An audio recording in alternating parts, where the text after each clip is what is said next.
de e-learning din Universitatea Politehnică din Timișoara și mă bucur să vă urez bun venit tuturor. Este a noua ediție a workshop-ului dedicat Săptămânii Educației Deschise, de această dată cu o temă foarte generoasă, comunități pentru dezvoltarea educației deschise, transformative communities on open education.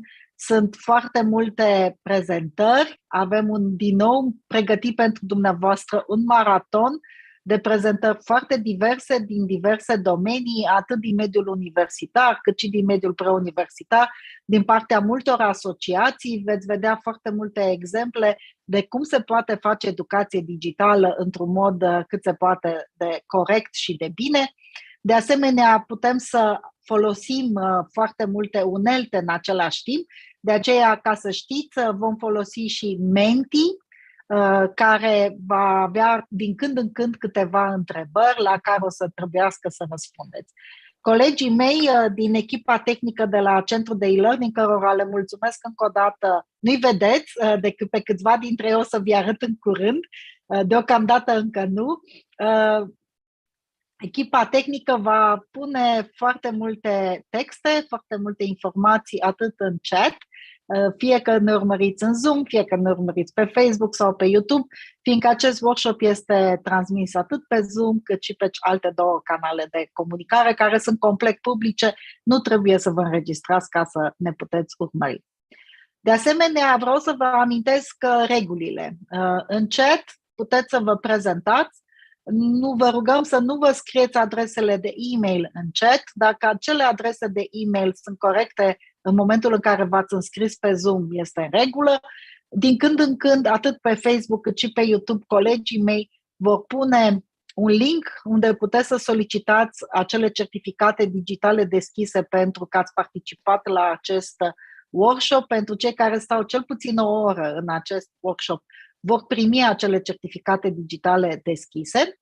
De asemenea, cei care ne urmăresc pe Facebook și pe YouTube, vă rugăm să verificați și dumneavoastră acest lucru.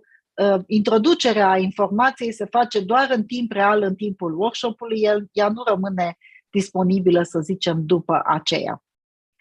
Certificatele digitale deschise de acest workshop sunt, și o să și vorbim astăzi un pic despre ele, o să vedeți că eu voi avea o prezentare ceva mai târziu exact pe acest subiect. Pentru început, foarte pe scurt, am să vă prezint câteva idei și după aia am să-l las pe domnul profesor 𝗨𝗪𝗧 să vă spună câteva cuvinte, dar pentru început dați-mi voie să vă prezint informațiile, să zicem, de bază despre acest workshop. Cum am spus, Comunități pentru dezvoltarea educației deschise, a noua ediție a workshop-ului de acest tip pe care îl organizează Centrul de e-learning împreună cu Centrul Multimedia din Universitatea Politehnică din Timișoara, cu suportul asociației Eden, Digital Learning, și a asociației 𝗨𝗨𝗲, atât 𝗨𝗨𝗲 Education cât și 𝗨𝗨𝗲 România Section, unde vom avea și invitații din Women in Engineering, femei în inginerie și de asemenea și din zona de educație. Vom prezenta destul de multe și proiecte care le veți vedea. Agenda este online pe site-ul nostru, sunt 22 de speakeri care vor vorbi fie în română, fie în engleză. Pentru cei care vorbesc în limba engleză, colegii noștri de la Centrul de e-learning vor asigura traducerea simultană. În principiu, fiecare dintre noi are cam 13 minute de prezentare și urmate de 2 minute de întrebare. Permiteți-mi, înainte de a da cuvântul deschiderii oficiale, să ne exprimăm noi cu toții suportul pentru educația și cercetarea din Ucraina și completa dezaprobarea întregii acțiuni care se întâmplă acum și a războiului care se întâmplă acolo. Foarte mulți dintre noi, inclusiv Universitatea Politehnică din Timișoara, dar și asociațiile de care vă menționam, sunt puternic implicate în a sprijini toți refugiații, dar mai ales pe cei care au nevoie de educație sau de acces la cercetare sau la educație. Și pentru aceasta eu am să mă opresc un pic aici și am să-l rog, în momentul acesta voi intra în modul galerie, de să știți că vă vedeți cu toții. Aceștia sunt cei care sunt în partea de început a acestui workshop și care sunt alături de noi astăzi. Și am să-i dau cuvântul mai întâi domnului profesor dr. inginer 𝗍𝗧 𝗢𝗍𝗀, care este și directorul Centrului de Multimedia din Politehnică, dar și președintele Senatului Universității Politehnica din Timișoara și care va fi moderatorul primei secțiuni. Radu, te rog. Da, bună ziua tuturor, bine ați venit, mă bucur că suntem din nou împreună. Încerc să nu mă mai prezint pentru că timpul este destul de limitat, dar vreau atât să menționez că sunt implicat de la prima ediție a acestui tip de webinarii și ne bucurăm să reușim să le facem cu succes în fiecare an. Avem alături de noi o serie întreagă de invitați, unii vor vorbi, vor face niște prezentări mai lungi, alții vor exprima doar câteva idei. Aș vrea să vă spun că pe site-ul care v-a fost adus la cunoștință aveți toate informațiile despre aceste personalități. Prin urmare, vă încurajăm să citiți despre biografia lor, despre realizările pe care le au și să puteți să vă familiarizați cu speakerii care urmează. Cu aceasta aș vrea să trecem direct la sesiunea de deschidere. Și o să-i dau cuvântul în primul rând domnului rector al Universității Politehnica Timișoara, domnul profesor 𝗍𝗧 𝗢𝗍𝗀, care este mascat, apare sub numele meu pentru că n-a primit la timp un link de conectare, așa că s-a conectat pe linkul meu, dar aveți încredere, nu semănăm foarte mult, mai ales din punctul de vedere al părului. Așa că e greu să ne confundați. Florine, te rog frumos să iei cuvântul. Bună ziua tuturor! Mă bucur din nou să intru la workshop-urile pe care le organizează Diana împreună cu Radu, mă rog, bineînțeles în Universitatea Politehnică Timișoara, pentru că chiar dacă perioada aceasta de 2 ani, iată, în care au fost, din punct de vedere uman, emoțional, poate că a fost într-o anumită suferință, cred că au fost niște oportunități pe zona de ceea ce înseamnă educație deschisă, pe anumite schimbări de mentalitate în zona educației și nu mă refer strict la sistemul universitar, bineînțeles mă refer și la cel preuniversitar, care altfel pentru un sistem totuși destul de conservator, nu mă refer doar la România, ci mă refer în general, a adus o serie de oportunități și o schimbare de mentalitate care cred că ne ajută pe toți și cred că cu ajutorul universității noastre, care prin ceea ce încercăm să venim ca inovare în piața educațională, împreună cu colegii de la Centrul de la e-learning, dar nu numai cu cei de acolo, cred că oferim un suport pentru ceea ce înseamnă educație deschisă, să zicem, încercând să facem un push pentru piața românească educațională, care cred eu că răspunde destul de bine. Nu o să fiu foarte lung, pentru că înțeleg că suntem într-o anumită, un anumit program al prezentării, așa că vă salut și, ca de obicei, Politehnica e alături de astfel de inițiative, mai ales că sunt și făcute de oamenii politehnici, dar și dacă sunt din exteriorul politehnicii, bineînțeles. Mulțumesc! Da, mulțumim și noi, Florina. Una dintre organizațiile pe care le avem alături de noi la organizarea acestui workshop este 𝗍𝗍𝗧 Education Society. Și o să vă introduc în cele ce urmează, dându-le cuvântul câtorva personalități care sunt de fapt în conducerea acestei societăți. În primul rând, vă rog să îl primim pentru câteva idei pe domnul Edmundo Tovar, care este cerul 𝗍𝗍𝗧 Education Society și care este unul dintre participanții ceva mai vechi la astfel de workshop-uri. Edmundo, please, I just introduced you very briefly, so please, the floor is yours and we are waiting to hear you. Thank you very much. Edmundo, one second, please. Apologies. Voi spune din nou în limba română, voi repeta. Există traducere simultană pentru cei care ne urmăresc în Zoom, în rest este transmis direct doar în engleză. Puteți să selectați această traducere și interpretare dintr-un buton din dreapta jos al ecranului din Zoom. Mulțumesc. Please carry on, Edmundo. Thank you very much. Okay, thank you for your introduction. Can you hear me well? So now, yes. Can you hear me well? Yes, we can hear you. We can hear you, Edmundo. Thank you. Okay, thank you very much. And we can also see your screen. Okay, thank you. Thank you very much for your invitation to participate in this welcome. The authorities, organizers of the Open Education Week 2022, is a real pleasure for me to participate in this welcome to all the participants of this workshop who share an interest in open education. But firstly, please, I would like to say my desolation due to the human tragedy in lives and displacement of hundreds of thousands of refugees as a result of the invasion of Ukraine, and my admiration for the solidarity shown with refugees by countries like Romania.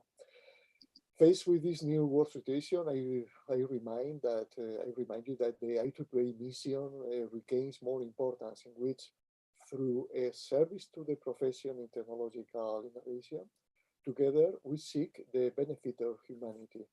I speak on behalf of IEEE Education Society. IEEE is a worldwide community of professionals dedicated to ensuring high-quality education in science and engineering. But IEEE obviously doesn't distinguish itself as an open education community. However, this society, Education Society, is not a stranger to the open education movement. These days, we are in the process of approving the strategic plan, and one of the priorities that we have refers to being an open organization, from the government to the educational offer that we have. I would like to highlight briefly some examples that you can find on our website. Examples of initiatives related to open education, because, for instance, we have MOOCs and OERs. We have sponsored 2 MOOCs. The Education Society has been a Merlot partner. Merlot is a big quality open educational resources for several years. With this agreement, we endorse 2 portals in Merlot about information technology and computer science disciplines.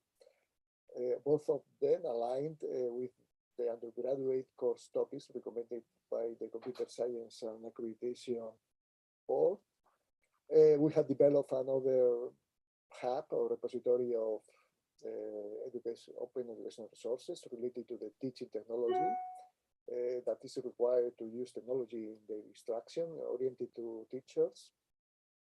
And we have another agreement with IEEE Data Board, that is the possibility to publish in an open format data sets by our researchers in education and technology education and educational technology.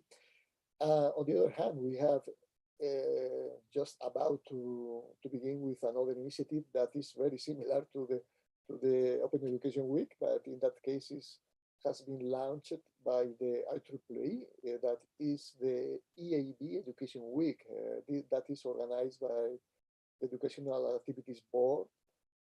You can find the program, and our society has prepared a very representative program of initiatives and events like webinars, etc. One of them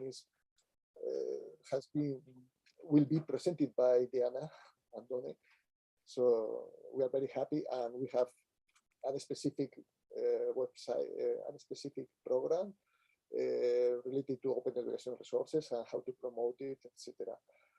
We organize a contest OER for students in collaboration with the Computer Society. So that's all the examples that we are very concerned with the importance of the open education.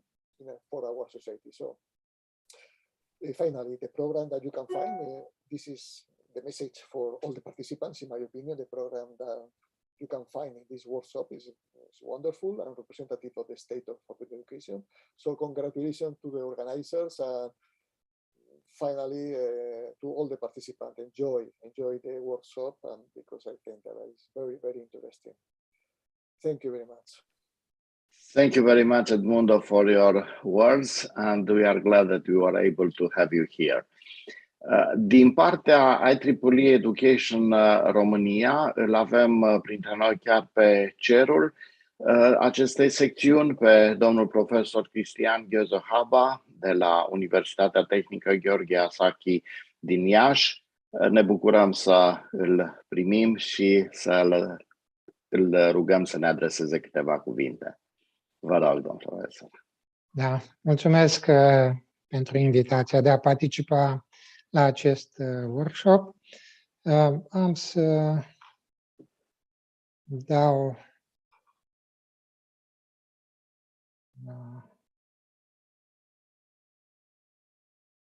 am să partajez ecranul pentru a prezenta ideile folosindu-mă de site-ul chapterului 𝗨𝗧 Romania Education, pentru a arăta că secțiunea noastră este implicată activ în aceste activități de promovare a educației la nivelul atât al studiilor universitare, dar și la nivelul studiilor preuniversitare.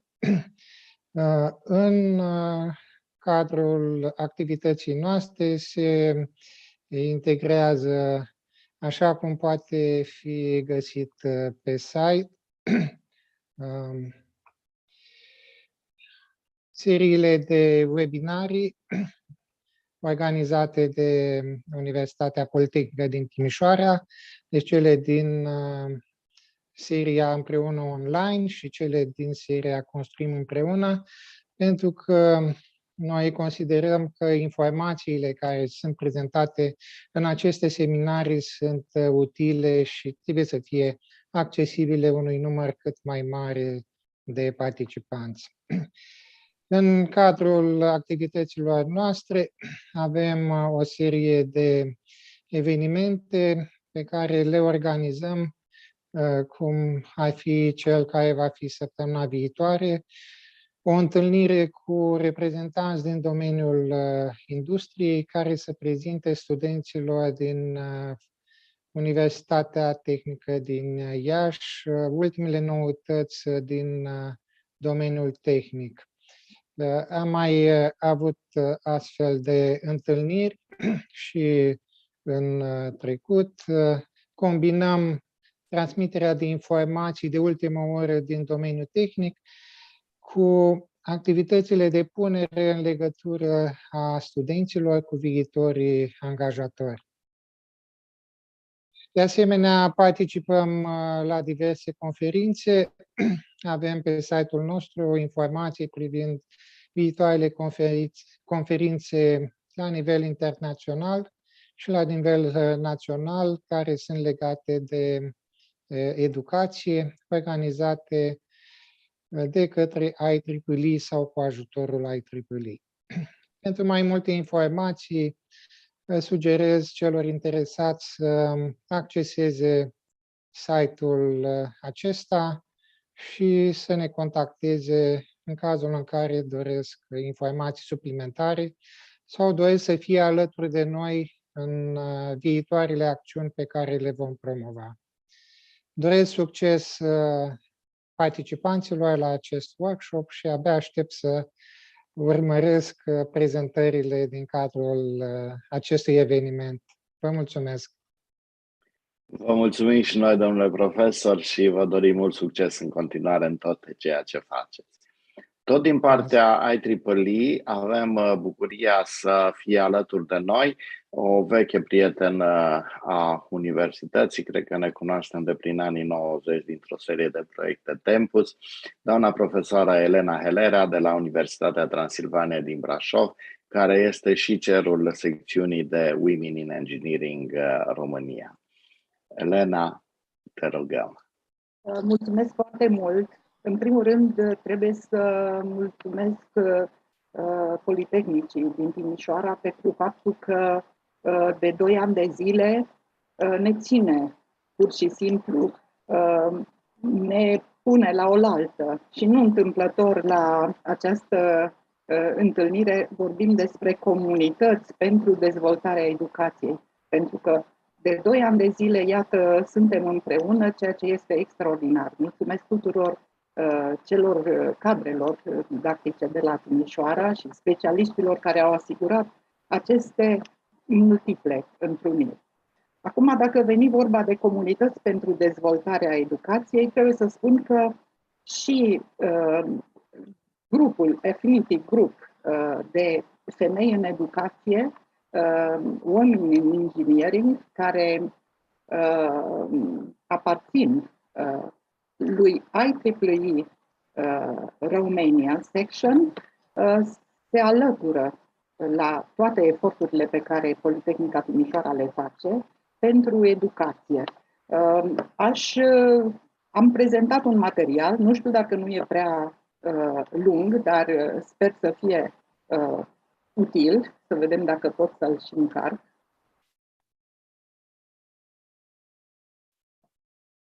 Se vede? Se vede? Da, se vede. Dacă faci și slideshow, se va vedea și mai bine. Slideshow la... Dacă nu, și așa putem. E un butonel undeva jos, înainte de volum. Aici poate? Bine, l-am văzut. Ca să merg mai repede, nu de altceva. Ok, da.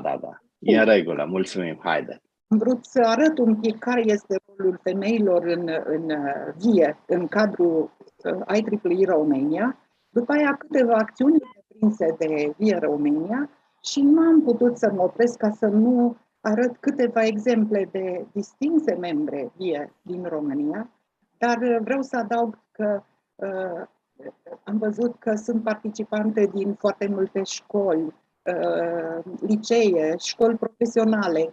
Toate sunt colegele noastre, fac parte din această comunitate. Iată, mai repet ceea ce și data trecută s-a spus, dar vreau să fie... Elena, dacă poți să muți slide-urile, noi vedem tot primul slide numai. Ia să văd acum. Și cred că ești deja mai departe. Fă click pe următorul și atunci probabil că o să-l vedem. Se vede acum?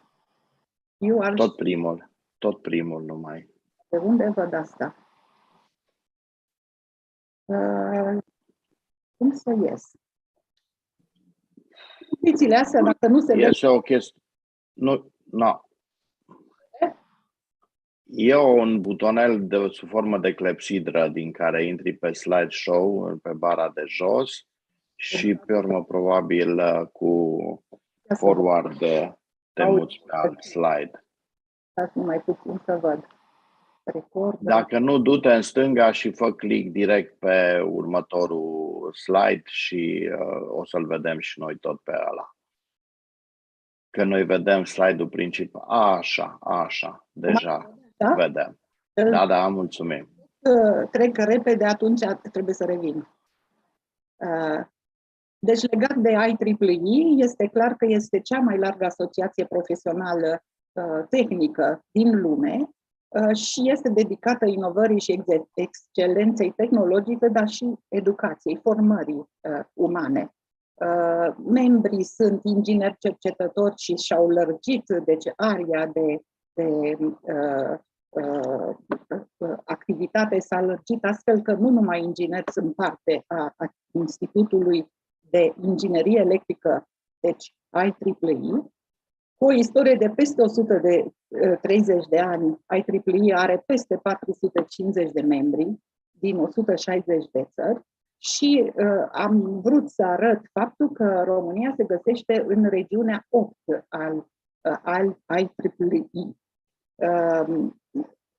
Din această mare familie de 𝗨𝗧, societatea 𝗨𝗧 România a luat ființă la 1990 Iar actualmente există noi provocări pentru secțiunea 𝗨𝗧 pentru România, legată de cercetare, de inovare, de tehnologie, de implicare în industrie, de implicarea studenților, tinerilor profesioniști și, de asemenea, iată că și Women in Engineering a avut de câțiva ani o activitate mult mai intensă și care cred și sper să continue.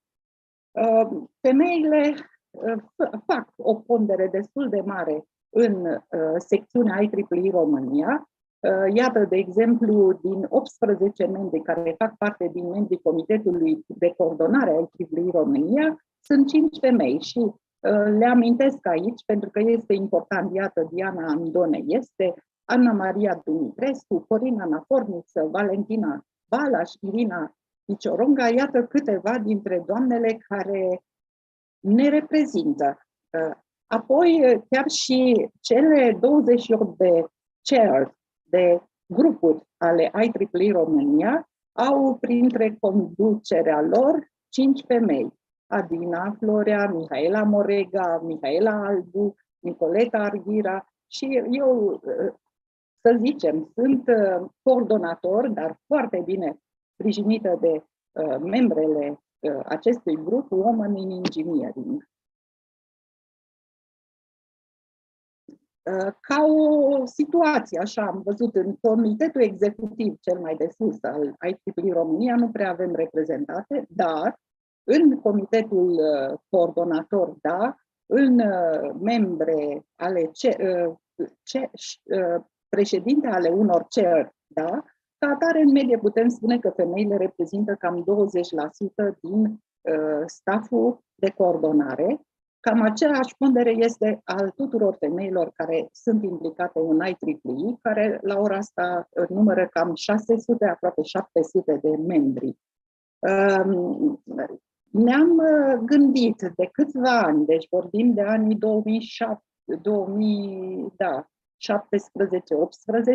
cum am putea să activăm acest grup. Și atunci obiectivele pe care ni le-au propus au fost să promovăm femeile în cât mai multe domenii, să atragem fetele din întreaga țară, chiar și, de ce nu, și din alte părți, pentru a îmbrățișa cariere inginerești și chiar alte cariere științifice.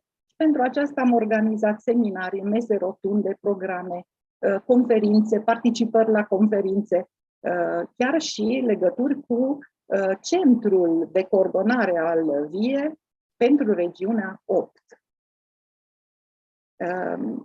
Câteva acțiuni sunt cele care au vizat întâlnirile cu tinerele de la universitățile din Politehnica București, de la Craiova, de la Brașov. Mentorii au fost 𝗨𝗧 Popescu, care este vicepreședintă la VIE, secretar și responsabil cu e-mail, cu colaborare, cu corespondența, să zicem, Veronica Păltânea. La noi, la Brașov, de asemenea, au fost câteva întâlniri de acest fel de-a lungul anilor, dar vreau să insist asupra activității de voluntariat pe care unele din doamnele cu care lucrăm au contribuit și mai mult la vizibilitatea VIE. E vorba de profesoara 𝗨𝗧 Popescu de la Universitatea din Craiova, care e președinte la VIE, care a organizat o grămadă de întâlniri cu elevii și cu studenții, fete și băieți, pentru promovarea învățării. Iată, la vremea aceea nu ne gândeam atât de mult la învățământul la distanță, dar apoi în 2020-2021 au fost și alte tipuri de întâlniri care, de fapt, Timișoara le promovează cu brio. A organizat paneluri nu numai la conferințe naționale, ci și la aceste conferințe internaționale, ceea ce face legătură foarte bună cu ceea ce se întâmplă, adică arată ce se întâmplă în România și vine cu elemente noi de ceea ce fac alte grupuri VIE și nu numai, în alte țări. În Tartu, deja în 2021 a trebuit să trecem pe online și atunci întâlnirile acestea au fost întâlniri la distanță, dar la fel de prolifice. O altă membră distinsă a VIE din România este Daniela Danciu, care este tot profesoară la Universitatea din Craiova, care a organizat mese rotunde, dezbateri și aș aminti aici o dezbatere foarte de interes legată de Clementina Sadua, care de altfel a și primit acest premiu dat de VIE al regiunii 8 în 2017. Daniela, la ceremonia care a avut loc în 2017 în Suedia, la Stockholm, a și afirmat că acest premiu dat în memoria Clementinei Sadua vrea să-l ridice la toate femeile din comunitatea IEEE și nu numai lor. Și este un bun cadou pentru Ziua Internațională a Femeilor. Este acest premiu un îndemn pentru și alte membre ale comunității VIE să fie primit, să fie binevenit.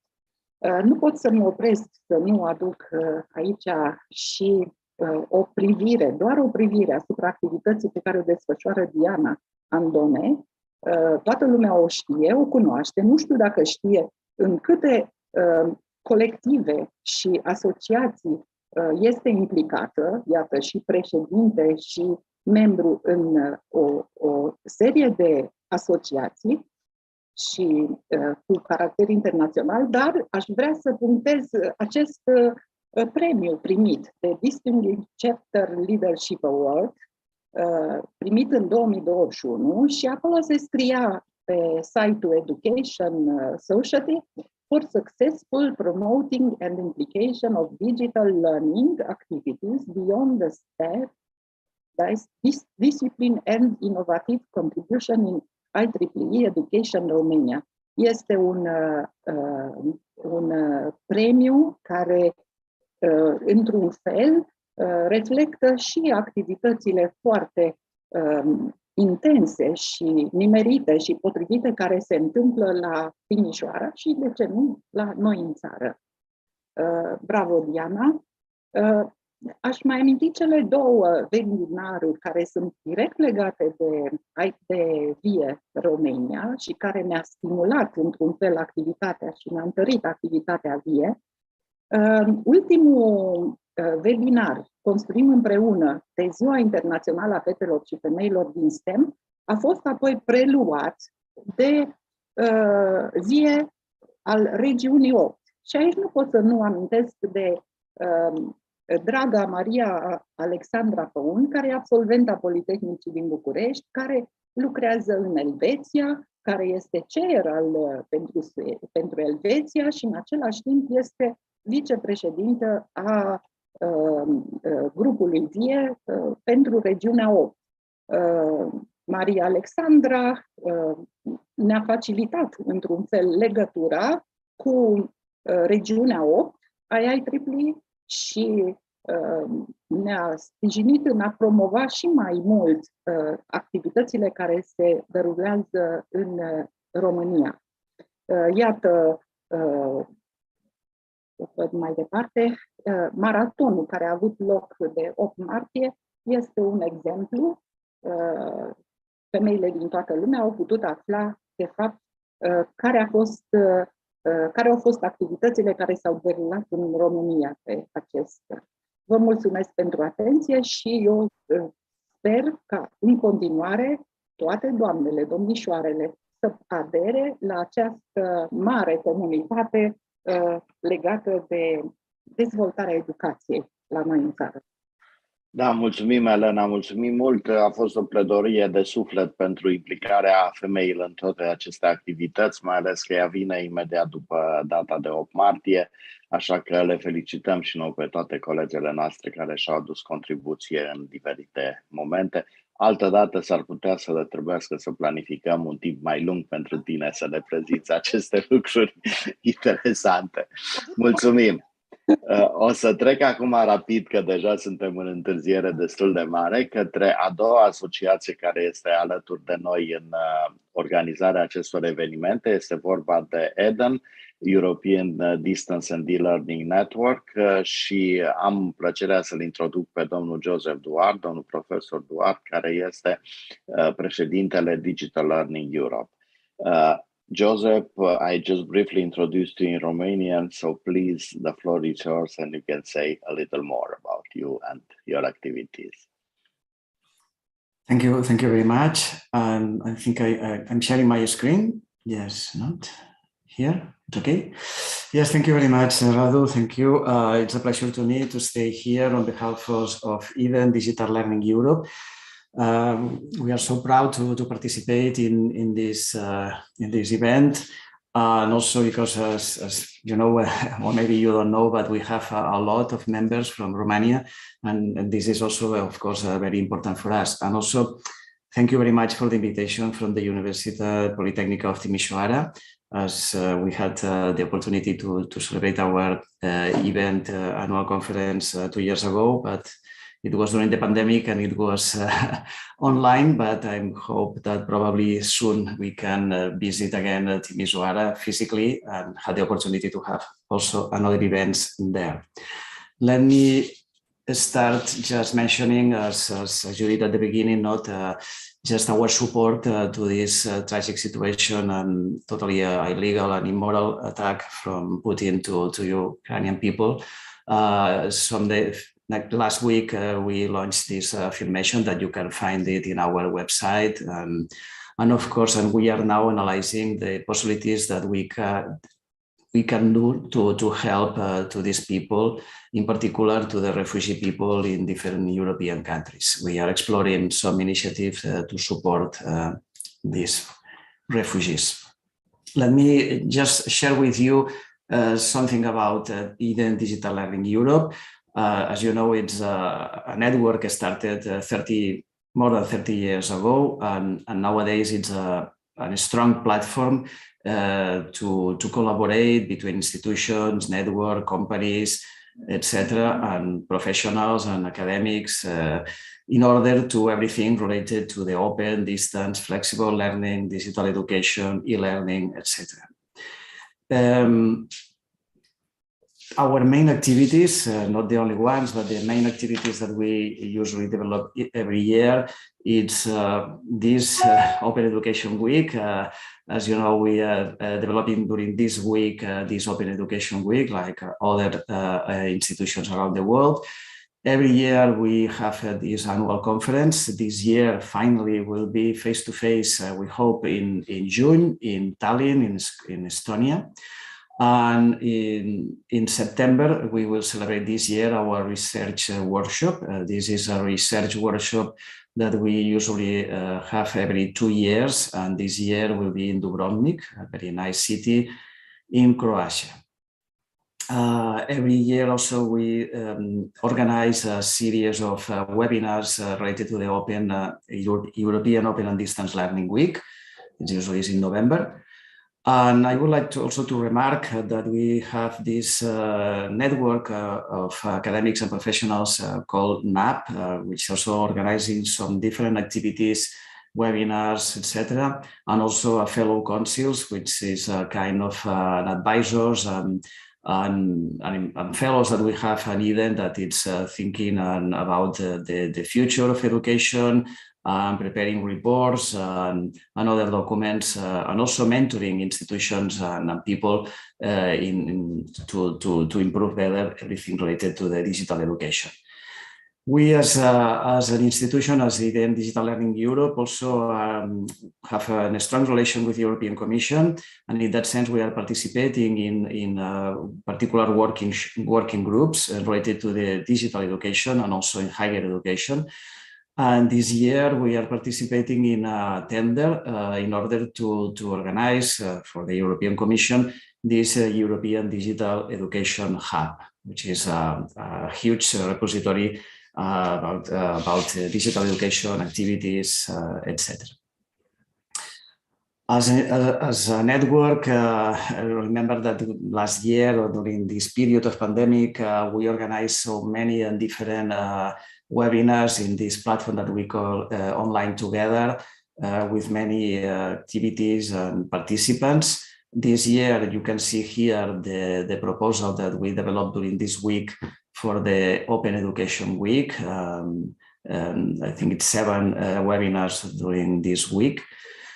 And all of these resources, of course, are open, and you can find it in our website, recording of the sessions, these week sessions and the previous ones, and also the proceedings of the annual conference, our research workshop 2, our journal, 𝗨𝗧 we are sending also a monthly newsletter, and the recording also you can find it in our event YouTube channel.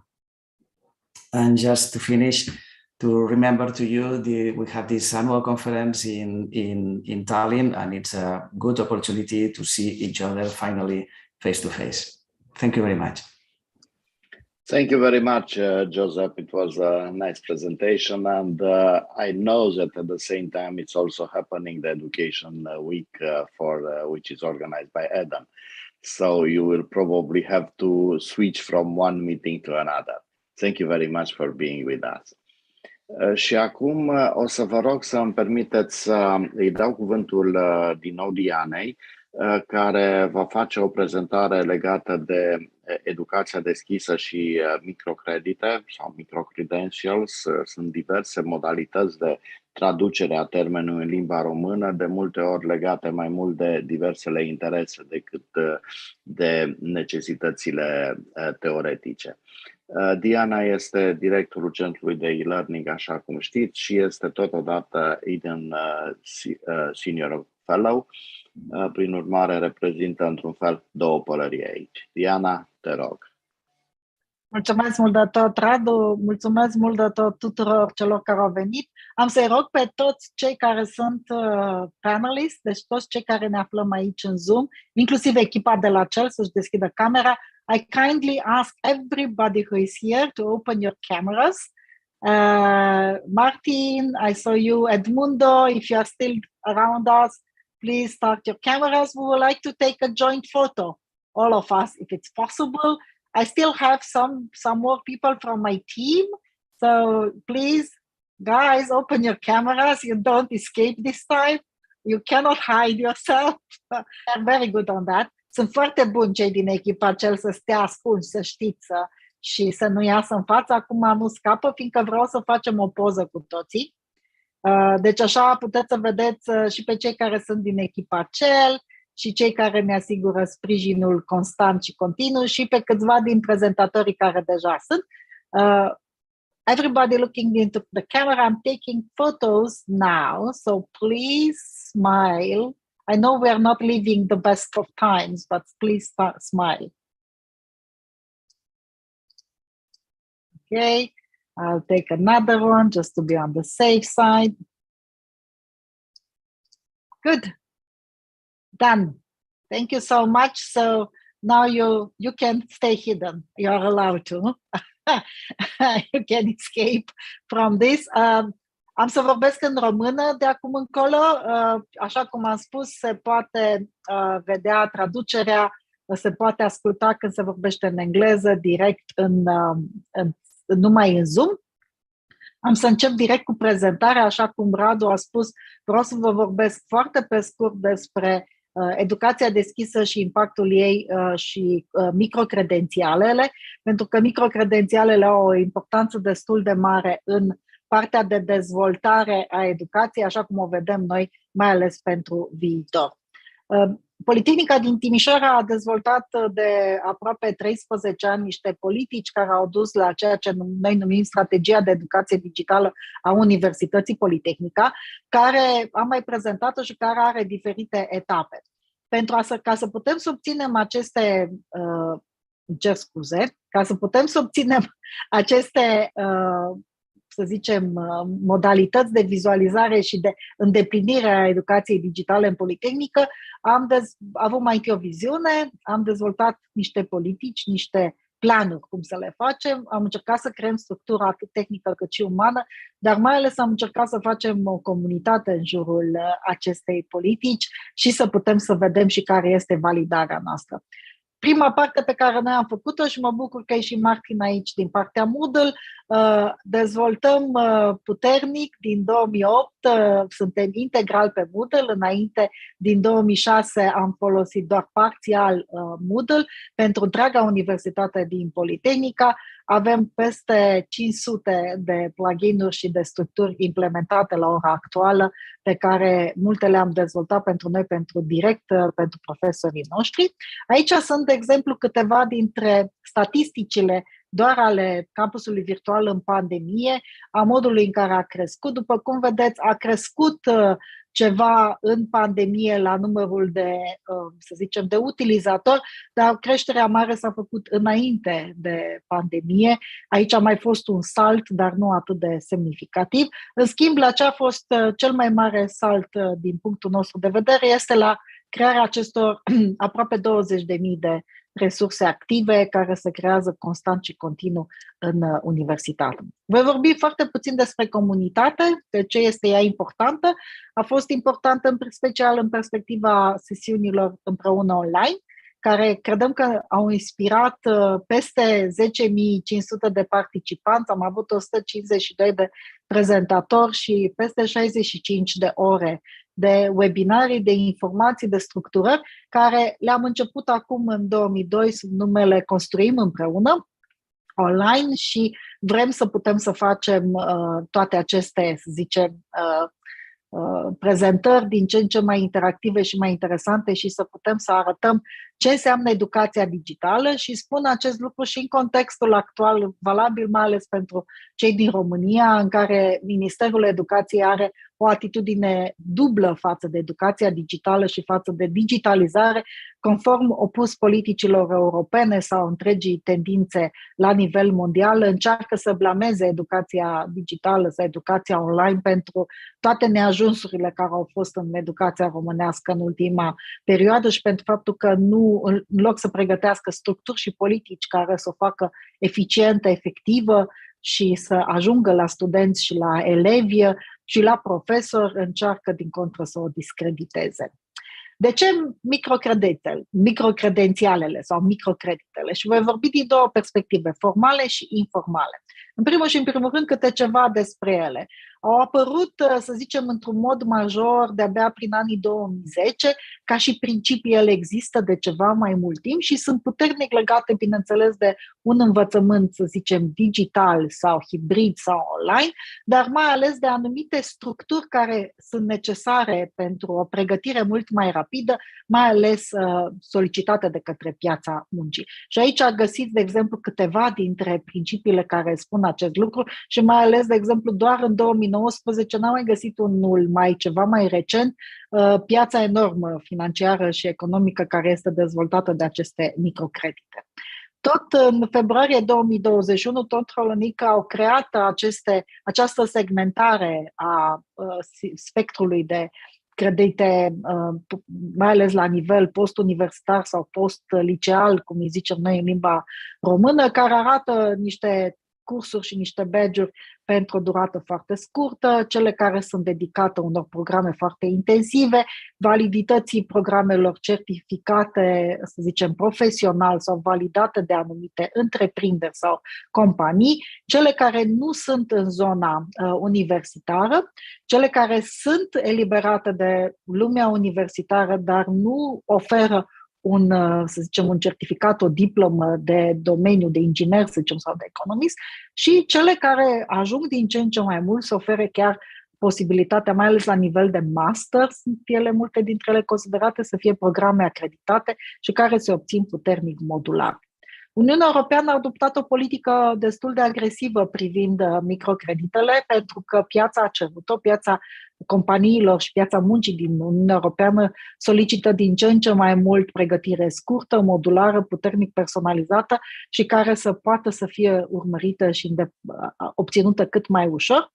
Și din cauza aceasta ei spun că în primul și în primul rând cel mai mare avantaj al microcreditelor, și de asta am și pus aici acest text, este că ele pot să valideze într-un mod mult mai transparent ceea ce s-a învățat într-o anumită perioadă și spune exact un anumit tip de competențe sau un anumit tip de informație pe care poate o diplomă universitară nu le poate spune atât de granular și atât de personalizat. Începând cu toamna lui 2021, parte din, și o să vedem astăzi de la 𝗨𝗪𝗧 acest lucru, parte din planul de educație digitală al Uniunii Europene este și această parte a eliberării sau a creării unui sistem de infrastructură care să valideze microcreditele și creditele obținute la nivel european într-un format Europass, care este de fapt CV-ul european foarte folosit la ora actuală în întreaga lume și mai ales și în România.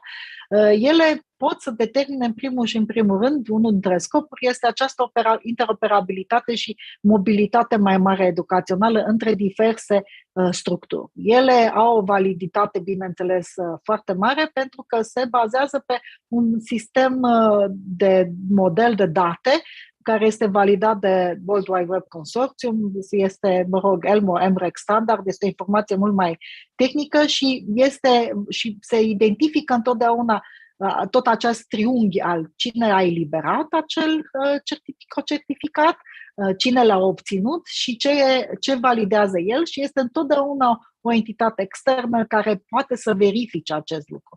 Așa cum veți vedea și pentru cazurile microcertificatelor pe care, Politehnica le obține și le validează. Am să mă duc mai departe, am făcut click pe link și mi s-au deschis toate platforma web în față. De exemplu, una dintre cele mai populare obțineri de microcertificatelor actuale este prin platforme de tip MOOC, de Massive Open Online Courses, și am să vă arăt și un exemplu de la noi, în care este o serie de cursuri foarte scurte, care sunt validate de cele mai multe printr-un program întreg de training, permite această modularitate și personalizare și validarea, certificarea efectivă a certificatului digital care se obține este făcută fie de asociații, fie de piața muncii. În modul informal, de exemplu, noi le-am lansat de câțiva ani, cred că de 6 ani le eliberăm, pentru diverse workshop și webinarii pe care le facem. De exemplu, în cazul workshop-urilor care le facem întotdeauna în noiembrie-decembrie dedicate competențelor digitale. Acestea este tipul de, să zicem, de badge pe care se obține, de certificat digital deschis, cât și tipul de certificat care se poate valida și pe care toți participanții îl obțin, așa cum veți obține și dumneavoastră unul pentru, să zicem, acest workshop.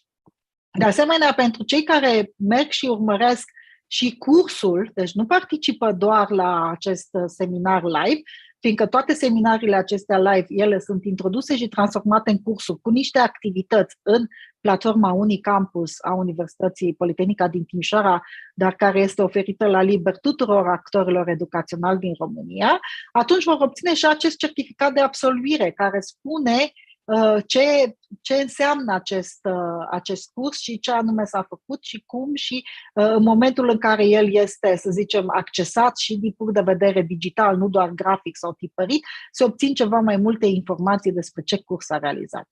O altă parte informală este cea acestor webinarii pe care le-am făcut împreună online, în care noi am eliberat până la ora actuală, cred că peste 15.000 de badge-uri și foarte multe informații. Dar, de asemenea, ele pot să fie și pentru partea de dezvoltare, de exemplu, cum au fost făcute cele pentru Inspectoratul Școlar Județean Timiș, cei care au contribuit la dezvoltarea educației digitale la noi, sau pentru Muzeul Tehnic al Universității Politehnica din Timișoara. Dar există de asemenea cursuri scurte. Noi am dezvoltat într-un proiect european Erasmus+, Open Virtual Mobility, 24 de cursuri pentru care poți să validezi mobilitățile virtuale și să le urmezi și să obții un certificat cu 3 niveluri de aprofundare și care au fost integrate complex sistem. Platforma este de sistem Moodle. Din nou am demonstrat că acest lucru merge inclusiv cu un furnizor extern de servicii, care este peste, care este un conglomerat de universități, o asociație din Italia. Și așa se pot obține el. Platforma este deschisă, puteți să vă rolați oricând și să obțineți aceste certificate digitale care validează cunoștințele în domeniul mobilităților virtuale. În limba română, din 2015, avem unicampus.ro, unde puteți să urmați diferite cursuri. Cursurile, poate cele mai populare acum, și o să vedeți astăzi, vom deschide, mai târziu spre după masă, vom lansa o nouă serie de cursuri dedicate învățământului universitar. Mai mult, acestea sunt cursuri dedicate culturii digitale, sunt cursuri de bază de competențe digitale care sunt făcute în 6 limbi, deci le găsiți și în engleză, și în română, și în italiană, și în germană, și în daneză, și în irlandeză, încât și în lituaniană, încât puteți să le urmați și să le validați. Așa arată, să zicem, aceste badge-uri pe care le puteți obține. Aici este întreaga teorie, să zicem, tehnică, cum v-am spus, acel triunghiurat care validează obținerea fiecărui certificat digital, care poate să fie inclusiv introdus și validat de către fiecare profesor în funcție de ceea ce el definește în cursul lui, cât și certificatul pe care îl obținem și introducerea lui într-un furnizor extern care validează acea calitate și faptul că ele nu pot să fie modificate, falsificate și schimbate, care în cazul nostru este badge, și această posibilitate de export. Aici să văd certificatele care noi le-am integrat prin Moodle și care sunt în cele 6 limbi și care pentru fiecare dintre ele sunt puternic customizate și pot să ofere această parte din informații. Tot așa puteți să vedeți cum arată el la sfârșit și care sunt condițiile tehnice pe care noi le punem într-o platformă încât de tip Moodle, cum este Unicampus, în care validăm de fapt că absolut toate activitățile se obțin și sunt realizate de către student încât el să poată obține acest certificat de absolvire, nu se poate sări peste absolut niciuna și din cauza aceasta certificarea este automată și toate aceste activități apar automat la sfârșit în certificatul pe care studentul îl obține. Ele pot să fie importate. Aici este importare în campusul virtual al Universității Politehnica din Timișoara, făcută de către colegul meu, 𝗨𝗧 𝗢𝗍𝗀, unde sunt vizibile în campusul virtual, deci într-o altă platformă, toate badge-urile și certificatele pe care el le-a obținut în anul trecut și care arată ce a făcut el. Acum, bineînțeles, această parte se poate dezvolta la nivel de diplomă, am sărit 2 etape.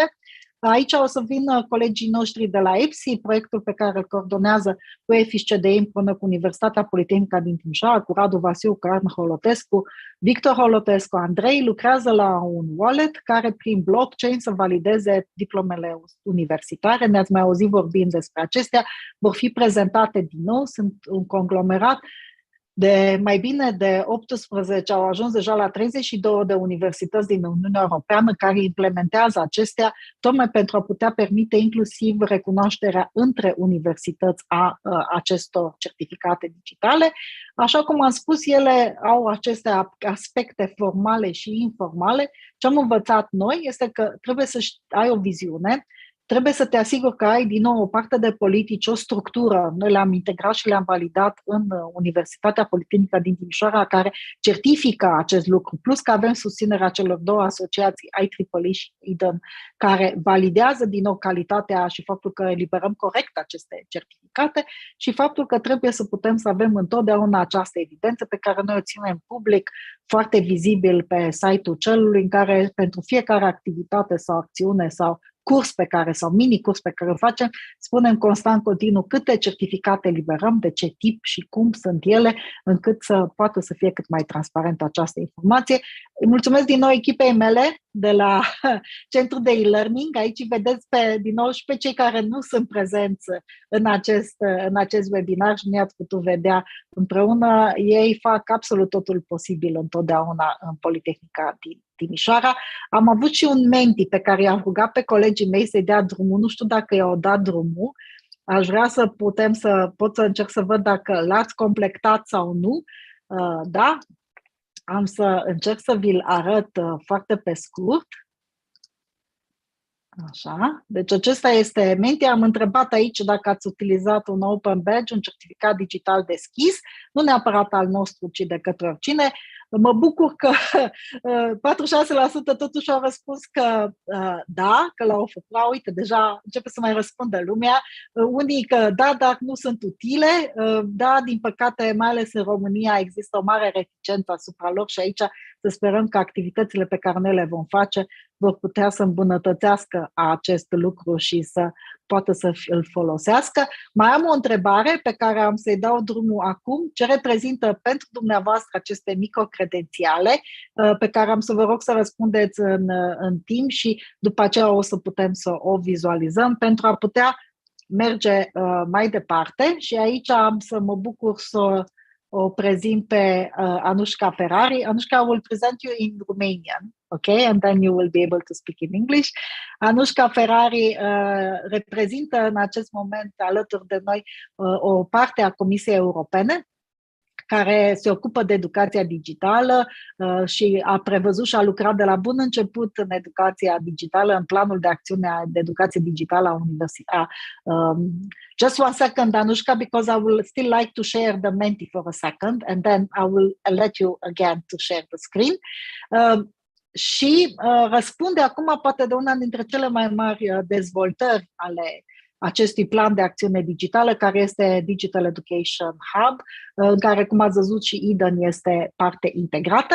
Vreau să vă arăt doar pe scurt ce ați răspuns la Menti, ce reprezintă pentru dumneavoastră aceste microcredențiale și mă bucur că este recunoaștere și dezvoltare profesională în top și că arată că, de fapt, acest lucru contează din ce în ce mai mult și că ele vor conta în continuare și că vor fi puternic vizibile pentru, să zicem, cât mai mult lucru. M-aș fi așteptat, pe lângă dezvoltare profesională, să apară și această învățare pe toată durata vieții sau lifelong learning, dar văd că începe să apară din ce în ce mai mult. Veți mai putea să introduceți informații și să le mai putem vizualiza. Okay, now 𝗨𝗧, the floor is yours. Please, you can share your screen and start your presentation. Hi, Diana. Actually, I was thinking that we can carry on maybe with the Menti because I had some icebreaker on Mentimeter. So if you can go to the next Menti question. So meanwhile, I'll just introduce myself. My name is 𝗨𝗧 𝗢𝗧. I work for the European Commission. I'm very sorry I can only do this presentation in English, not in Romanian. So sorry for this. And thanks for your patience. So we're going to talk about digital education in the next 15 and 20 minutes. So if you want to let us know whether you strongly agree or strongly disagree with the following statements. So do you think that 2020 was a turning point for digital education?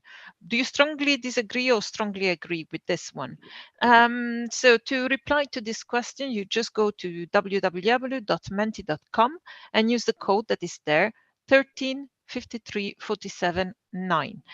And we would also like to know and check with you if you think you have improved your digital skills or if people, have improved their digital skills in the last 2 years. So do you think that as a consequence of this crisis, people have improved their digital skills? And do you think that digital education increased in popularity since the crisis? So just let us know or strongly with both replying.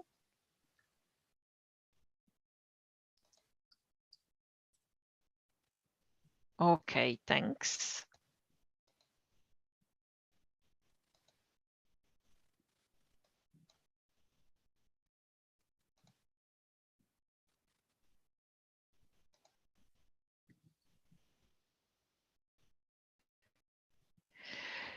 So, well, I see that that you are replying. I see that many of you think that 2020 was a turning point for digital education. You also think that digital education increased in popularity, even if now replies are changing a bit this point, and not too sure if people have improved their digital skills. So many of you probably agree simply, rather than strongly agreeing or strongly disagreeing. So you can carry on with your replies, and then I'll start sharing my screen and start with my presentation. So just a second. Can you see this properly? Not yet, Anushka. Not yet, okay. Slideshow, and then it might be better. Yeah, I'm clicking on slideshow, but yes, now. Perfect, perfect, thank you. Okay, fantastic. So my presentation, so the title of my presentation is The Turning Point of Digital Education. So I will look into the policies and practices in Europe today. And, you know, before I, let me see the next, let me, this. Okay, just a second. Okay, now, so I just wanted to thank you for inviting me here, and I just would like to underline how supportive we are of these initiatives and of this workshop today, but also of the different initiatives that you are carrying out and that you were presenting even in the first hour of this meeting. What I'm going to do how we develop and how we learn from practices on digital education. So let me start from the start. Start for us on digital education was in 2018. So I'm going to tell you the story of our policy at the beginning of digital education started in 2018. We education action called this action plan, the communication of the Commission. It was quite modest. It was focusing on formal education, so primary, secondary, and higher education. And it had 11 actions. It didn't have much budget related to it. And if you allow me to say, the ambition was there, but it was modest. We were still working on the implementation of the different action of the action plan when the new college of the Commission took place and started working. We heard from the political guidelines of our president, Ursula von der Leyen, and in that political guidelines, it was very clear that she wanted the Commission to update the Digital Education Action Plan. So we're caught in a way by surprise, because we didn't think that our work and contribution had so much political relevance, but indeed it had. So as you know, probably the policy context at the level of the Commission was shaped with several priorities. One of them was a Europe fit for the digital age. We have targets and objectives that are the 2030 Digital Compass. And we also had as one of the priorities underlined by our president, the achieving the European education area aim. Now, when we're starting with preparing for an update of this Digital Education Action Plan, this was the beginning of 2020. It was January 2020. If you remember, was a totally different time. So we're talking about digital education already, but we were talking about that in slightly different terms. We were using a different language that we are using nowadays. What happened 2 months afterwards, where we were playful, Anushka, is that the virus hit us. And immediately from March 2020, Anushka, I don't know why we hear you with a lot of interruption. Maybe because of the system of the mission is not that is not strong. I don't would it hear help if almost I nothing. switch off my camera, maybe? Yeah, let's try that, and then I'll also, yeah, because it's. Yeah, I'm very sorry for this. It might be that the system of the Commission it requires me to logging in a different way, so it might be I that know. that this That's is always the problem. Yeah. Yeah. Okay. So do you hear me better now?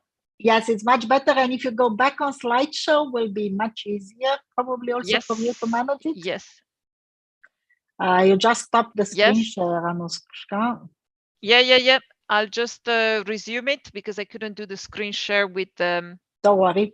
I kicking fully off the video. understand, and I apologize for this, but it's important to hear you. No worries. Totally. Okay. Fantastic. Okay, just please let me know if you don't hear me. So basically, I was saying that in 2020 there was distance education that was the rule in the majority of member states, and I think that gives us a different perspective into digital education. So of course, while we were preparing this plan, we had some ideas that had to change with what happened during the crisis triggered by the coronavirus. So we came with this digital education action plan that was adopted in September 2020, with implementation started from 2021. And we had there different objectives. So one was addressing the implication of the COVID crisis, and also to propose a long-term vision, so well beyond the COVID crisis, on digital education. Our vision for digital education is one of high quality and inclusive education and training.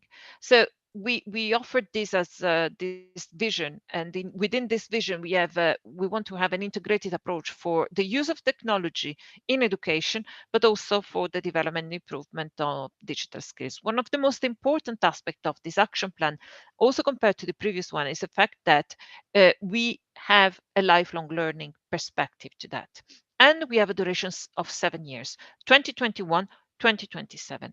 And this is fully aligned with the multi-financial framework, so with the programming period of the EU. So this includes Erasmus+, Horizon Europe. So the planning of the action plan is linked to the plans that we have in terms of finance and budget. Now, when we were preparing for the digital education action plan, we did intensive stakeholders consultations. So we did 7 stakeholders consultations that were quite targeted from March until September. We did several outreach events, and we had the participation, as you can see there from the picture, of politicians and policymakers at EU level, but also at national level. We did an open public consultation, so everyone could participate, organizations, individuals, and we received more than 2,700 contributions and about 200 position papers. Now, I want to underline, I went to look for the contributions that we received from Romania, because apparently for some reason we had huge contributions from Romania. So it was, in terms of organizations, 17% of organizations that replied to this open public consultation came from Romania. And in terms of individuals, so individual citizens that replied to this consultation, it was 65%. So we had an overwhelming response from Romania. And I would like to thank you for that, because it contributed very, very actively to the shaping that we did of the action plan, of the communication itself. We analyzed these replies, and here you can have a few examples, one from a student, one from an industry representative, and another one from a teacher that were collected through this stakeholders consultation. Now, a few key findings there. 90% of respondents thought that the crisis was a turning point for the use of technologies in education. Now, we saw as well a deepening of socioeconomic inequalities that as a result of this crisis. So there were new divides that were created because of the crisis. Of course, the crisis also underlined the importance of digital skills, not only for work, but also for life. But I think that, to me, this is the main message that we have from the stakeholder consultation, is that everyone, from organizations to individuals, they underline the need for reinforced cooperation and stakeholder engagement. We had that from the majority of the responses that we had. You can see there, as I was saying before, 3 quotes from the stakeholder consultation that have been translated in English. So one student said that we need to develop better online platforms for learning. And he was giving example of his own experience. An industry representative said that digital literacy and skills are essential and should no longer be ignored. We know very well that the general level of the digital skills of the population is not increasing and hasn't been increasing in the last 5 years.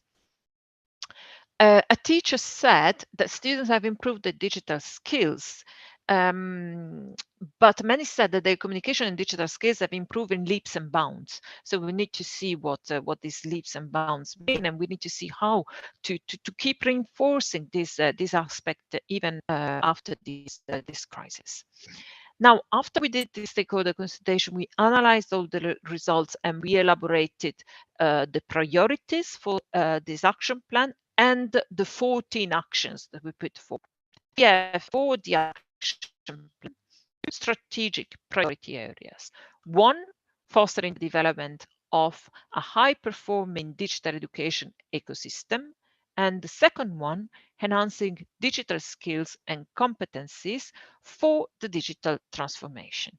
So basically, the first priority area is how to better use technologies for teaching and learning. And the second priority area, how to enhance digital skills and competencies. Now, I think you can already, or again, go back to the Mentimeter and write there what you think the Commission should do in promoting these 2 priority areas. So what do you think is needed, for instance, to support every education and training organization in the digital transformation, or what you think can be done in enhancing the digital skills of the population, in fostering the development of digital competencies. I'm going to check probably your replies later, but please feel free to come in with ideas and with aspects that you think shall be considered. Now, what I will do is that I will give you a very general overview of the actions that we're putting forward with this action plan.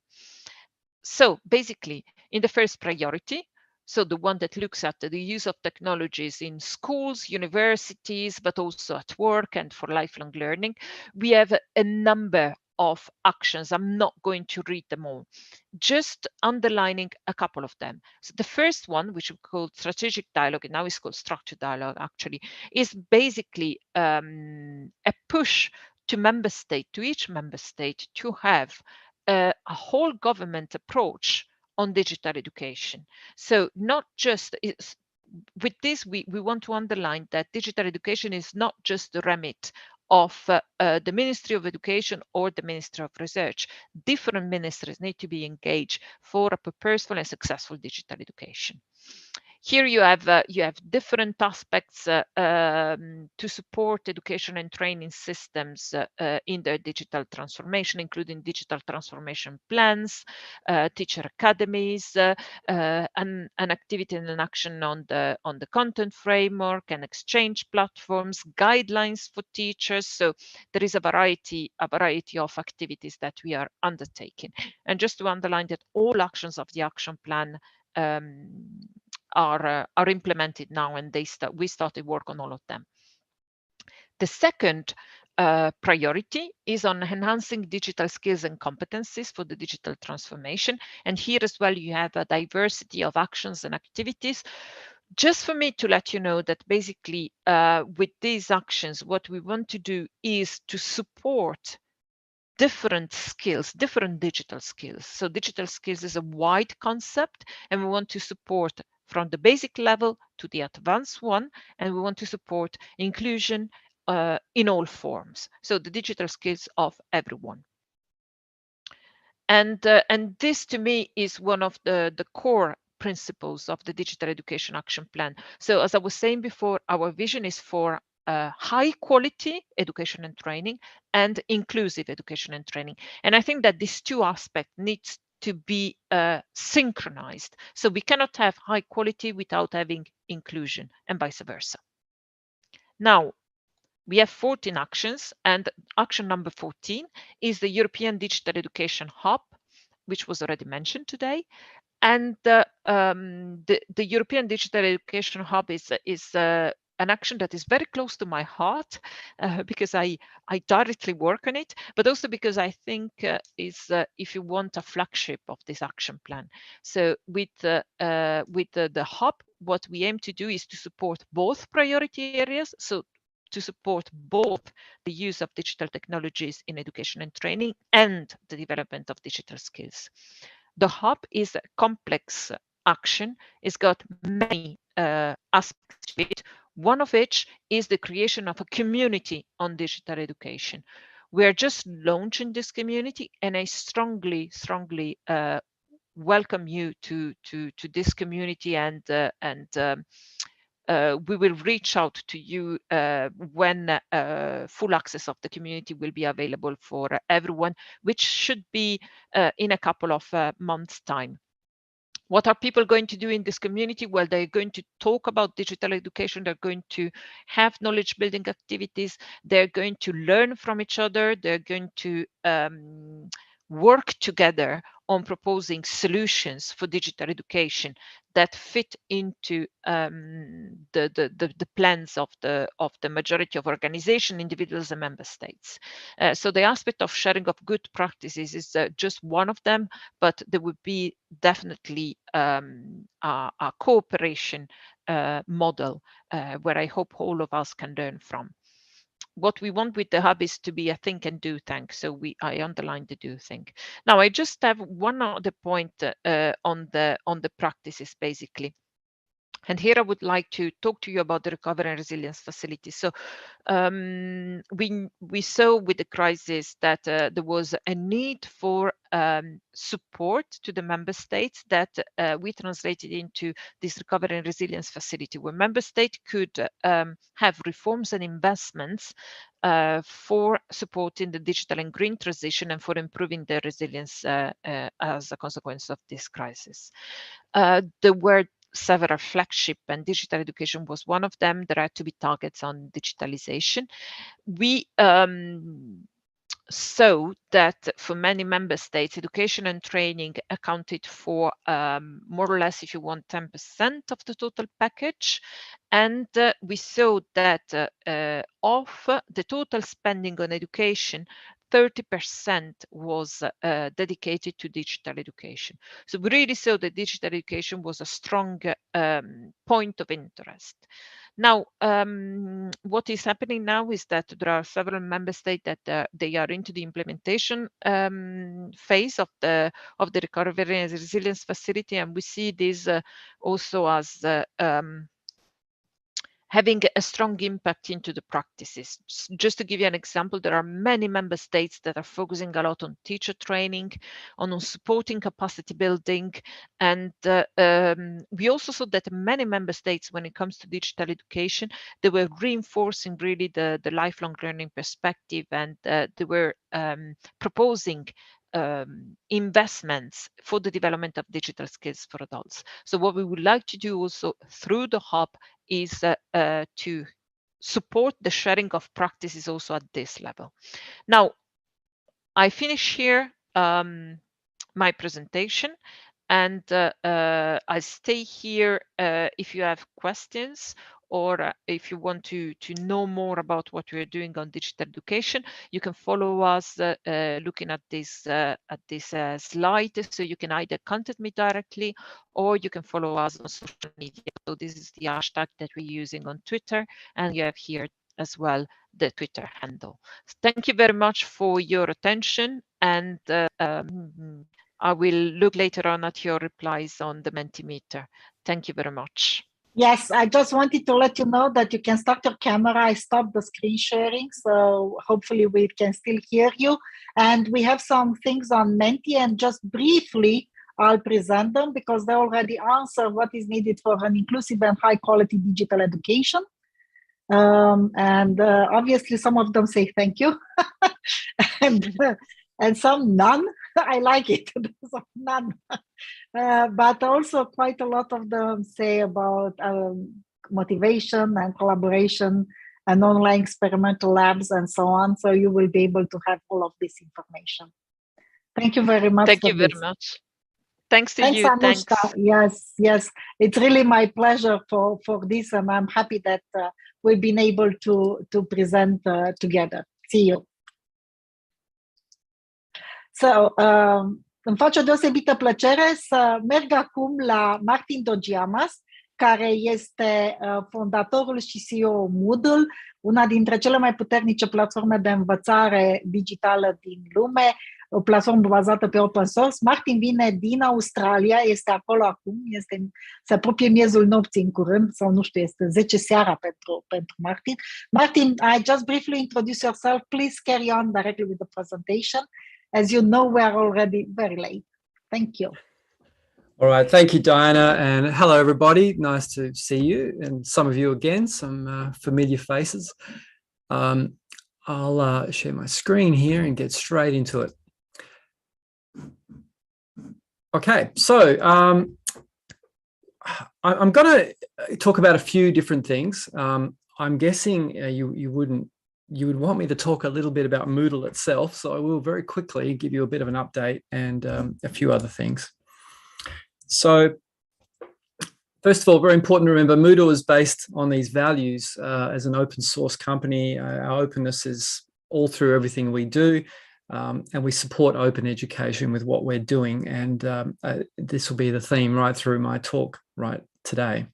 Recently, we were also certified as a B Corporation, and this what this means is that Moodle has been certified for being purpose first. We are a purpose first organization, and I'm very proud of that. I'll talk a little bit about Moodle LMS, our main thing that you will know, because we are about to have a new release of Moodle 4.0, and that comes next month in a few weeks. So that's been 2 years of work and a lot of changes to the interface, improvements to navigation, to the way you get around it. All of the features are still there, but now they're easier to use and easier to find and more consistent. So I'm not going to spend time showing you everything, but a bit of a look at some of the screenshots, navigation across the top here and in the middle. There's a new dashboard that makes it easier to see for students and teachers what is coming up and to process that. There's a new side panel that comes in and out, and so on. The main course looks a lot different than it used to. You'll see it's got a much cleaner look with this menu down the side to make it easy to navigate through. Let me get a little pointer going here. That lets you jump in a big course and drag things backwards and forwards and so on.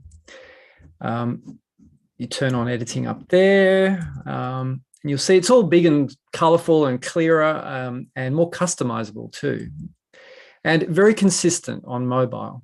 So there's been a lot of UX work, a lot of testing on real people to improve that. And I think it was one of our biggest faults in Moodle was the interface. It's a 20-year-old software used by 2/3 of the world's universities.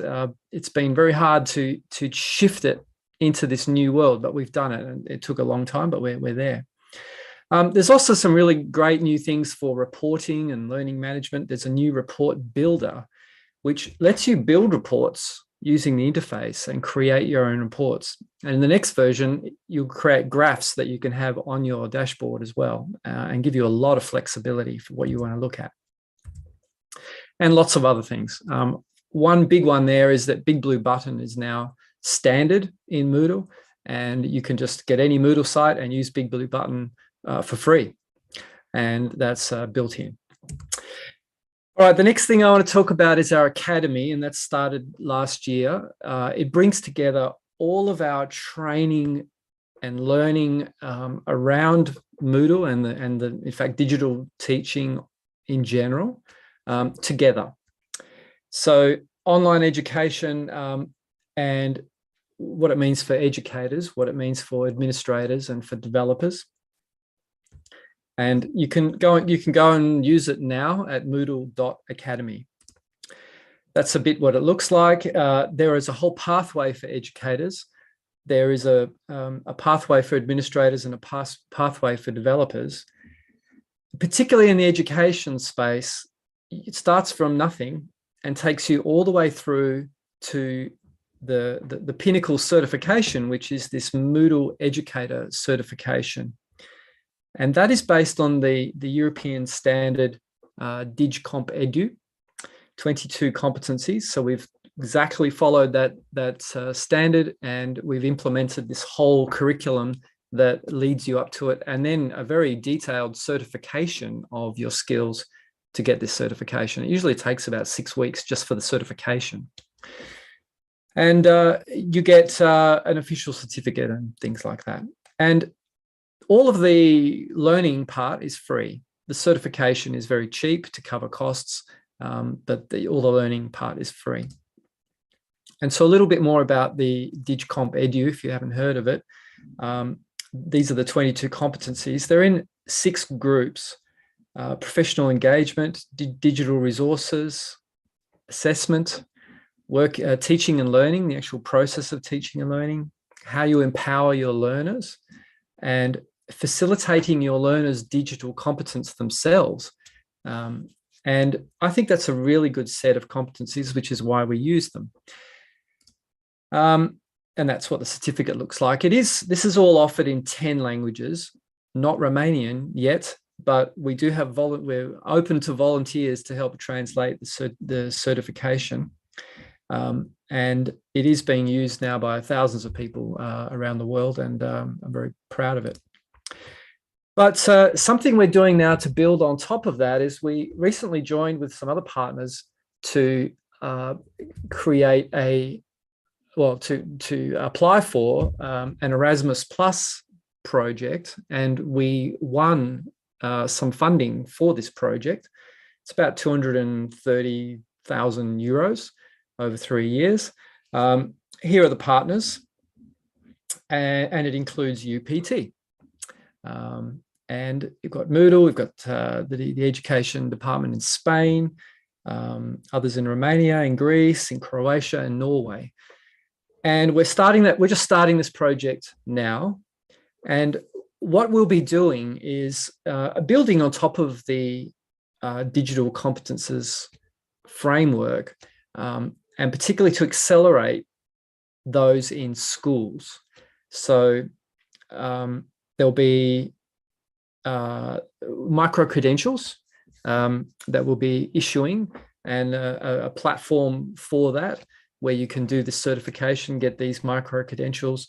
Then there'll be a portfolio, so you can show it to other people and include it in anything you want to. And it's going to be running in all the languages of the partners, as is usual. So that's an exciting project, and it's really great to be working with these partners. And I want to thank Diana for her involvement, because she's instrumental in helping make this a success. And I think I hope Moodle is instrumental in making it a success in 3 years now too. So it's going to be a fun project to work on together. And I'm very grateful for the European Union putting funding into these kinds of projects. I think it's super important, as Ms. Ferrari was just talking about, that we solve and attack these problems together. So I'm very, very glad we are. And there's a lot more I want to do, which I'm going to talk about soon. Another project we're working on is Moodle Net.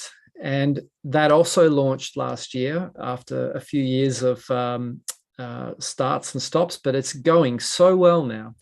So we currently have something like 15,000 people on this system, which is about sharing open education resources. When I say 15,000 people, those are the ones who've made accounts and are contributing. We have something like 250,000 people who've been using the resources already. And these are staggering numbers, given that we only launched months ago, really. So the problem, and the problem we were addressing, is that there are a lot of open education resources around, and that's great. There is also a UNESCO recommendation, as I'm sure you know, from 2019, saying, was all countries agreeing that open education resources should be happening. But what happens with them generally is they're created in small projects and they're all over the web. They're all over the internet. And so a teacher with a blank course trying to get started has to search the web or search lots of repositories to try and find things that are in their language, that are at the right level, that are good quality, and so on. So we thought a good solution, like we don't want to build another repository, but what we are building is a place where you can curate collections of the best resources. So if you as a teacher have done that work to find all the best resources for your needs, but there is a place where you can put that, and then teachers who match your profile can find that more quickly. And we've built it in a federated way as well. So it's not a central server. There's no single point of failure, that there'll be many, many servers that contribute and work together. This is open source free software. So there's three real big components here. One is the resources themselves. They can be tagged with 𝗨𝗧, their Creative Commons licenses, learning object models, formats, languages. There's metadata.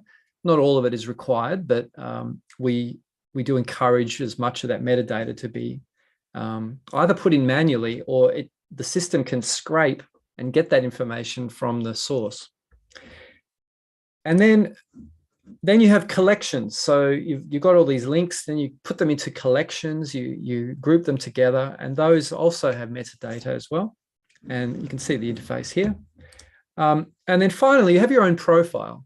So we hope that educators who get into this would like to develop their profile as someone who becomes known as an expert in the region, and they have lots of good collections for different parts of their subject. And in that way, it can become part of your digital portfolio as well, that, here's my collections of things. So there's many ways to get involved. It's an open project like Moodle, an open source project. And we have quite a few people running their own MoodleNet servers already. And I'll just talk a bit about what's coming up next. So here's what the new interface is planned to look like. We've had a lot of feedback from the community about little improvements we can make, and we've been doing a lot of those. We're making it easier for developers to contribute new features as plugins, which will help the platform explode. And of course, the federated search, which isn't active yet, but soon it will be. And then when you do a search for something, it will search all of the MoodleNet sites in the world that have opted in for the search. And you don't have to. You can keep one to yourself if you want. You can, if you just want your own. But I think it's quite valuable to have that global search. So if I've got a couple of minutes to just talk about what's happening now in the future, we live in a world of technology advancing rapidly. It feels like a lot of people are still catching up with internet and computers, which have really been around in this form for 10 years. But this is a world of wearables, right? Tiny devices, headphones, glasses, watches, and these watches with their gamification are very interesting, to have that kind of feedback happening on your body. How does that fit into education? Augmented reality and virtual reality, I've been using it and been a fan since 1996, but it's only now that the miniaturization is getting to the point where it's becoming feasible that you will have, in the next 5 years, most of you will have access to VR glasses that you just keep on your desk and you put on when you need to, or you walk around in the world. And so the digital world will be overlaid on top of the real world. So what are the consequences for education there? What is the use of gamification? Look at if any of you have seen lately what's happening on games, on a PlayStation or an Xbox, or on those kind of games, the technology being developed for engagement, for education actually, is immense. And you don't see that level of technology happening in our schools, in our day-to-day education experience. Why not? Well, it's expensive, but it's coming down and down. And I think we need to work on these infrastructures to enable that almost addictive quality to come into our education. Of course, you've got Facebook rebranding as Meta. They're going all in on the metaverse and virtual reality. And there are advances in graphics. Look at the virtual graphics now. The quality that is possible is indistinguishable from the real world. And that's what I mean. We've got to a tipping point where we can interlace digital and reality in a way that might be helpful. I'm worried that big for-profit companies will make it not helpful. I mean, you don't want a world with advertising coming at you all the time, do you? Or in your schools, or bad privacy of data. I think we as educators need to be defining what is it we want to do. The last thing I want to mention is the advances in artificial intelligence. It's increasing probably more than exponentially. It's possible now to give one sentence of text to an AI and get back a book. And that book will actually read well. It'll read like a human wrote it on any topic you like. And I've been writing articles lately using this AI, and you work with the AI, but AI-supported creative work is the future, both for the teacher and for the student. So how do we build AI into our models? And I'm asking questions here. I have a lot of answers, but I've only got 15 minutes and I haven't got time to talk about them.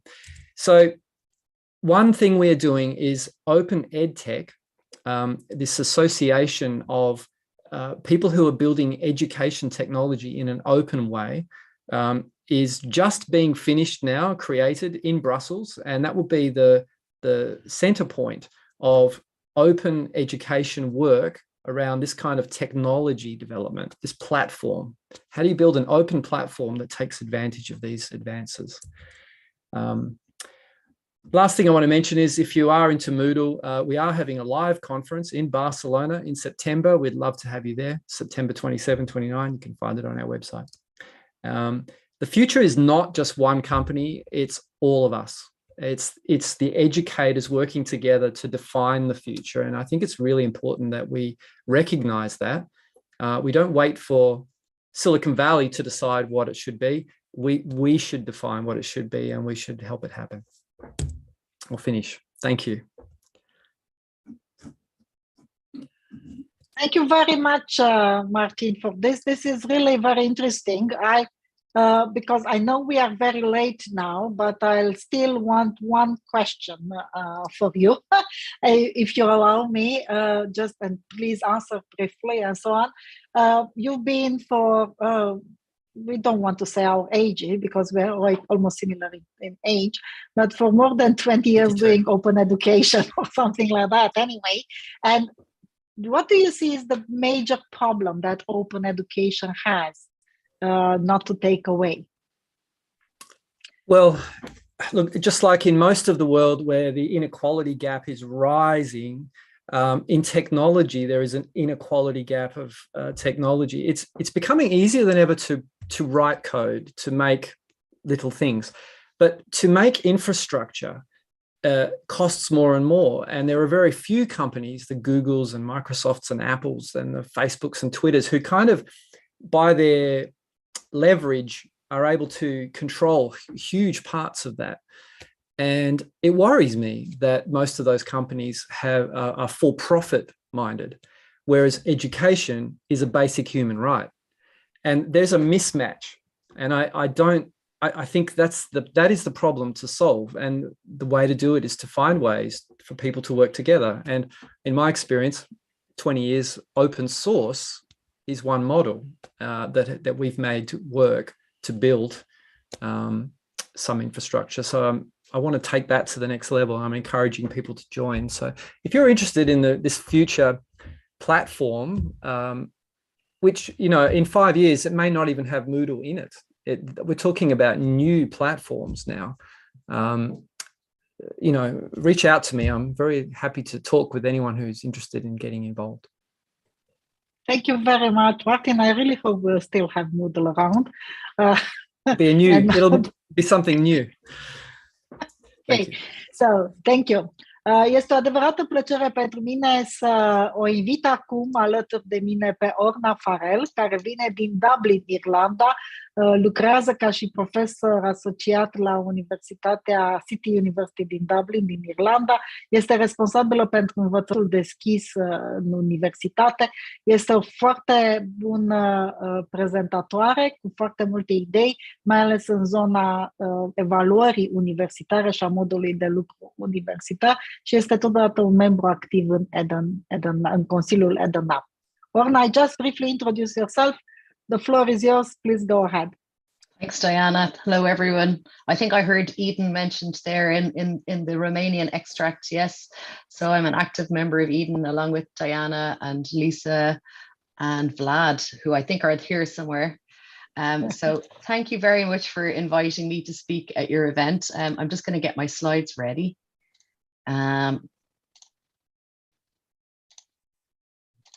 Hopefully you can see them. Yeah, yes. All good. Excellent. Excellent. It's a difficult act to follow Martin after his very exciting presentation of new Moodle features. I've been a Moodle user for at least 20 years. As he was speaking, I was trying to remember how long have I been using Moodle and designing programs on Moodle. So I'm excited about some of the new features, and I wrote down about MoodleNet. That's very exciting as well. So just a brief aside there, and I hope Moodle continues because it's a fantastic platform with a great open ethos. So I think you've already introduced me, Diana. My Twitter handle and email are there. If anyone would like to get in touch with me later, you're very welcome to. So I work in Dublin City University in Ireland.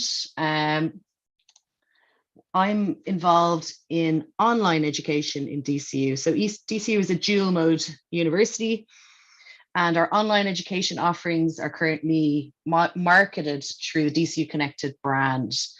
So this is one of our marketing pieces, which I quite like, learn as fast as you like. We have about 1,200 online students and a large group of part-time faculty as well. So about 150 part-time faculty. But in this kind of scale of the university, it's a small amount because the university would have about 20,000 students.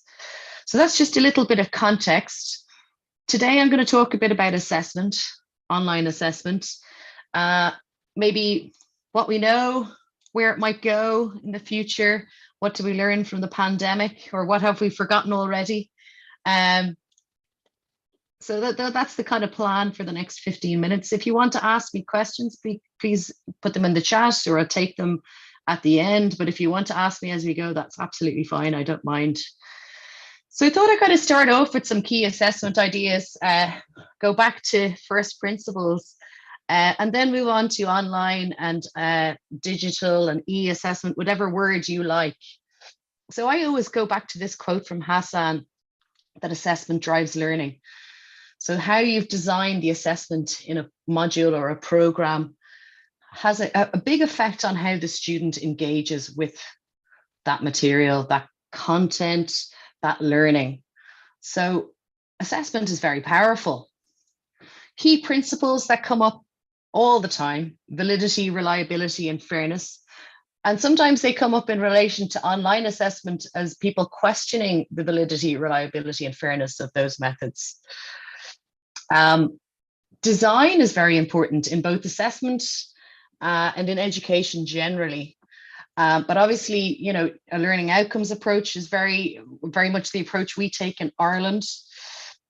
Marking and feedback are becoming increasingly of importance in terms of both research and practice, the impact of feedback on student learning, how students process feedback.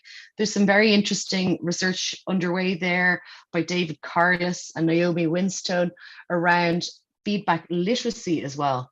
So students being actually able to understand how to take on board the feedback they're given. Other interesting kind of current ideas that students should have multiple opportunities. There should be a combination of formative and summative. More and more we're hearing about kind of student agency in the process. So we call that a student as partners approach. So students might have input into the design of the assessment, the marking of the assessment, could be peer marking, could give students choice about assessment. So those are kind of key trends in Ireland at the moment. One thing that perennially comes up when you're talking about assessment is academic integrity. And again, many people who possibly don't view online assessment in a favorable light would say, oh, it's more open to, you know, plagiarism or cheating, etc. So we'll have a little think about that as well. I see a typo in my slide. I have requires of professional bodies, but one thing that's recently, which I found interesting, and I thought I'd just raise it as part of this presentation, was for the period of COVID, we essentially only had online assessment, so a combination of online exams and coursework. And actually that was working very well, but we actually were forced to introduce campus-based traditional exams last year for a small cohort, couple of cohorts of students, because of the requirement of professional bodies. They would not take consider an online alternative assessment or an exam as meeting their requirements. So I thought that's interesting. You know, maybe this is something to watch, the requirements of professional bodies and the influence that has on the higher education assessment approaches. One other thing I've been thinking about a lot over the past couple of years, particularly in relation to the pandemic, is how campus-based exams are filled with ritual and tradition, from how we set out the tables to how we present the marks and all the systems and bureaucracy around that. And that how often online exams challenge those norms, rituals, and traditions. And something to be aware of as well is that different disciplines have different traditions. And I suppose the growth of online assessment is very linked to the growth of online education globally. So they are linked. And obviously, due to the pandemic, many different assessment approaches emerged, many of them due to need. This is a really nice diagram that I thought kind of captures a lot of the current ideas on assessment. This is by Ireland. In Ireland, we have this body called the National Forum for Teaching and Learning in Higher Education. And they had a really good theme on assessment for a couple of years. And this diagram kind of summarizes that project, which was a national project. But as I said, it captures a lot of the key ideas. And they talk a lot about the different types of assessment. So is it assessment of learning, as learning, or for learning? And I find that quite a useful way of thinking about it. And the examples are also quite nice there. But you can see also the role of decision making is quite interesting between the teacher and the student. And then again, high stakes and low stakes. You know, is it better to have one final exam, high stakes assessment, or multiple smaller bite-sized assessments? From a student point of view, I would imagine the smaller bite-sized approach. From an achievement point of view, the bite-sized approach also. But yet we still have this culture of high stakes exams in many higher education institutions. So trying to define online assessment is not as easy as it would appear. Not only are there many different terms, there are not many very good definitions. So in terms of terminology that you will come across, alternative assessment, non-traditional assessment, e-assessment, digital assessment, there's probably more. If you think of any more, put them in the chat so I can add them to my list. But I thought this definition here was reasonably good. So online assessment are any means of evaluating student achievement, providing feedback, or moving students forward in their learning process. So that was from a very nice Canadian resource about online assessment. I have the reference in the reference slide if you're interested. So that's a pretty good definition. Things I was thinking about when I was thinking about online assessment that I thought it would be good to discuss. So the mode of assessment and the medium and the tools. impact on the process. So is the assessment done completely online? The student uses an online platform, the virtual learning environment, an online tool, or do they just submit online? Yeah, I mean, both are possible. What difference does online make to both the student learning experience, but also to the teacher's experience of marking, feedback, etc.? So, I mean, if you have thoughts on that, one thing that comes up from the teacher point of view is workload. One thing that comes up from the student point of view is stress. So we'll dig into those a bit more in a second. In terms of the literature, there's no significant difference in student achievement between online and face-to-face assessment. Nothing to write home about. Some benefits and challenges, which are interesting. The benefits: students get feedback in a variety of formats. That's very good for accessibility and inclusion. So the whole multiple means is very important. Ready feedback. So depending on the type of assessment, perhaps a short quiz, which can you get instant feedback on that. Although on bigger pieces of assessment like a portfolio, that's not always possible. But for more automated approaches, certainly. So accessibility, students have more agency over when, where, and how they do the assessment if it's online. Same with flexibility, depending on your student type. I work with online adult students who are typically in their 30s with caring work responsibilities. So for them, flexibility is very important. So often we would do things like give them longer deadlines, windows for submission, so that they can work when it suits them. Because when we did a bit of research into when and how they work, our students work at very strange times of the day and night. You would see students working in the middle of the night, early in the morning, lunchtime, on their commute. So flexibility is really important. And as I mentioned, a students as partner approach. So students having involvement, agency over how they're assessed, and sometimes how they're marked also, or becoming part of the marking process through different peer marking approaches. Challenges and concerns that come up when talking about online assessment. Academic integrity always comes up. Teacher workload comes up quite often too. If you're doing quite a large assessment, for example, a portfolio, the marking workload involved in that certainly can be greater. So it's definitely something to consider if you are thinking about changing your assessment approaches.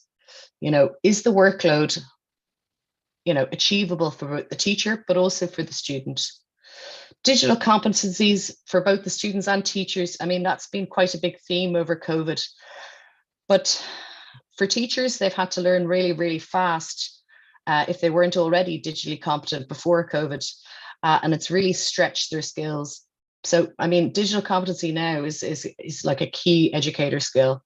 But for students too, some students, even though, you know, you have this digital natives myth, their digital skills are not maybe as good as we think. They may be very familiar with Snapchat, or I don't know, I'm trying to think of other apps that students are into, but actually using the virtual learning environment or Microsoft Word or Google Docs, they may not have ever encountered it before. So we can't assume that they have the digital skills that we expect. Other things that came up a lot during the pandemic was bandwidth. So assignments or assessment that is lower bandwidth is more inclusive because of the unevenness of bandwidth around the world. But even in Ireland, where I live, which is, you know, quite a developed country, there are places, you know, around, particularly in the West, where it's a bit more rural, that broadband is a real challenge. And then also the digital divide, access to the right devices. You know, do you have a laptop? Do you have a quiet space to work? All of those things that we were thinking about. And a final challenge or concern is the ethics. Some of the ethical aspects of online assessment that people have been talking about recently. Surveillance comes up, proctoring. datafication as well. So, you know, using infrastructure like VLEs and Zoom and other tools produces huge amounts of data about our students. And what are we doing with that data? So I asked that question. So academic integrity, as I said, it always comes up. Some colleagues in my university have been part of a very nice Erasmus-funded project on academic integrity, and they designed this resource around designing assessment with academic integrity in mind. And I think it hits a lot of really interesting aspects. So a standards-based approach you can see there. Information and to students about how to avoid academic integrity, but also what it is, because students are often very unclear about that. Update, edit assessments. The more context-bound the assessment, the harder it is to plagiarize. This resource here is from a very interesting Australian project. And I think the key thing on this slide that is use assessment types that students report they're less likely to outsource. So have a look at the types there. Reflection, oral presentation, individualized, completed in class. I mean, that's the old sit you down at a desk and watch you. But context-bound, things that draw on students' experience and assignments that involve application typically are much harder to plagiarize. One trend, obviously, that this slide mentions is the whole rise of contract cheating and shadow scholarship, and students buying assignments. And we are beginning to encounter that in my institution. Some interesting other types of online assessment. This is a resource that my colleagues have curated. The link is there, and I'll share the link to the slides in the chat now in a moment. It's a really good crowdsourced resource of many different examples of digital assessment. So here are some of the ones from their guide. So portfolio, wiki, asynchronous online debate using discussion boards, vlog, blog, podcast, group projects, video creation, reflective journal, peer assessment. And that is just a drop in the ocean, because there really are increasingly a wide range of different assessment types and different tools to support those. Another really nice resource is this one from UCL, so University College London. And they looked at different alternative or online assessment types. So you can see on the left, there are ones that are kind of versions of exams.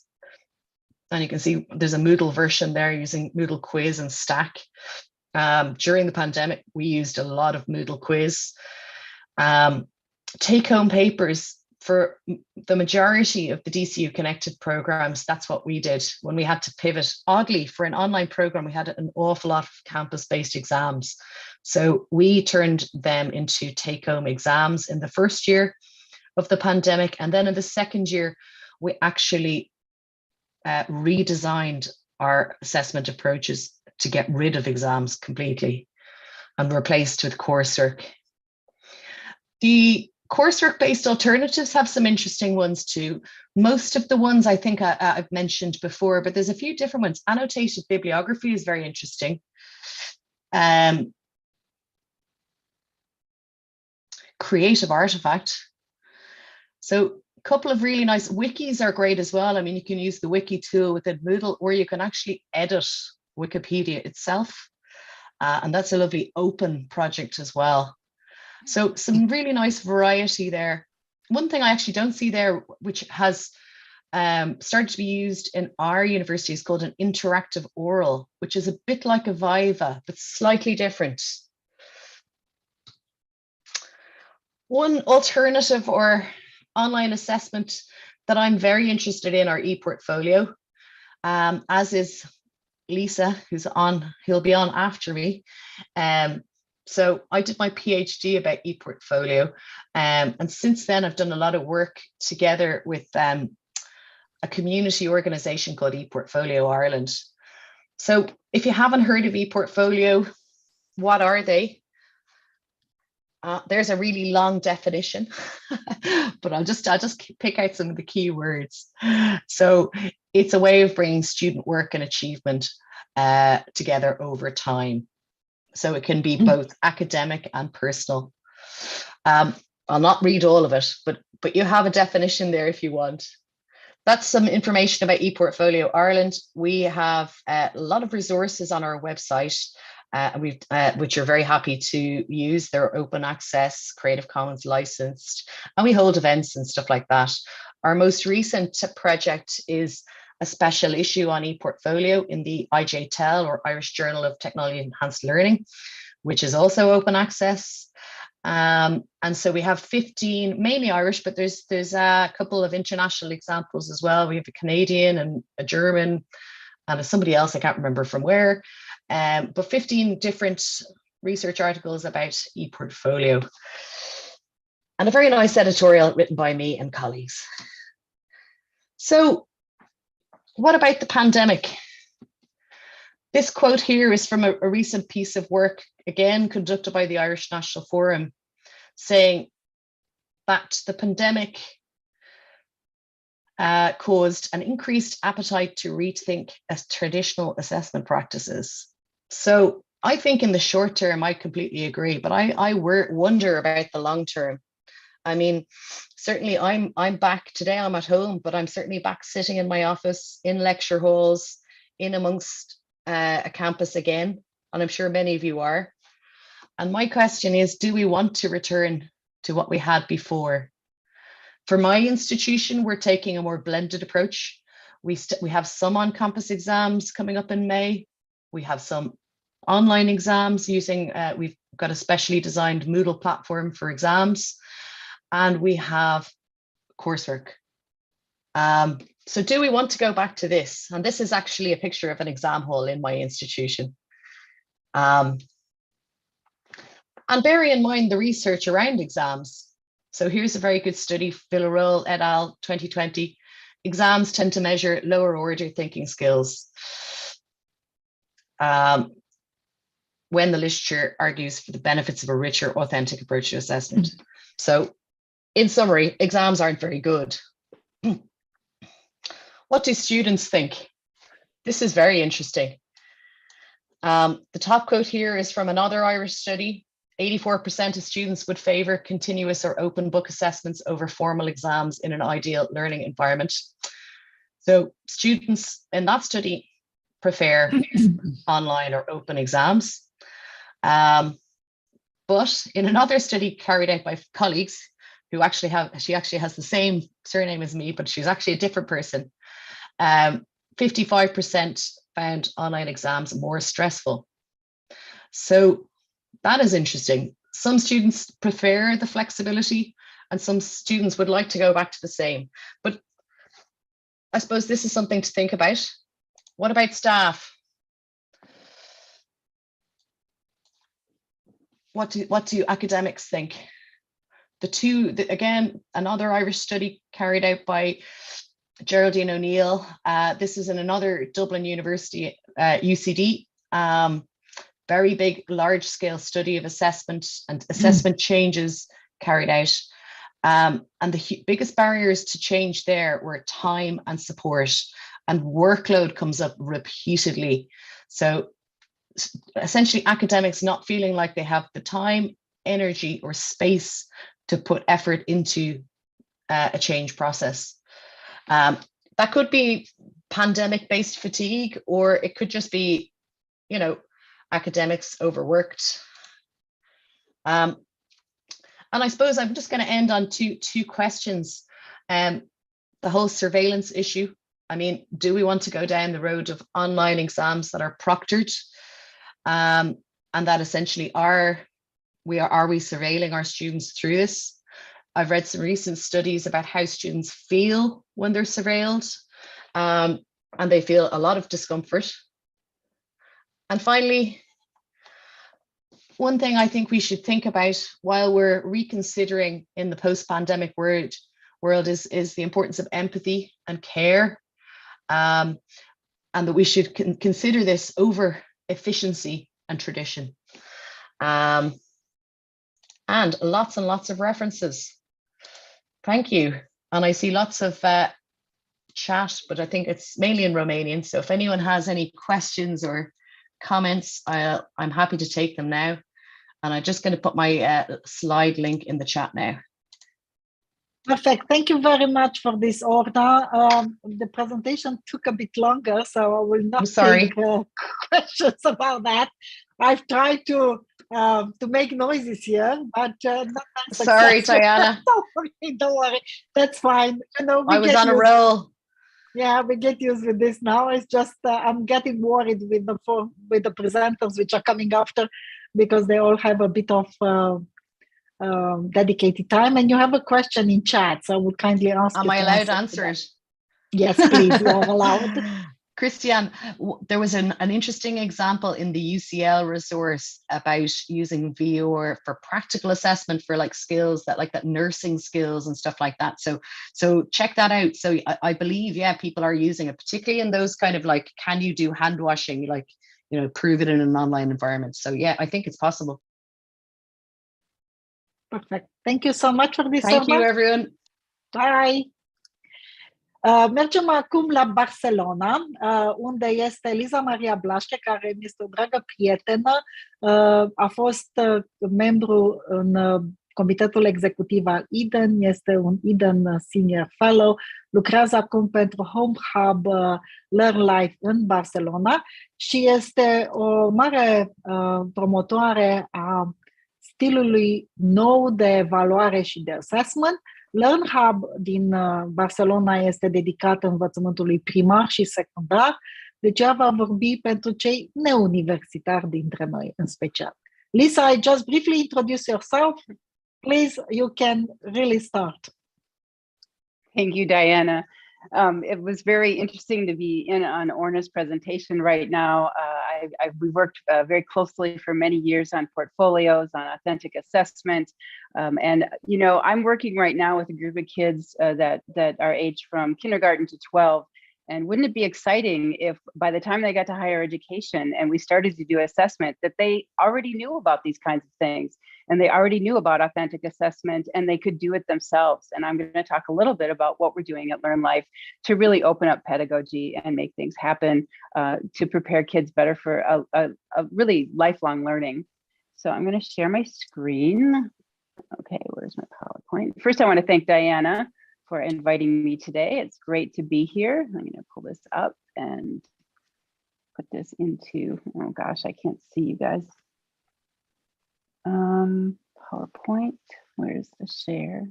I got too many windows going on in my I know, that's the problem. It's just around where you were with the mouse before. Okay, let me try to pull it up. Oh, there we go. I can see the little icon. How's that? Perfect, perfect. Thank you so much. Okay, so thank you for the invitation today. As Diana so kindly said, my name is 𝗨𝗧 𝗢𝗲𝗀𝗀, and I am working in Learn Life Barcelona. I'm responsible for their home learning programs and also for implementing HiFlex within our organization. And so first, I'd like to talk a little bit about what do we mean by opening up pedagogy. And for me, there's a lot of definitions out there. This is something that 𝗨𝗧 and Yanjiani have been working on for the last, I guess, 5 or 6 years, and really looking at, you know, how do we open up our pedagogy, our teaching and learning experiences. So if you want to read more about that, I really encourage you to go to their site. Some of the ideas that I've gleaned from them, and also from my work in the area of self-determined learning and pedagogy, is some of the things that we really need to do is we need to give our learners agency. We need to make them responsible for their learning, give them environments where they can be responsible. Applying learner-centered methodologies. What kinds of methodologies can we apply so that the learner is really the center of these learning experiences?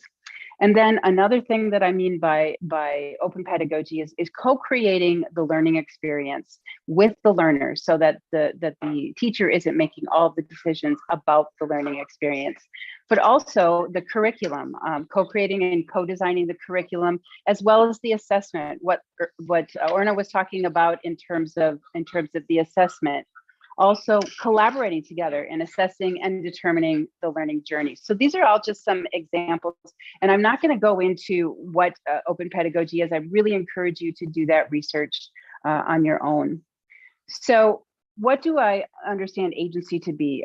Agency is really the power to act, giving learners an opportunity to make decisions about their learning, and where the learning is actually initiated by the learner. And why do I think that's important? Well, I like to use this quote from Sean Michael Morris, who says, agency gives us mastery over ourselves. And I think this is really important, not just for kids, but for adults as well. We want to be the masters of our futures, of our destinies, and making decisions about what we do. So why not start with learning? Why not start with education? And these are some of the things that we do at Learn Life. And I'm going to talk a little bit more about how we realize that. Really central to our approach in teaching and learning is these five values. And I really like that Orna brought up Mahabali and just how we really need to work on this pedagogy of care. This ties very closely into this, because in order to have open pedagogy, in order to have an environment where learners really feel like they can contribute, be responsible, there needs to be an environment where there are positive relationships, where there's empathetic collaboration, where they're growing through adventure, where we have fair communities and authentic trust. And another reason why I think this is really important is that we really want to move into high flex environments. We're not going to be able to realize these in environments that are teacher-centered, that are controlled by proxies, by surveillance and proctoring companies. We need to have an environment where learners feel safe. And if we provide them with these environments where there's empathy, where there's mutual trust and respect, I believe that we can move very quickly back and forth from online to face-to-face and have a really good mix and create those high flex environments that we want to achieve. So how is it that Learn Life has gone about this? Well, we didn't just wake up one day and say, hey, you know what, we're going to just start doing this kind of self-determined, self-directed learning with kids. What Learn Life did was they went and they visited over 100 different innovative schools around the globe, put together the best research, the best practice examples, and then came up with what they call a personal learning paradigm. And it consists of these three different areas. First, preparing to create that environment where learners can really engage in their learning, and then implementing it, and then supporting it. And so if you want to read more about the paradigm, the link is included at the bottom.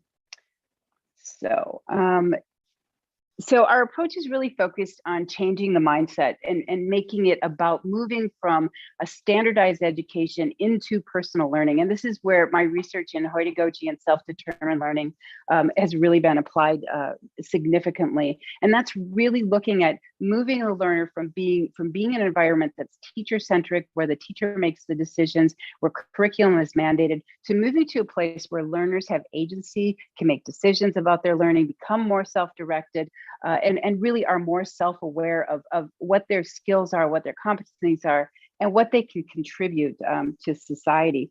And the other thing that's really, I guess, for me is cool, having worked in online environments for over 2 decades and teaching in online environments, is that the more self-directed learners, that the more this learning becomes personal, the more self-directed learners become, and the easier it is for them to learn in self-directed and online learning environments. Because what we often see as teachers, at least at the higher education level, is our students will show up and they don't know how to teach. How to learn in a self-directed way. They want us to direct their learning. And so it's a whole unlearning process. Now, wouldn't it be cool if we were able to have kids come into higher education and they're already able to do this? And this ties in with what Orna was talking about with authentic assessment. What if they could do that before they even get to higher education? So how do we apply it at Learn Life? How do we design these kinds of environments? Well, we base what we do on a learner-centered approach, and this involves using learner-centered methodologies. And these are things like experience-based learning, peer-to-peer, crowdsourced social learning, project-based, challenge-based, social entrepreneurship, really authentic learning where they're choosing what it is that they want to do and then they're pursuing it independently. And passion projects, what kinds of things are they really driven by? What are they excited by?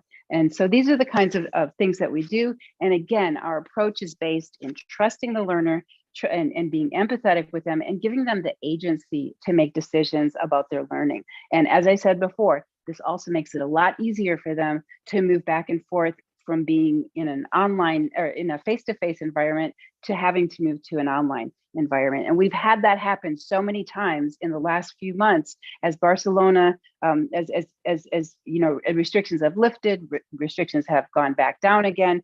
Some of our learners have contracted COVID, have had to go home, so the whole bubble group is home. So the way that we were able to do that is because there is this environment of trust and empathy, and they are self-directed in what they do. So what's our approach? How do we do this? Here are just some examples of how we go about it. We really co-create, co-design the learning experience. Each learner has their own personal learning plan, and we do this using different building blocks that contains things, for example, from numeracy and literacy, science, to things like having a real talk where they have open discussions about things that are really critical for them or interesting for them, their passions and their interests. And then we co-create the curriculum, and we create this learning plan for them. On top of that, learners can also design their own curriculum. And these are things what we call adelantes, where they take a skill or they take knowledge that they have, and then they teach the other learners within Learn Life about how to do these things. And these are really exciting. The kids really love learning from each other. The learners give a lot of input in terms of what kinds of things they're interested in learning.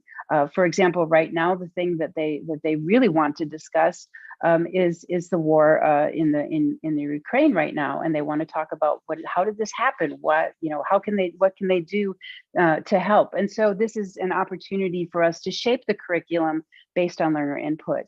We also have learner-led Fridays, which is like the adelantes, where they will actually design the curriculum for that day. And then we also apply the kinds of things that Orna was talking about in terms of assessment. We co-create that assessment with them. The learners create their own portfolios. They go through stages of autonomy where they look at where am I in terms of my self-directed learning? How can I improve? Where are there areas for growth? And another really neat thing that the kids do, which I, as an academic, never thought that kids, especially teenagers, would ever be able to do. And that's what we call 360s. And that's when at the end of what we call a cycle of learning, the kids present what they learned, and they present it to their peers, they present it to their parents, they present it to the learning guides, who are, I guess in academic talk would be teachers, and then they get feedback. And my first thought was, I've sat in on a lot of academic, peer assessment type of environments, where I'm asking students to give feedback on their peers, and I get the kind of feedback like, oh, it looks great. The feedback that these kids were getting, because they're in an environment of empathy and trust, they were and they really are focused on helping each other grow. It was so open, it was so honest, it almost brought me to tears. And people know me that's not easy to do with me. And it was just so exciting to watch these kids just, help each other and support each other in their learning. And so 360s are really a big part of what we do at Learn Life in terms of assessment.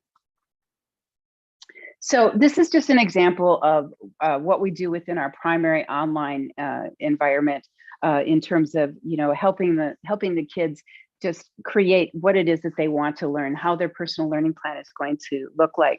And we incorporate what as I said, building blocks that focus on learning to think, learning to be, learning to live, to relate, and learning how to do. And then they build their own personal learning plan based on that. And here are just a couple of examples of that. Passion projects, opportunities for them to explore. Then they can also do things with literacy and numeracy, philosophy and art, really the STEAM, getting them to really be engaged in a fun and energetic way. We've also got what we call Spark, which is to spark their passions and their interests. We have friendship circles where they get together and talk about how they're doing, getting support from each other. And then of course, they've got one-on-one mentorship. Lastly, I want to share with you a passion example. This comes from Celine, who is one of our change makers. Celine is 17, is in Barcelona learning, and she created an online youth movement called 𝗨𝗨𝗧, which is really a movement to get kids away from their social media, away from their phones, to really focus on their wellness and their well-being. And this is really her passion, and it's something that Learn Life has then been promoting and supporting to help her realize this, because it's a next step for her, because she wants to be involved in really social movements, as they in the ground root social movements. So this is to create what we're trying to do is to create these kinds of environments where kids can really pursue their passions like Celine has, and to become entrepreneurs, which I think is also a really important skill for kids both today and tomorrow within learning environments. So if you want to do this, what is it that you have to do? What kinds of things do you need to think about? Really designing a pedagogy of agency, giving them the agency, the responsibility, the ability to self-direct and self-determine their learning. And it's really focused on developing those self-directed and self-determined learning skills. Co-create the full learning experience with the learner, not just what it is, what topics they'll explore, but also what that experience will look like, how the learner will go about that experience, what kinds of activities will they undertake, and then most importantly, how they'll assess whether learning happened and what are their areas for growth. And then also co-designing the curriculum with them using learner-centered methodologies. And a really, really important part, and I can't emphasize this enough, is the reflection process, and again and again and again through that reflection process. So that's how we do learning at Learn Life, and that's how we introduce open pedagogy within our program. So I hope that was interesting for you, and if you want to learn more, feel free to get in touch with me, and we can talk more. And thank you, Diana, for inviting me today. It's my pleasure, and thank you very, very much for this. I'm really happy to be able to have you this time here. Let me stop the share of your screen. And I have one single question also for you, if it's possible, before I'm introducing Mark. So let me just change this to speaker view and to add also myself. Hold on a second. So my question is, because you worked in a university and now you're working with kindergarten kids and a bit older, I'm in primary school, I'm going to secondary school, making a lot of changes for them. How do you feel, or what do you consider that will be the most important thing that high schools and universities need to do to be able to accommodate these kids? To accommodate my kids, or to accommodate kids in general? I think, it can be general also. But I think the graduates, the alumni from Learn Life will be some of the most challenges one. It's very challenging, I think, for them to come out of, I think if they need to go into an academic environment, it will be very challenging for them, but they will be self-directed and self-determined enough to create the kind of learning program that they want to. And it gives them responsibility, and it gives them, I guess, the sense that they're agents of their own learning. And if you look at the workforce, because before I was in academia and before I joined Learn Life, I also worked for a computer software company. And the kinds of students that I know we're producing at Learn Life, where they're self-directed, innovative, creative, and really take responsibility for their learning, these are the kinds of learners that employees want. And these are the kinds of skills that we need for lifelong learning. So if we send our skills to send our kids to academia, and I think that they'll do fine. If teachers, I think teachers are doing their kids really a service if they support them in developing these skills.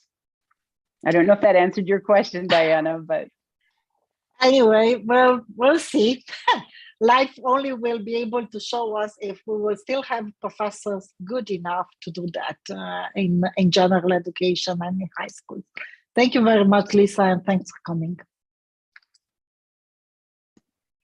Yes, so Am să vorbesc acum un pic în limba română, pentru că îmi face deosebită plăcere să-l invit alături de mine pe colegul meu Mark 𝗨𝗧 de la Bentley University din Statele Unite, de lângă Boston, cu care lucrez din 2008, deci sunt 14 ani de când lucrăm împreună în proiectul TalkTech. L-am vizitat și în Bentley University, facultatea de calculatoare, dar nu numai, el a reușit să realizeze un laborator deosebit care oferă un suport inclusiv și deschis tuturor studenților din universitate. Mark, I briefly introduce yourself. Please start sharing your screen and go directly into the 𝗨𝗧 presentation. And please speak a bit slowly. Camelia is having huge issues on trying to catch up with everybody's pace of speaking. Can you see the screen? Yes. Okay. So good day, everyone. My name is Mark 𝗨𝗧. I am a senior lecturer at Bentley University, which is a business university outside of Boston. And I'm also the director of Bentley's CIS Sandbox, a technology social learning space. And I would like to spend the first few minutes of our talk today sharing with you how we have worked to create a multi-access learning community in this space. First, a brief tour, if the video comes up, of the Computer Information Systems Sandbox is a high-tech learning space focused on making social connections in a technology-driven world. In this lab, you'll find undergraduate tutors to help you with any technology-related coursework, either in person or online. But that's only part of the CIS Sandbox experience. It's also home to some of the most innovative equipment on campus, including virtual reality headsets, Amazon Alexa and Google Home, Android tablets, Windows and Mac computers, all ready to explore and experiment with. At any point in the school year, you'll find students coding apps, attending online classes, or just hanging out with other students passionate about technology. The CIS Sandbox also plugs you into a network of alumni and industry leaders at established and emerging tech companies. Students take the skills learned in the classroom and CIS Sandbox to become the next wave of leaders in fields such as application development, software engineering, and IT operations.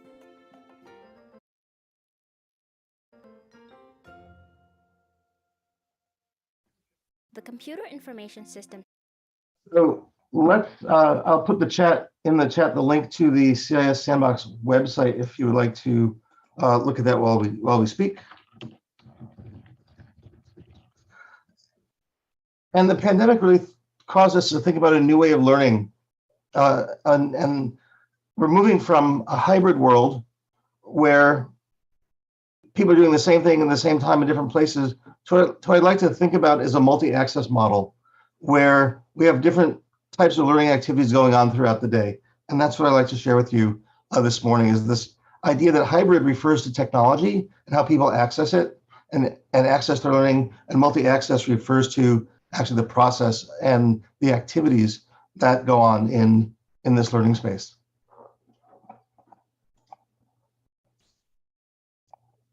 So with the multi-access model, we can have learning taking place in different places at different times. And I'll give you a few examples of that. Same time, same place. Students join in person to meet with tutors or attend guest speakers or events or participating in online tutoring. In this case, the activity of learning takes place synchronously in the same time, in the same place. So here's an example of a group of people who are listening to a speaker we recently had in the same place at the same time. Same time, different place. Online allows us to do exactly what we're doing now, have speakers come in from all over the world to share their knowledge, or have tutors meet with others in different places, but at the same time for synchronous conversations. Different times in the same place. In person, we have a lot of things going on at the same time. Students could be working together in different groups on projects, playing with devices, all throughout the day. And learning can take place in different times and different places.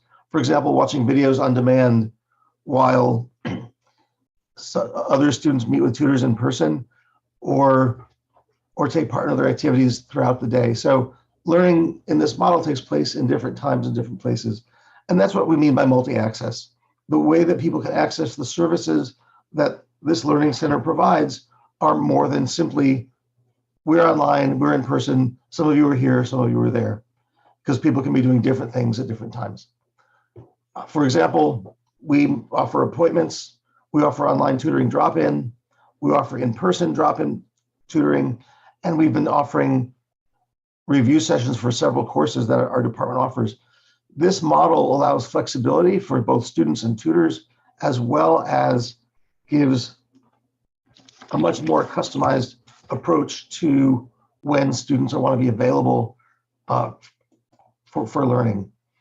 We have several students working throughout the day and throughout the week. In this case, this shows the green people, or the greens blocks show people working online, and the purple blocks show people working in person. We've seen that we tend to shift to evenings and weekends online and keep our center open during the day now when people are looking for a place to congregate while they're on upper campus before classes start, or between their classes. And of course, we've all learned how to do tutoring on Zoom and learning on Zoom.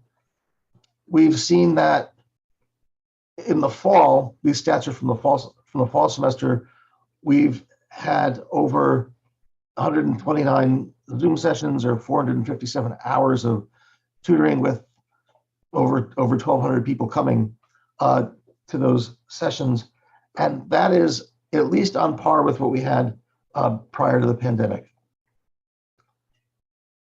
By offering review sessions for individual courses, that allows our tutors to really focus on what specific students need to know and provide them a much more customized learning experience for them. In addition, it makes for flexibility because the tutors can set those hours on their own to meet the needs of the students in the classes for which they are supporting. We started using what I like to call an Uber model for appointments, where students fill out a form on our website to ask for a request to meet with a tutor, and that form gets sent to every tutor who is capable of helping with that class, and then the first tutor who responds to the student actually gets to work those hours. So that provides incentive for the tutors to accept the hours, otherwise they won't get paid, and at the same time, it allows them flexibility to work for an hour here or there when the requests come in and they are available. This model has proven to be effective also because we're not waiting for people to knock on the door and say, okay, I'm here, but the appointment system allows us to have students work when they and the students they want to meet with are both available. And this structure shows for the past year, we've been hitting a pretty good average of responding. And you can see the numbers of requests in a given week have obviously go up and down depending on where things are in the course of the semester. A lot going on in March and April during midterms and finals. The same with our summer semester in June and July, and then more in the fall. It also gives us a sense of which courses we offer require the most amount of support. So I'll stop here and stop sharing my screen and allow Diana to talk with you a little bit more about a project we've been working on for the past several years called TalkTech. Yes, indeed. Let me share the screen now. So I will, we can speak about TalkTech, and hold on a second. Yes, that's, let me see. Yes, that's perfect. So I will speak in Romanian, Mark, and you can point out towards the end in English, okay? So basically, I will just briefly, hold on a second, apologize. Îmi cer scuze, trebuie să fiu sigură că pot să văd pe toată lumea și să văd bine. Am să închid camera ca să putem să fiu sigur că e bine. Bun. Perfect. Deci voi vorbi despre proiectul TalkTech.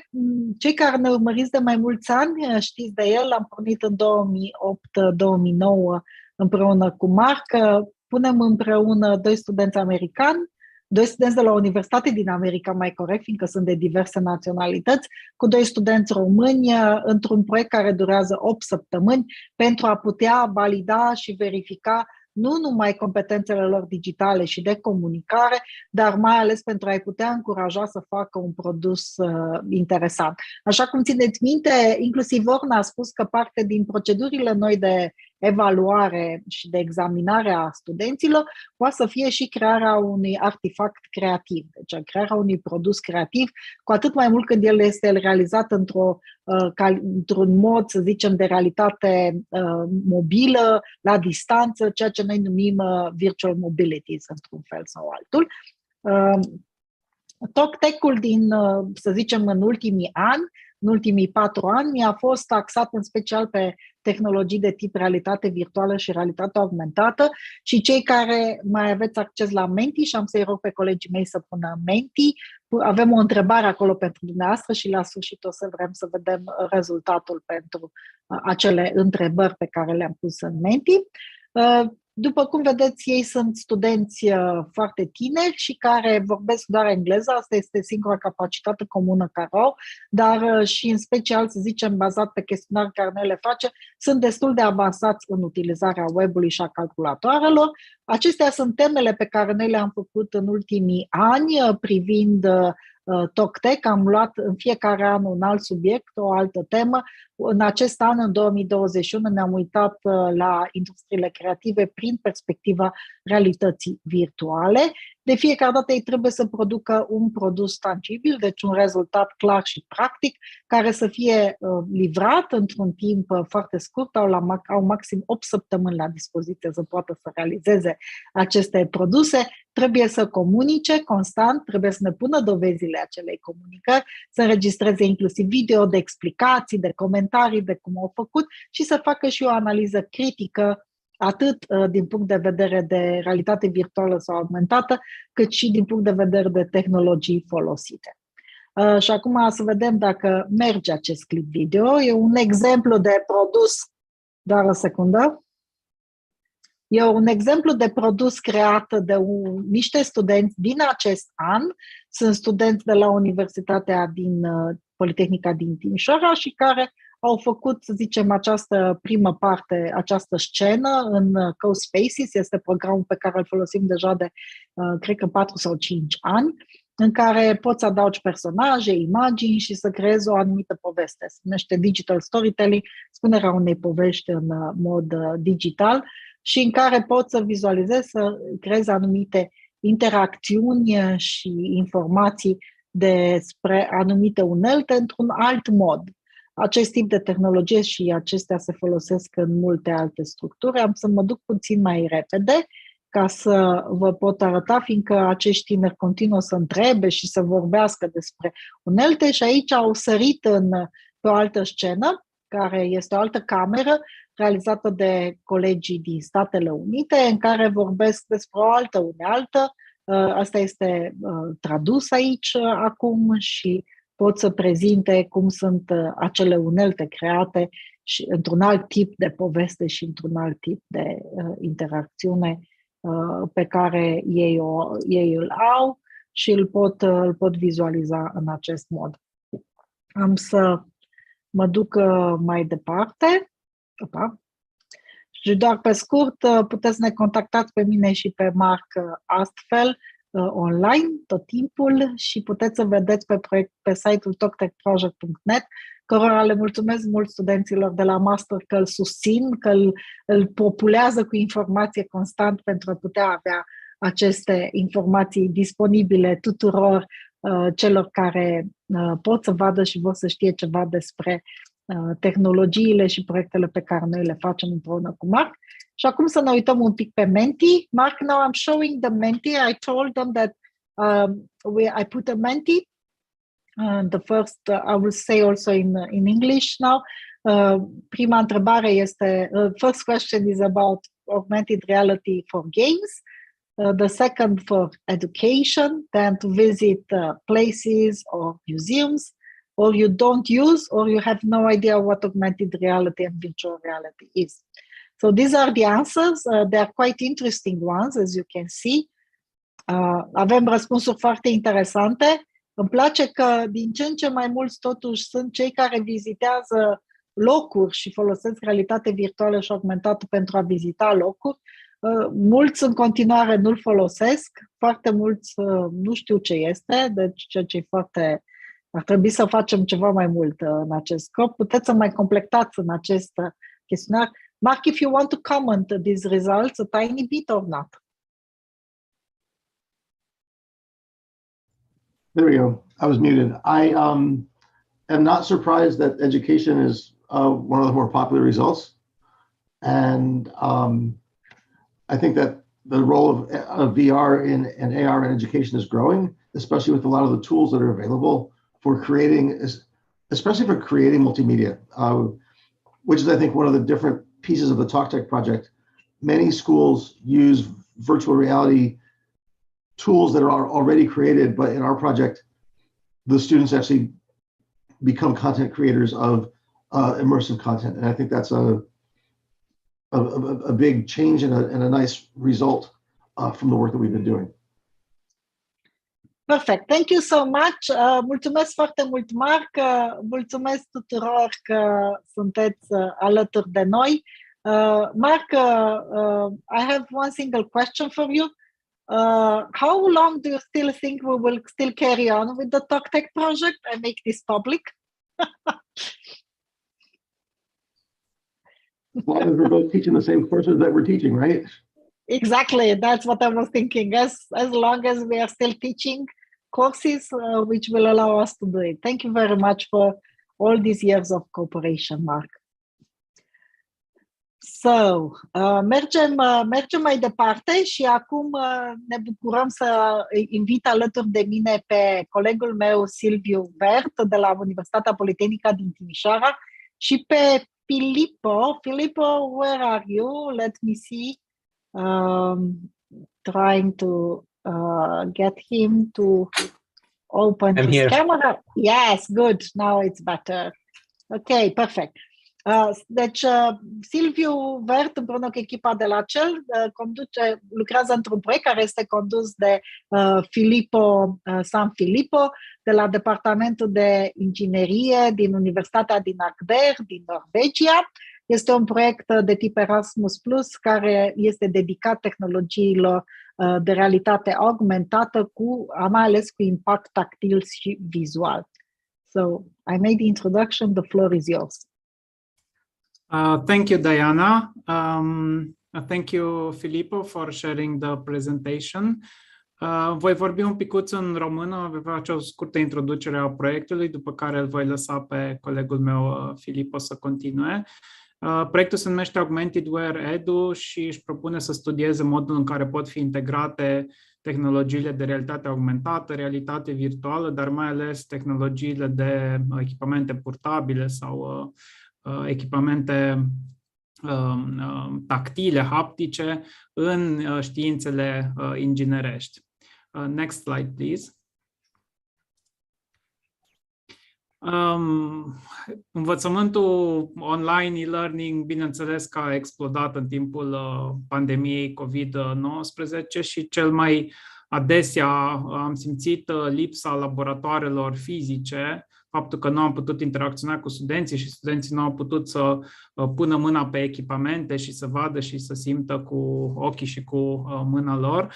Și de aceea proiectul își propune să încerce să vadă cum pot studenții de acasă, de la ei, nu neapărat acum într-o situație de pandemie, dar pe viitor, când se va dezvolta învățământul hibrid tot mai mult, cum pot ei să interacționeze cu obiecte și să le manevreze de la ei de acasă, așa încât să aibă o senzație aproape de realitate, ca și cum ar fi în laboratorul fizic. Next slide, please. Prin urmare, studiem integrarea diverselor simțuri pe baza echipamentelor care există în momentul ăsta pe piață, dar și a unor noi dispozitive pe care le prototipăm și le testăm. Practic, încercăm să integrăm simțul vizual împreună cu simțul auditiv și împreună cu simțul tactil, astfel încât să creăm o formă prin care studenții să absoarbă și mai ales să pună în aplicare cât mai bine informațiile pe care le află de la universitate. Next slide, please. Suntem o echipă formată din mai mulți cercetători, mai multe țări europene care lucrează în acest proiect și dacă sunteți curioși să aflați mai multe, vă invităm să accesați linkul pe care îl vedeți pe slide în partea de jos. Mai departe o să-l las pe Filippo să facă o prezentare mai în detaliu a lucrurilor la care noi lucrăm în momentul acesta, doar să închei prin a vă spune faptul că obiectivele mari pe care ni le propunem sunt și pe care le-am parcurs parțial până acum, să aflăm exact cunoștințele cadrelor didactice și interesul lor în a integra astfel de tehnologii în cursurile și aplicațiile pe care le susțin, să încercăm împreună cu ei să implementăm cursuri care conțin astfel de experiențe de realitate augmentată, virtuală și inclusiv partea tactilă, deci să vedem cum se pot pune în aplicare într-un mediu exact de genul modul de care am discutat până acum sau alte medii educaționale și nu în ultimul rând, fiindcă suntem în cadrul Săptămânii Educației Deschise, să facem disponibilă o listă și niște echipamente și software-uri pe care studenții și profesorii le pot accesa, astfel încât să-și poată desfășura munca în acest sens. Filippo, please. Thank you very much, Silvio and Diana, for this opportunity. So the idea of the project is to utilize off-the-shelf controllers that are already available in the market and possibly the most affordable ones, and to augment them with additional sensors and actuators so that we can also provide not only a visual and auditorial feedback, but also a tactile feedback. So as you can see here, on the market, we have several available competitors developing mostly gaming controllers, but the most affordable ones normally do not provide tactile feedback, while the only few ones that provide tactile feedback are still very expensive. So what we want to do is to use the most affordable ones and to integrate additional sensors and components so that we can make this feasible for students. And in this picture, you can see the first prototype that we have developed. So as you can see on the right side, we are using a traditional gaming controller, and we have added vibration motors on the fingertips. And these vibration motors can be controlled and triggered when there is a virtual collision. So for example, if the student is interacting in a virtual laboratory, manipulating objects and so on, so we can give the feeling to the student as if he was virtually inside the laboratory. We have used open controllers like the Arduino controller board to do this integration, and from a simulation perspective, we have used the Unity 3D environment together with other components. So here you can see a detail of the controller board and the integration with just one motor. So of course, this is a modular design. We can have 10 motors as one for each finger. And in this animation here, you can see how we are rendering the forces. So for each finger, we do a raycast, and when there is a collision, a virtual collision, we can detect that collision, and we can proportionally generate the force according to the distance and according to the velocity of approach. So this, of course, can be formulated from a mathematical point of view. We can calculate first the force for each finger, and we can then render this in a form of a vibration pattern. So we calculate the duty cycle that then we render on the motor. We calculate also the frequency, the pitch frequency that we have to use to render the audio. So when we collide, we can render a specific sound according to how strong is the collision. And finally, we also render a different color according to the magnitude of the collision by calculating the wavelength for that specific color. And here we can see a UML diagram that shows how the interaction with the virtual object is rendered. Of course, there is no time really to go into details here, but of course, we are very happy to answer your questions or to share with you the articles that we have already published on this topic. And here another small detail regarding how we render the tactile force. And here I would like to show you a demo where the student is actually collecting different objects and sorting them according to the material. So here we are basically, for example, collecting plastic. As you can see, the user is wearing the controllers and the VR headset. Now she's also grasping a pizza carton, so it's paper, and finally a glass object. So the different materials can be rendered with the motors that we have integrated on the controllers. And we can also perform different experiments. So for example, isolating different channels, different sensory channels. For example, only visual, only audio, or we can combine the tactile, audio, and visual feedback together, which according to our experiments, this combination is the one that is the most effective because it resembles the real interaction.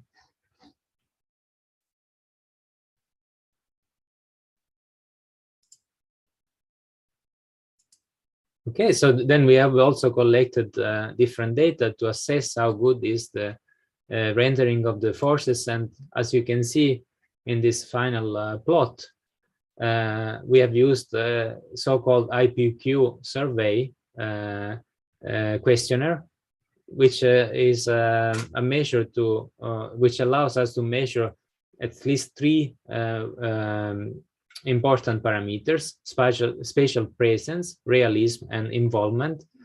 As you can see, realism and spatial presence is a relatively good result, while in the involvement we can still improve it, especially, for example, by removing the many cables that at the moment we have in the first prototype.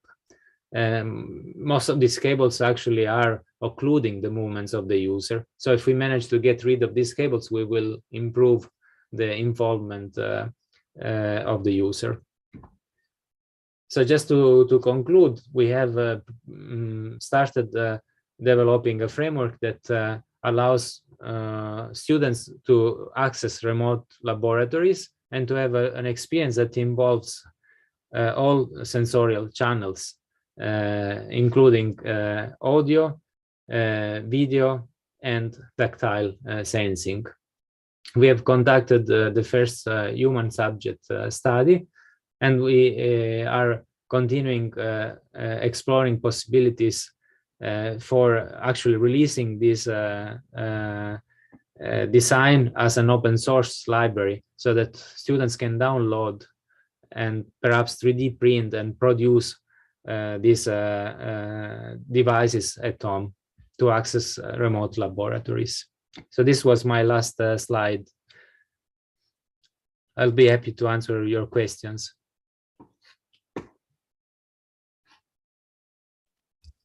Perfect. Thank you so much. Yes, we had some. We had the Menti before, which was quite related with this topic, if I can say that, because it was also related with augmented reality and virtual reality. And you saw probably there that there are not so many people who are using it for education. Why do you think is that? Either you or Silvio. Sorry, I didn't. Why people don't use augmented and virtual reality in education as much as we would want, for example? In my opinion, there are several challenges yet. For example, from a technology perspective, the the devices that we have available are still not completely mature, and they require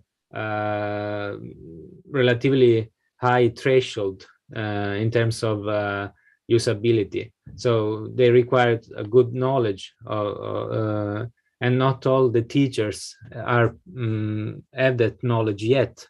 So in short, in my opinion, there are some technological limits that with time we probably are going to solve, and also educational limits also, I mean, from training perspective. So we need to train our educators to start using this technology to make it more accessible.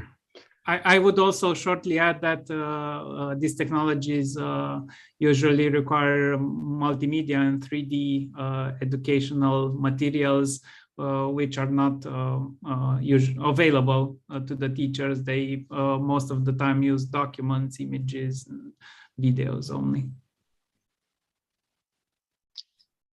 Thank you so much. Thank you very much, Filippo. Mulțumesc foarte mult, Filippo. Mulțumesc mult, Silviu.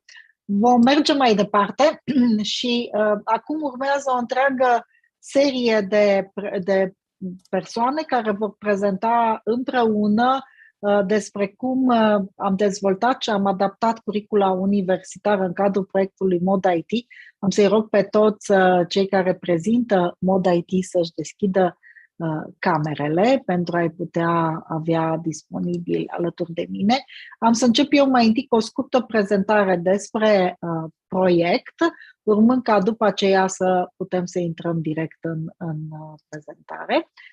Foarte pe scurt, ceva despre Mod IT. Mod IT este un proiect pe care l-am inițiat acum 2 ani și jumătate, dedicat competențelor și îmbunătățirea competențelor profesorilor din mediul universitar din punct de vedere al schimbării paradigmei educaționale. Suntem o serie de parteneri și astăzi veți vedea că alături de noi vor veni și ceilalți parteneri și am să îmi anulez deja spotlight-ul astfel încât îi veți putea vedea în principiu pe toți.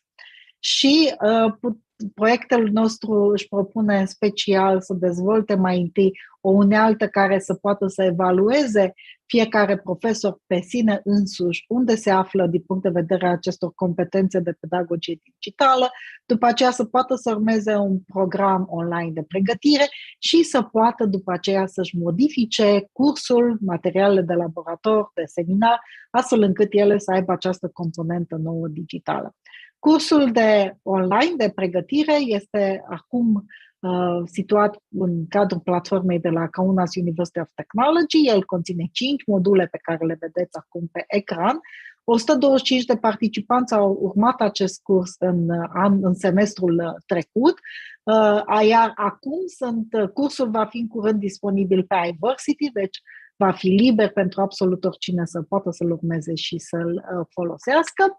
Iar acum sunt cam 20 de profesori din toate universitățile care dezvoltă și schimbă curicula lor, planurile lor, silabusul și materialul de curs. Acestea sunt cursurile care sunt în plină schimbare și care unele dintre ele au fost finalizate și sunt deja disponibile, iar colegii mei vor vorbi despre aceste cursuri și acum am să opresc și am să-i rog pe ei, pe rând, numai o secundă să trecem în gallery view. Ok, da, bun.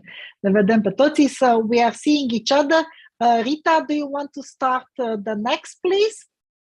Yes, I also see Ralph now here. So yes, Rita, let's go with you now. Okay, thank you, Dai. So my name is 𝗨𝗧𝗢𝗽𝗀𝗀𝗀𝗀. Just a minute, I will share my screen. I have a presentation. So, okay. Okay. Just a minute. So my name is 𝗨𝗧𝗢𝗀𝗀𝗀𝗀. I'm representing Kaunas University of Technology, and today I would like to present the redesigned course of the bachelor degree program, databases. So There you can see some information about the course we redesigned.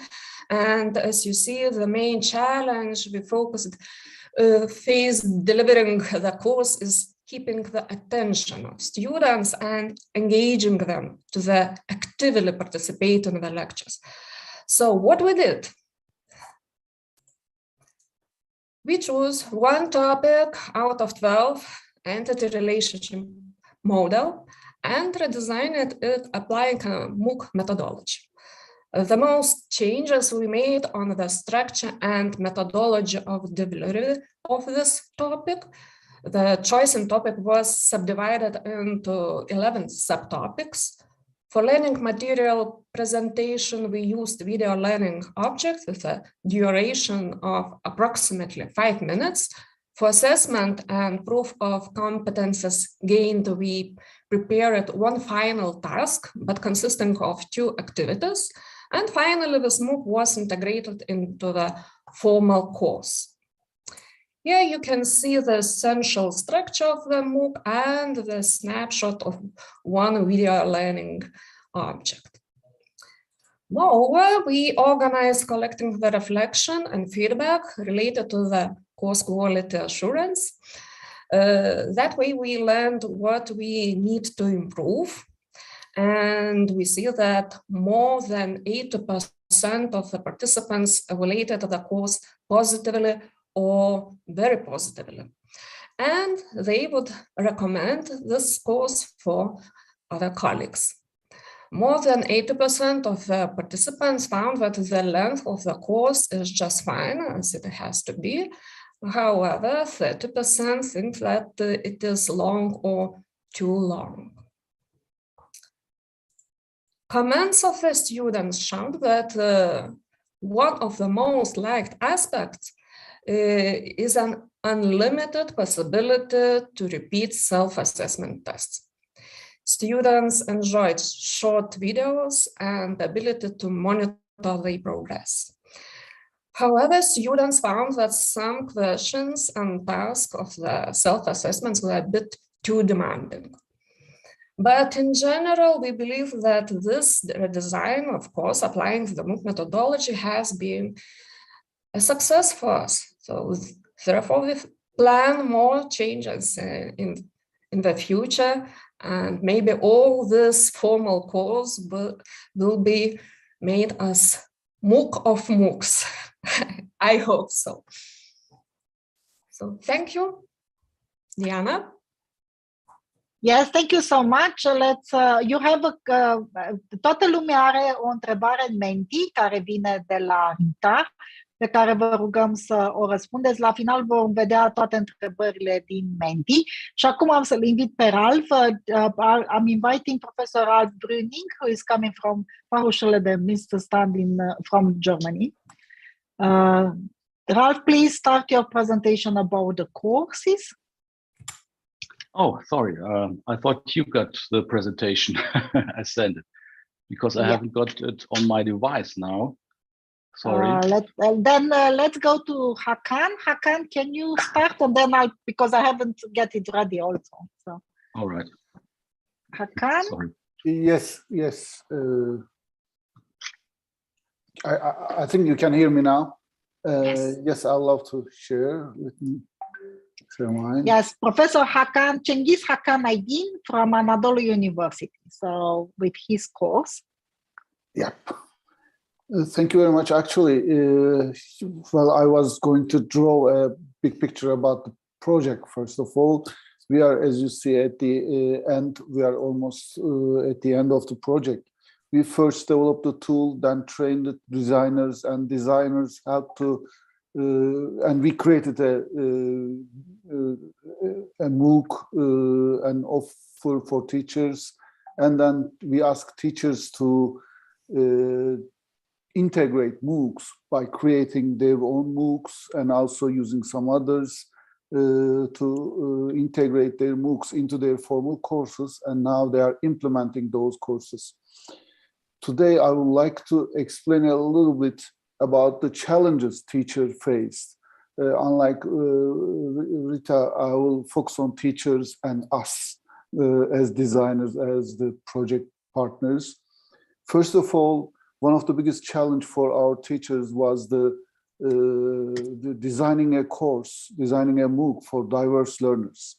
When you are preparing a course, designing a course, and creating course materials for your regular students, for formal learners, it's easy. And especially in MOOCs, people come with different goal orientations. You know, basically, we can divide into two. One is focusing on just learning something. They really want to learn something. But sometimes in formal learning environments, learners prefer just to get the grade. They are not really very much into learning. So designing a course, designing a MOOC for both groups was difficult for the teachers. That's why we had to support them a lot about the motivational techniques, how they can, what kind of activities they can offer in those courses, in this MOOC, to support this diverse learners and learner needs. The second challenge was again about creating the resources, especially video materials and some interactive materials. They didn't have too much experience, except the course they took from us. But you know, courses are good, and in a course we can provide an experience, but that's not enough, especially if you want them to transfer what they learn into their own settings. We have to support them. Supporting is very important. That's why we provided some support for them to be able to create their own videos, quality videos. The other support was related to integration models. They had some idea again, but through our MOOC, but they needed again support to come up with creative ways to integrate this MOOC into their courses. And for us, the hardest part is getting the evaluations from learners as designers, and supporting the teachers were sort of challenges for us. But we are still waiting learners to fill out our evaluation surveys, and we are conducting interviews with the teachers to be able to get better insight about them. And here is a snapshot of a course we use in Turkey.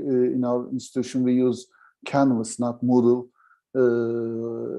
And we have a MOOC platform called 𝗨𝗪𝗧, where we, as Anadolu University, offer courses in Turkish. Currently, we have 136 courses in this platform, and we offer this MOOC again in this platform.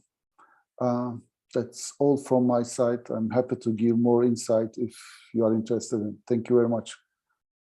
Thank you very much. We are going then to 𝗨𝗪𝗧 back. So hopefully 𝗨𝗪𝗧 𝗢𝗧 from Hochschule Mittelstand. Okay, so 𝗨𝗪𝗧, I'll share the screen with your slides. Just give me 1 minute. Yes, they are here. Thanks a lot. Okay, perfect.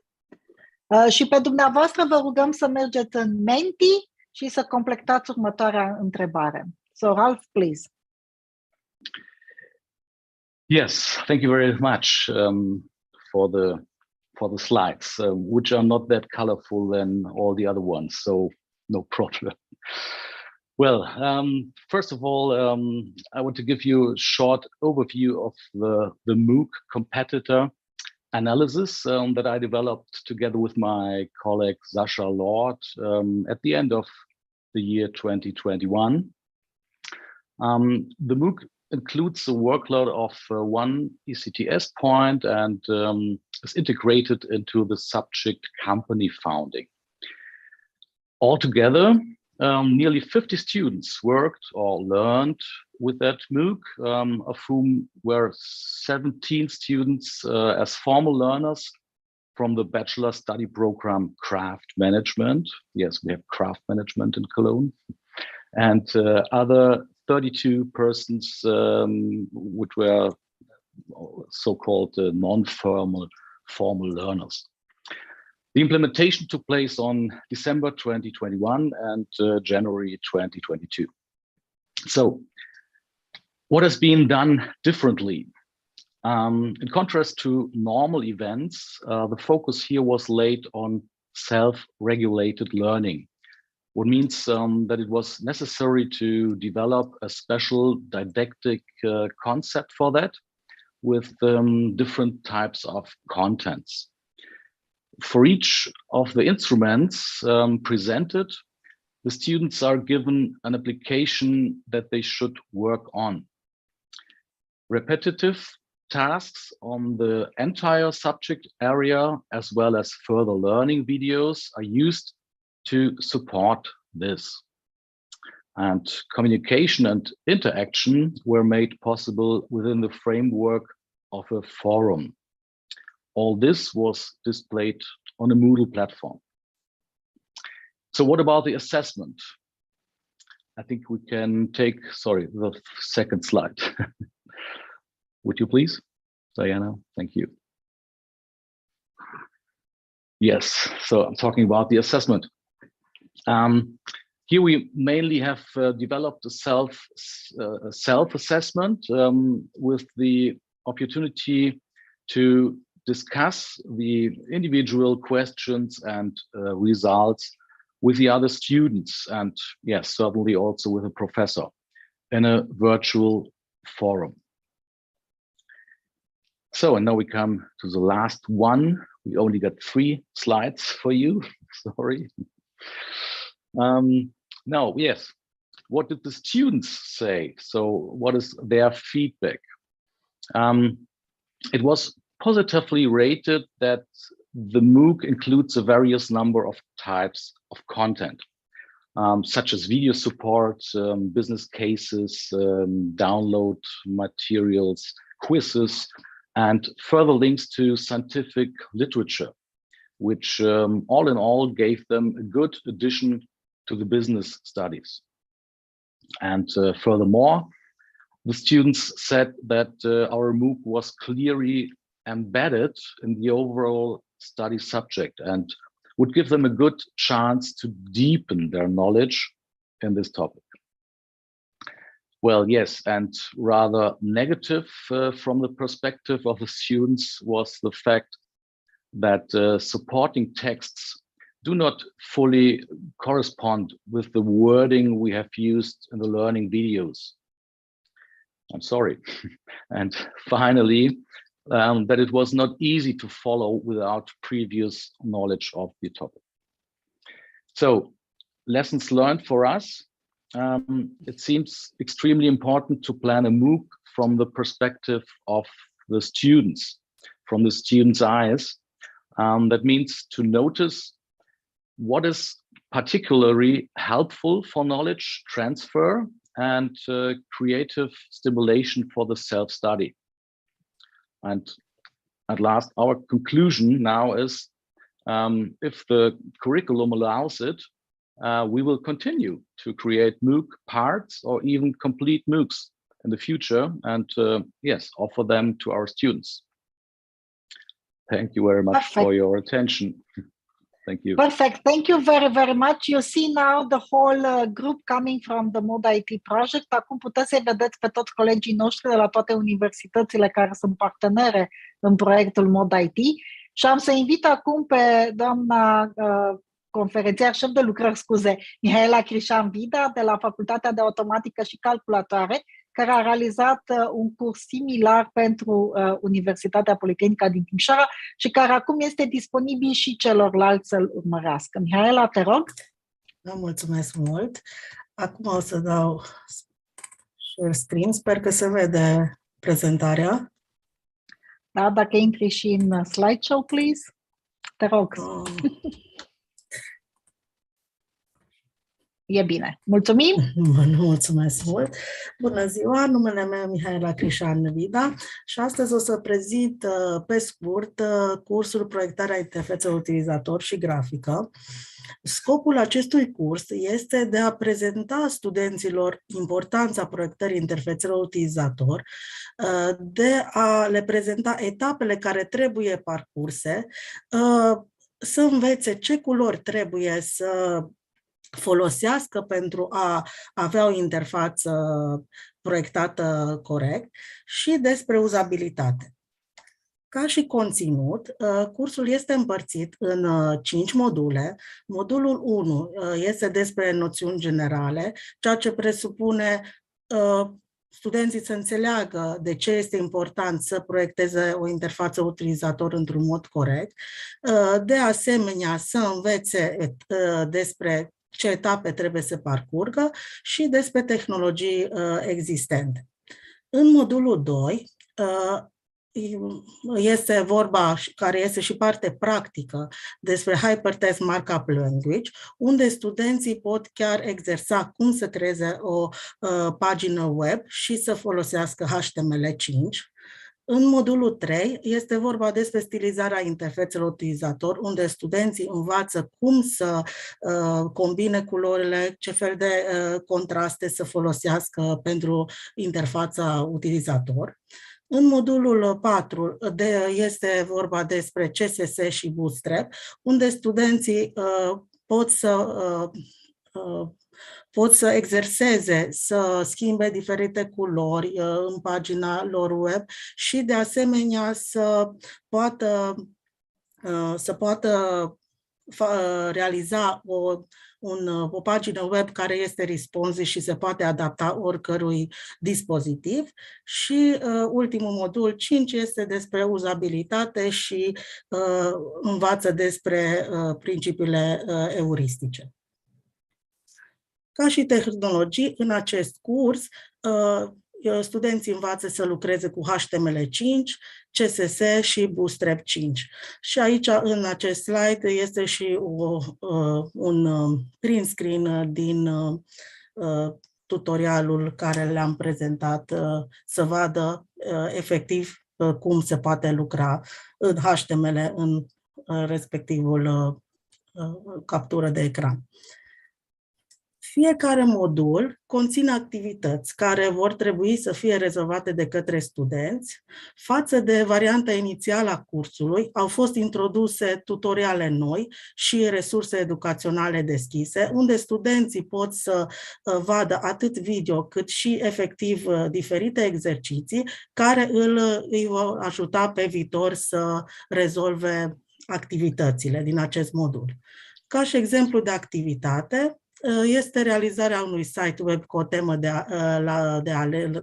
o temă care o doresc ei și pot aplica tot ce au învățat în acest curs. Și, bineînțeles, acesta trebuie să fie și să se poată adapta oricărui dispozitiv. Vă mulțumesc! Mulțumim mult de tot, Mihaela, și acum vom merge să-l invităm alături de noi și pe 𝗨𝗧 𝗢𝗃𝗀𝗲𝗀𝗀𝗀. Please start your video. He's here. 𝗨𝗧, yes. And also unmute yourself. So, yeah. Mulțumesc mult de tot, Mihaela. 𝗨𝗧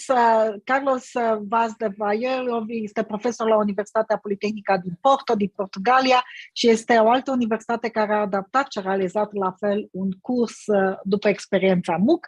𝗨𝗧, please go ahead. Hello, everyone. Nice to be here. And congratulations on the event, because I've been following it. It's very interesting presentations, very interesting information that we got. So in relation with the MODIT project, for us it was very curious, because we started MODIT before the pandemic, and actually MODIT was very helpful for us in terms of dealing with pandemic. We had to move online like everyone else, and for most teachers this was an issue. And the fact that we were able to create these MOOC approaches in our programs were actually a form of systematizing what has been done in a sort of ad hoc fashion beforehand. More formally, we have been applying the MODIT principles and ideas in the computer engineering masters and electrical engineering graduation in the School of Engineering of the Porto Polytechnic. So we have finished the first semester of implementation. We are starting right now the second semester of implementation, still in those two programs. We don't have a full set of results so far. We have conducted a couple of implementations with about 35 students in total. The results that we got from the observation and also from qualitative information that we received from the students, and this relates with control systems, this relates with graphical systems, that there were the courses that we implemented, the MOOCs as a complementary pedagogical approach. The results, like I mentioned, have been quite favorable and quite positive.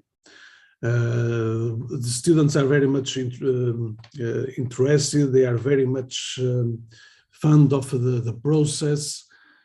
Also, I have to say, because we are in a Polytechnic Institute and in Portugal, there is a slight difference between the traditional university and the Polytechnic. Although we are both higher education organizations, we have a more professional, more job-oriented, let's say, approach. And for instance, in the master's level, all our classes work by night or at weekends. So for our students, it was actually very, very good to be able to have a blended learn or online learning approach. And so MODIT gave us the basis to have a systematic approach in terms of actually implementing a blended learning model in our programs. We expect actually to expand the use of MOOCs in our education in next year, based mostly on the results that we have so far. And that's it. I mean, to be short, that's my information about what we have been doing in our School of Engineering, the Porto Polytechnic.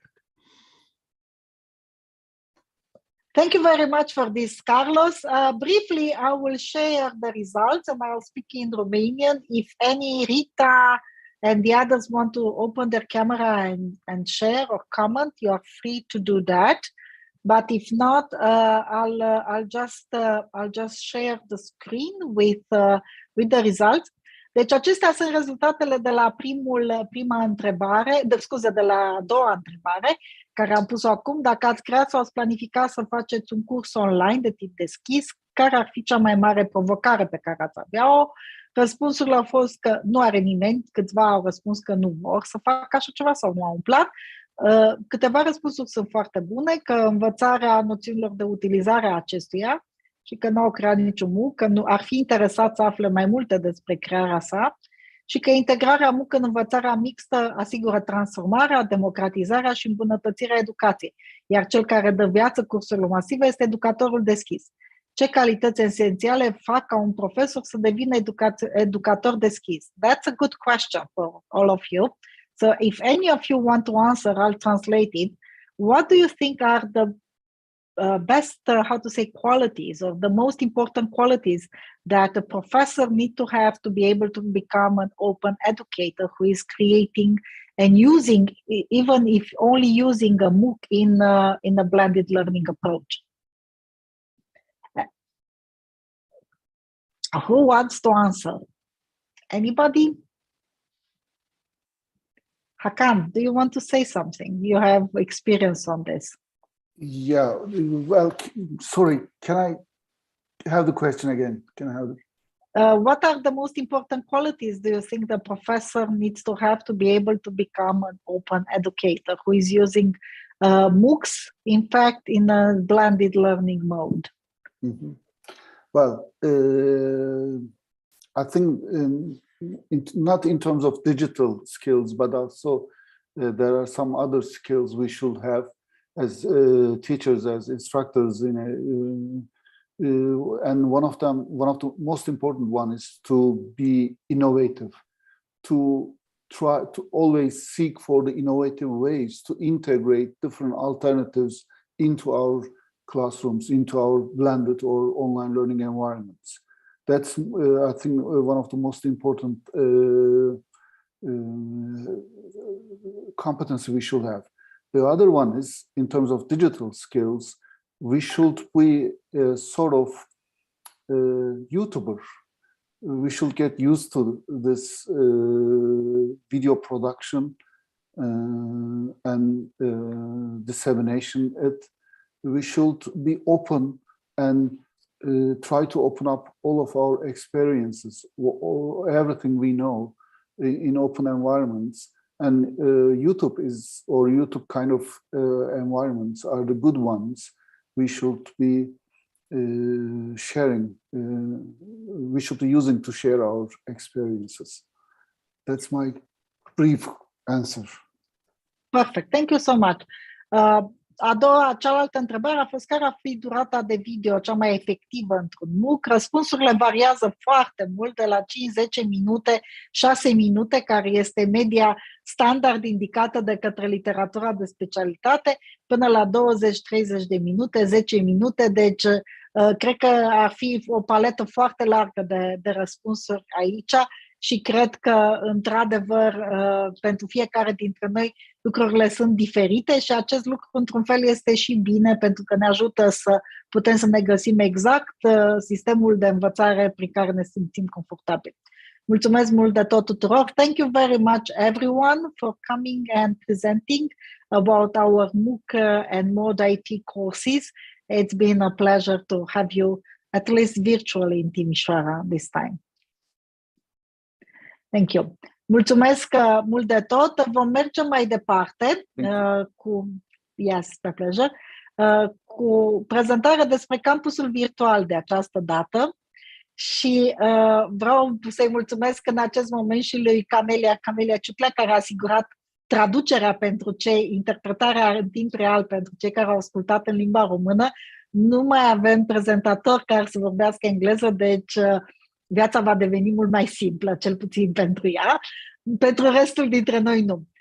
Colegul meu, șef de lucrare, Andrei Ternauciuc, de la Universitatea Politehnică din Timișoara, este responsabil, unei spune Head of Digital Virtual Campus, este responsabilul campusului virtual în Politehnică și l-am rugat să ne prezinte ultimele dezvoltări din ultimele luni și care este statusul acum în campusul virtual. Cifrele le-ați văzut și mai la început un piculeț, sunt de-a binelea impresionante. Andrei, te rog. Mulțumesc, Diana. O să pornesc și eu partajarea ecranului. Am clătinat un pic din cap în sensul că voi trece un pic de campus și o să mai prezint și cealaltă platformă noastră menționată. Ok. Eu o să vă vorbesc astăzi despre noile experiențe în cadrul campusului virtual și platforma Unicampus, pentru că, dincolo de toate considerentele teoretice de dezvoltare ale MOOC-urilor pe care le-au prezentat antevorbitorii mei, trebuie să nu uităm că aceste cursuri trebuie găzduite și trebuie să facă parte dintr-o platformă. Eu, ca și coordonator al echipei de dezvoltare și mentenanță și suport tehnic al campusului virtual din Universitatea Politehnică, doresc să vă prezint în cele ce urmează ce s-a mai întâmplat în ultimul an, pentru că a devenit așa un fel de tradiție să prezint evoluția campusului virtual de-a lungul timpului. Pentru aceia dintre dumneavoastră care nu cunosc această platformă, ea a fost inițiată în urmă cu mulți ani. În 2009 au fost lansate oficial primele promoții de studenți care au putut să acceseze platforma și cursurile aferente. De-a lungul timpului a evoluat în ceea ce vedeți în a doua imagine, o platformă educațională închisă, deoarece ea se adresează tuturor studenților din cadrul Politehnicii și cadrelor didactice, respectiv proceselor educaționale care au loc în Universitatea Politehnică din Timișoara, ceea ce înseamnă că, oarecum și pentru ușurința utilizării de către aceștia, noi gestionăm toate creările de conturi, de cursuri și de alocare a utilizatorilor la acestea, deci avem un volum de muncă destul de mare. Am reluat o parte dintre graficele pe care le-a prezentat și Diana anterior. Se observă o creștere constantă încă de la începuturile acestei platforme. Bineînțeles, se remarcă saltul brusc de utilizare, de număr de cursuri, de exemplu, de pe parcursul anului universitar 2019-2020. Explicația nu necesită considerente suplimentare, se știe de ce s-a întâmplat acest lucru. Numărul de utilizatori a crescut în mod constant, astfel încât la ora actuală, practic, toate cadrele didactice care țin ore și toți studenții din universitatea noastră au un cont pe platformă și în intermediul acestor conturi numărul de resurse care le sunt puse la dispoziție a crescut din nou în mod constant. Activitățile dedicate studenților și respectiv activitatea cadrelor didactice la fel au cunoscut o creștere continuă. Numărul de acțiuni în cadrul platformei se înregistrează, se salvează. Poate părea un pic derutantă această scădere pe care o vedeți la ultima bară, trebuie însă să ținem seama de faptul că aceasta reprezintă activitatea pentru un singur semestru, toate celelalte anterioare reprezentând activitatea unui întreg an universitar. Deci, cu cea mai mare probabilitate, această bară se va dubla la finalul anului universitar, cândva în toamnă. Concluzia este că de-a lungul existenței sale, campusul virtual a cunoscut această evoluție în ceea ce privește gradul de utilizare și, bineînțeles, timpul și suportul pe care noi l-am acordat a trebuit să crească și el corespunzător. În afară de cursurile didactice, în ultima vreme și mai de demult, dar în ultima vreme într-un mod mai accelerat, campusul asigură și suportul de comunicare pentru o serie de proiecte în care Universitatea Politehnică este parteneră prin intermediul diferitelor centre de cercetare sau colective de cercetare sau entități ale Politehnicii. Am pus aici câteva exemple de astfel de cursuri care există. De asemenea, evoluția de utilizare a campusului a presupus și evoluția uneltei în sine. Anual, noi facem actualizarea întregii aplicații și a diferitelor extensii pe care le-am instalat. Campusul virtual are la bază platforma în sursă deschisă Moodle. Martin 𝗢𝗲, care a fost inițiatorul acestei platforme, a fost alături de noi mai devreme astăzi.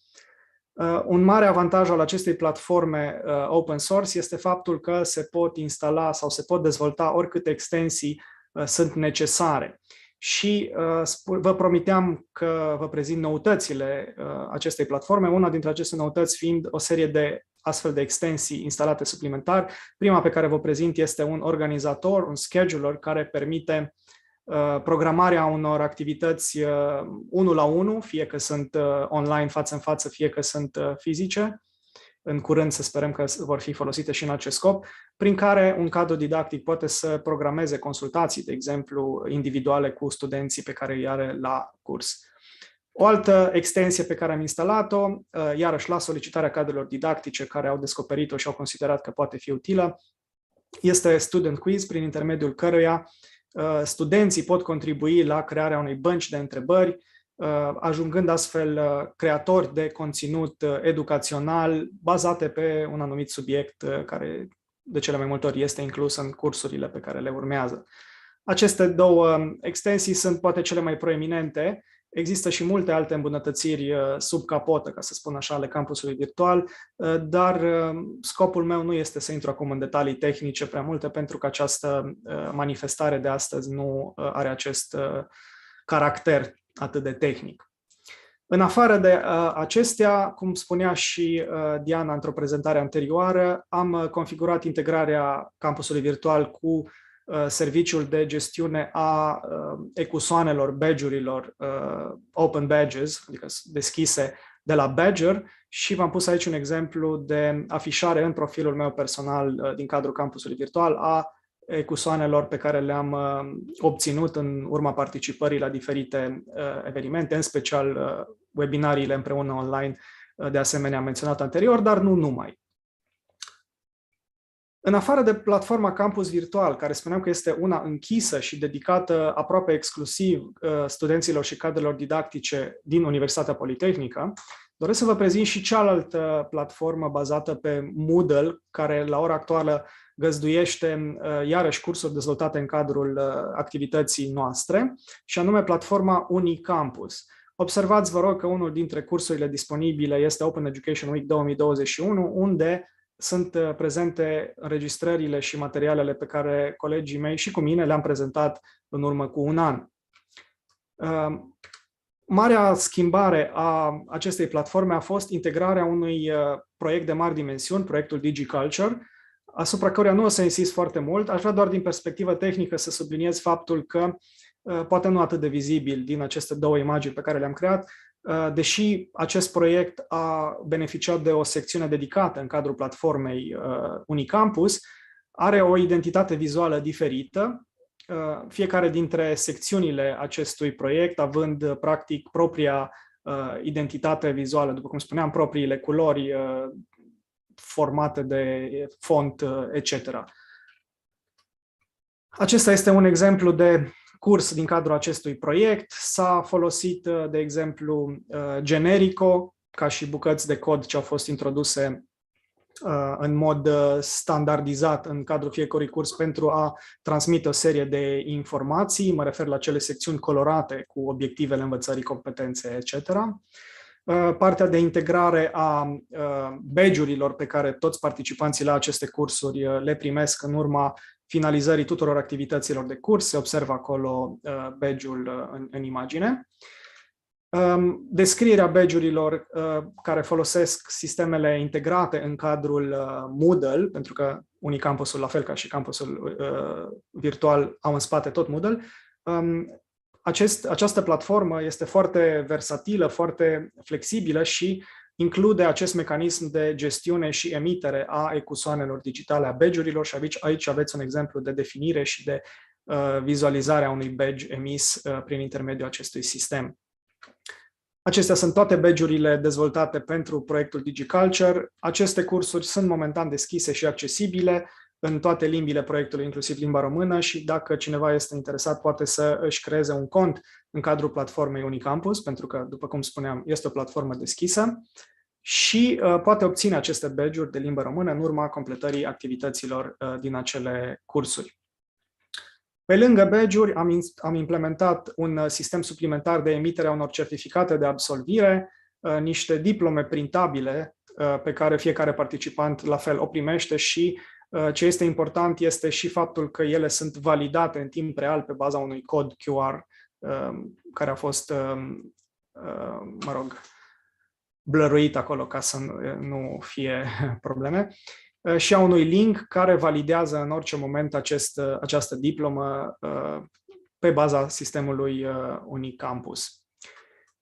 De asemenea, proiectul Mod IT, prezentat chiar anterior de colegii mei, după cum spuneam, asigură suportul pentru cursurile pe care le dezvoltăm în cadrul acestui proiect, primul dintre acestea, dezvoltarea web, fiind deja implementat într-o anumită măsură și accesibil pe platformă.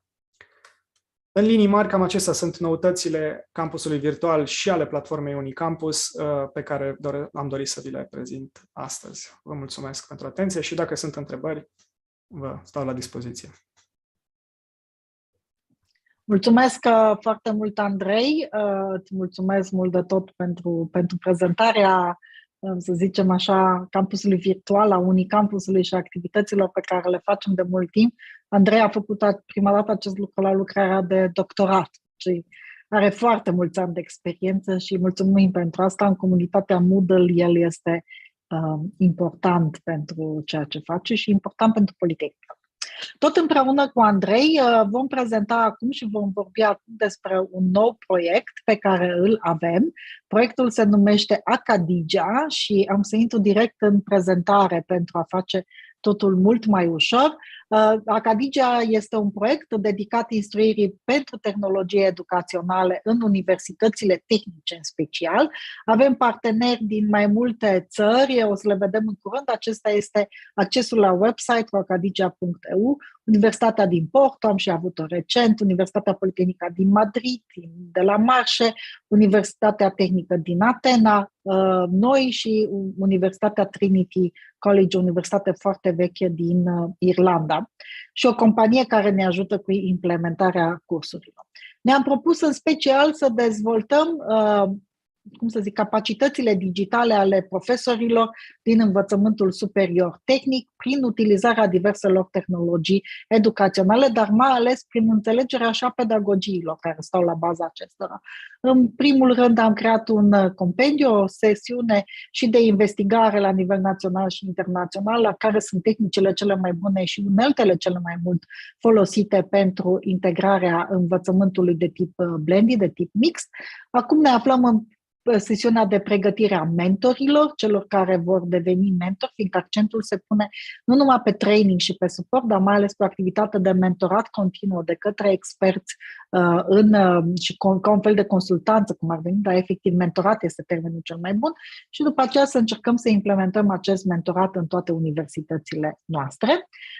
Cum am spus, am realizat deja primul lucru prin aceste unelte pe care în principiu le-am identificat ca fiind uneltele pe care este cea mai mare nevoie de training în universitățile din parteneriatul nostru și pe care vom realiza acest handbook, acest manual care va fi disponibil tuturor, care se bazează pe competențele DCOMPEDU ale educatorilor, va fi axat în special pe îmbunătățirea de competențe de tip transversale și soft, pe îmbunătățirea competențelor de educație digitală, dar mai ales pe cum se poate face suport și mentoring pentru acești profesori care doresc să implementeze cât mai multe unelte. Aceasta este framework-ul DCOMPEDU, ați auzit-o astăzi vorbind despre el și pe Anușca Ferrari și pe Martin Dogiamos. Este un framework pe care noi ne bazăm în foarte multe dintre activitățile noastre și în eliberarea de badge-uri și de certificate. Celălalt framework, cealaltă structură pe care noi o vom folosi în realizarea acestui handbook și care stă de fapt la baza aproape întregii dezvoltări din ultimii ani, și a campusului virtual, dar și metodelor de educație digitală în Universitatea Politehnică din Timișoara, este metoda ABC12D, o structură de design care folosește diverse unelte și metode de pedagogie digitală pentru îmbunătățirea calității, să zicem, educației. Așa va arăta cursul și modulele de curs în diverse facilități și mai multe metode și ne vom uita, bineînțeles, și la inteligența emoțională, la abilitățile de a face mentorat și de a îmbunătăți aceste competențe personale. În Menti aveți o întrebare, cred că i-am dat drumul, dacă nu o să verific imediat. Acesta este profilul de mentor pe care noi îl previzionăm și pe care dorim să-l putem îmbunătăți și să-l aducem la un alt nivel și aici găsiți pe arcadicia.eu foarte multe informații despre proiect. Ia să vedem dacă am mutat, nu, îmi cer scuze. Avem o întrebare pentru voi în Menti. Dacă am să vă rog să încercați să răspundeți la ea, cei care mai sunteți alături de noi, și am să o arăt în curând pe putea și vedea această întrebare. Am arătat? Nu. Am oprit? Ce am făcut? Nu mai știu. Sunt obosită, îmi cer scuze. Sunt multe ore de când sunt online. Așa. Deci acum cred că vă arăt, nu? Vă arăt Mentiul cu răspunsurile. Am să vă rog să încercați să răspundeți la aceste întrebări. Deocamdată nu avem niciun răspuns. Să vedem dacă ne răspunde cineva totuși.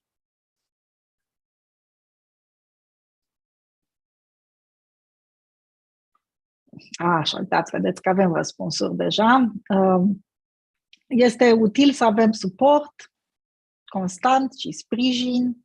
Este important un mentor, sesiunile de pregătire, tutorialele, consultanța de la experți și mentoratul într-un alt fel de consultanță.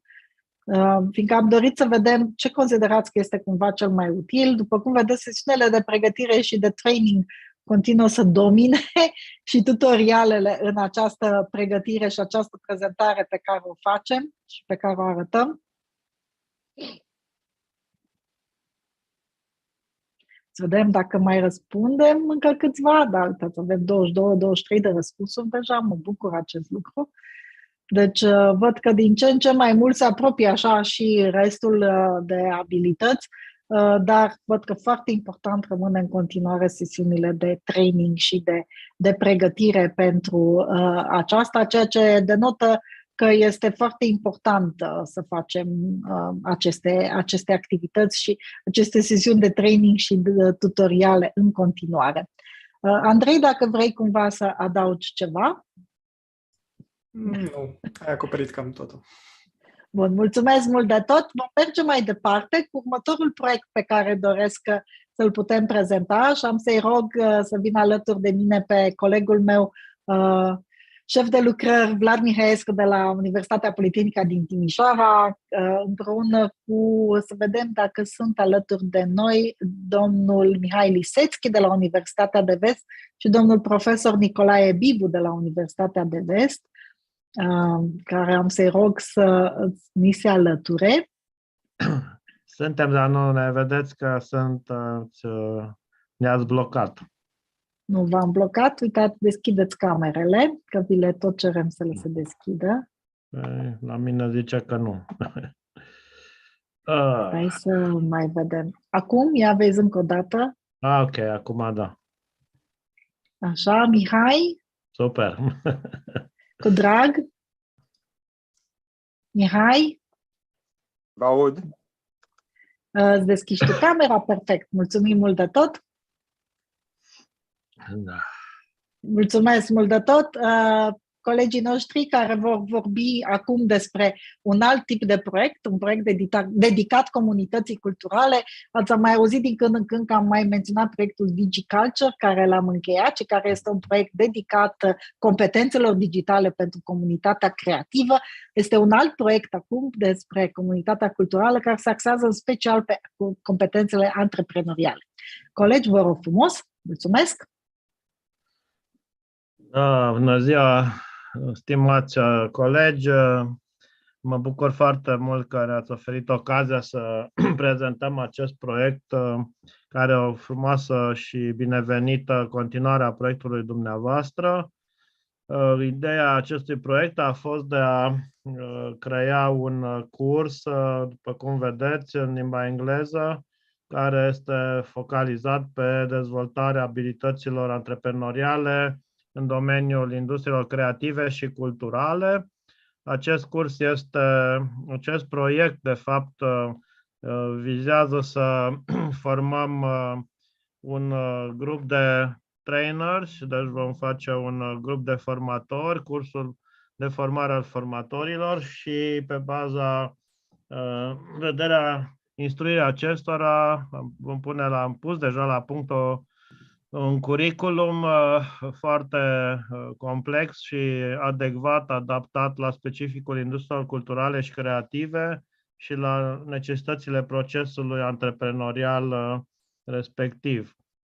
Acest proiect este în principal axat pe un parteneriat pe care îl avem cu parteneri din Germania, și anume Institutul Universitatea de Științe Aplicate din München, cu un centru de cercetare în Europa de Sud-Est și de Sud-Est, din Salonic, cu o firmă de consultanță specializată pe domeniul antreprenoriatului social și a antreprenoriatului și al formării antreprenoriale din Austria, din Graz, și în același timp Universitatea Politehnică din Timișoara, Primăria orașului Timișoara și Universitatea de Vest, din care fac parte eu și colegul 𝗍𝗀𝗀😍 și suntem coordonatorii acestui proiect. Ideea proiectului a venit în contextul în care Timișoara urmează să devină capitală culturală europeană în 2023, cu 2 ani întârziere, ceea ce într-un fel ne permite ca pornind proiectul la sfârșitul anului 2020, practic la sfârșitul lunii decembrie, și îl vom încheia în luna februarie, la sfârșitul lunii februarie în 2023. Vom avea atunci posibilitatea de a avea numeroase proiecte antreprenoriale, firme în domeniul cultural și creativ care să aducă o contribuție la bună desfășurare și la îmbogățirea conținutului activităților care se vor desfășura în capitala culturală europeană. După cum vedeți, proiectul urmărește să dezvolte prin inovație deschisă și co-creare, implicând toți partenerii și fiecare partener implicând cele mai relevante părți interesate din zona respectivă, din țara respectivă, în vederea dezvoltării unui curriculum pentru antreprenoriatul cultural și creativ și, de asemenea, unui set de instrumente pentru formarea formatorilor, cei care, folosind cursul pus la punct, vor putea oferi această formare atât în mediul academic, universităților participante, cât și în afara mediului academic pentru toți cei interesați din țările și zonele respective. Țintele, după cum vedeți, să avem minim 80 de cadre didactice la nivel european care vor incorpora această programă fie sub forma unui curs, fie sub forma unui modul și care vor utiliza setul de instrumente pentru formatori pe care proiectul îl va finaliza. În același timp, țintim să instruim 50 de persoane interesate în antreprenoriatul cultural și creativ și folosesc această ocazie de a invita pe aceia dintre dumneavoastră care veți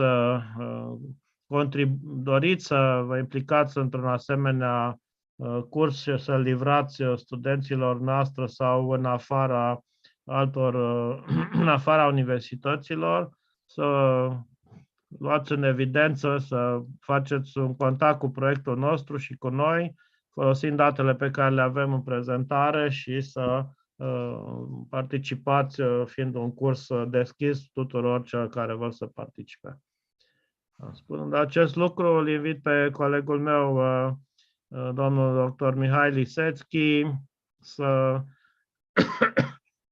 prezinte principalele rezultate intelectuale și în special cele referitoare la curriculum de care vorbeam că este rezultatul numărul 1 a acestui proiect. Vă mulțumesc! Mulțumesc frumos, domnule profesor, și bună ziua la toată lumea. Ne bucurăm să avem oportunitatea de a povesti despre acest frumos proiect în fața unei asemenea audiențe. Aș mai sublinia faptul că, într-un mod particular, în Timișoara este reprezentată în acest proiect practic de 3 parteneri, o frumoasă complementaritate între Universitatea de Vest și Universitatea Politehnică, pe de o parte, și pe de altă parte, în raport cu statutul de capitală culturală, prezența primăriei. Deci, practic, suntem 3 instituții care ne colaborăm în realizarea acestui proiect internațional.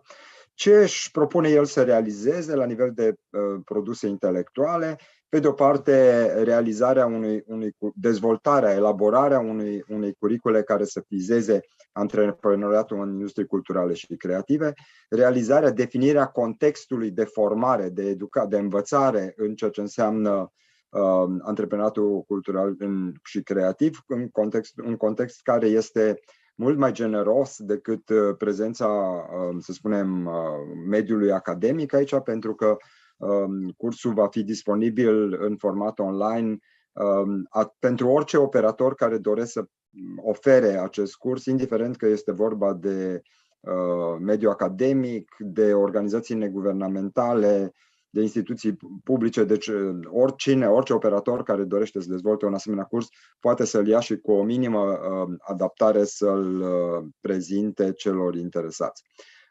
Cel de-al 3-lea obiectiv intelectual ține de mediul de învățare. Practic e vorba de realizarea un virtual learning environment, ca să zic așa, pe înțeles pentru toată lumea, pentru că vorbiți deja de mult timp de procese de învățare în mediul online.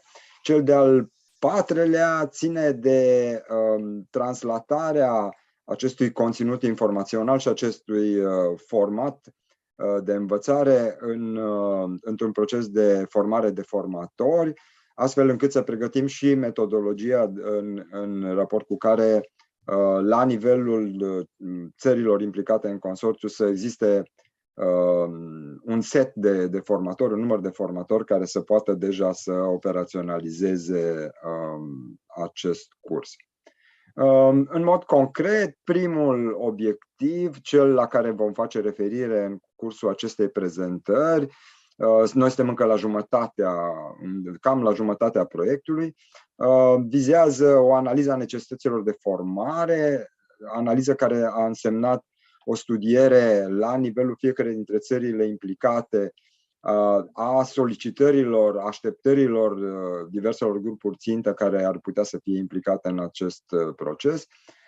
Ne-am uitat și la ce se întâmplă în lume, nu numai în țările noastre, ci pe tot globul practic, în ceea ce înseamnă programe de instruire în antreprenoriat cultural și creativ. Am definit în raport cu această perspectivă comparativă și în raport cu așteptările grupurilor din țările noastre, grupurilor țintă, am definit domenii și teme curriculare, practic am structurat logic programa și ne-am uitat după aceea la ce capacitate instituțională avem în a implementa propunerea aceasta de curs, care este modulară și care poate fi preluată in integrum, da, pentru prezentare în cadrul unui curs, sau pot să fie preluate module și inserate în alte discipline care au o dimensiune legată fie de industrii culturale, fie de antreprenoriat. În final,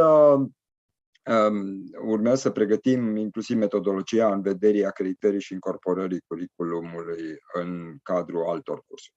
Acum, în mod concret, începând să vorbim despre modulele, vă spuneam, conținutul logic este structurat pe mai multe module. Eu o să vă povestesc despre primele și după aceea o să îl rog pe Vlad Mihaescu să continue.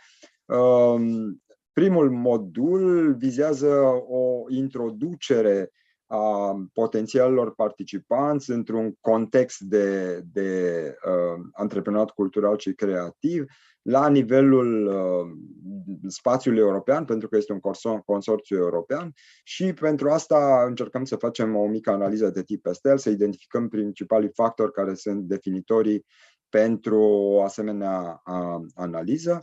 De asemenea, ne uităm la ceea ce înseamnă evoluția și tendințele actuale la nivelul industriilor culturale și creative și respectiv cu ce se diferențiază antreprenoriatul în spațiul industriilor culturale și creative în raport cu alte domenii de antreprenoriat.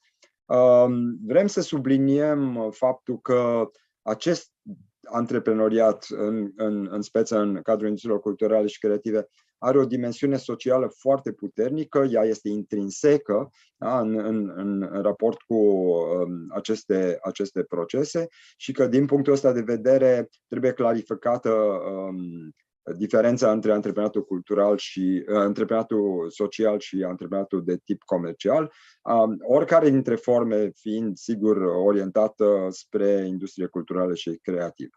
După care, în aceeași logică, finalizăm practic descrierea conceptului și a tipologiei aferente, inclusiv terminologii, astfel încât participanții, pe baza acestei informații, să poată să-și facă propria analiză și să determine la nivelul ecosistemului în care ei doresc să-și desfășoare, să inițieze un asemenea proiect, să vadă care sunt specificitățile particulare ale acelui mediu. Într-un al doilea modul, încercăm să definim la nivel de motivații și competențe, atitudini, dacă vreți, să identificăm care ar putea să fie declanșatorii unui asemenea proces de a elabora și desfășura un proiect de antreprenoriat în industrii culturale și creative și, practic, facem o trecere în revistă a potențialelor motivații personale. Evident că plaja este foarte largă și, practic, fiecare dintre persoane, în raport cu motivația pe care noi o descriem, poate să-și identifice, de fapt, poziționarea într-un asemenea proces.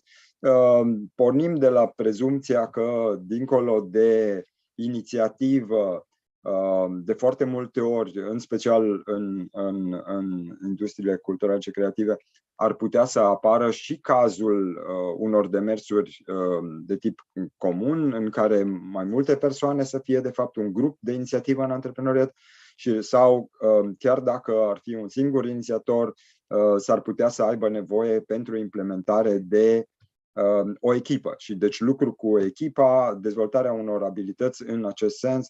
Care sunt abilitățile necesare pentru a deveni, dacă vreți, lider de echipă? Cum se poate realiza cooperarea și eventuale parteneriate instituționale cu alte organizații interesate? Cum pot fi rezolvate problemele? În cel de-al treilea modul, intrăm practic în prima secvență a unui ciclu tipic de antreprenoriat, da? Și mergem pe ideea de identificare a oportunităților și respectiv generarea ideii de afaceri. Deci, din acest punct de vedere, dezvoltarea viitoare pornește de la o corectă identificare a unei nevoi la nivelul comunității. Sigur, vorbim acum de nevoi care sunt specifice industriilor culturale și creative și este important să clarificăm care sunt tendințele în acest domeniu. Cum pot ideile să fie protejate, apropo de demersuri antreprenoriale în care trebuie să spui oamenilor ce vrei să faci, fie că e propria ta echipă, fie că sunt partenerii, și pe de altă parte să acționezi de o manieră suficient de alertă, dinamică, astfel încât să îți construiești, implementezi ideea în formula în care ți-ai propus-o. Ce înseamnă dimensiunea inovativă a unor asemenea procese, cum se pot rezolva problemele, cum te poți documenta și, în general, ajungem în linia aceasta la realizarea prototipurilor și respectiv a unui a unui produs minimal viabil, da?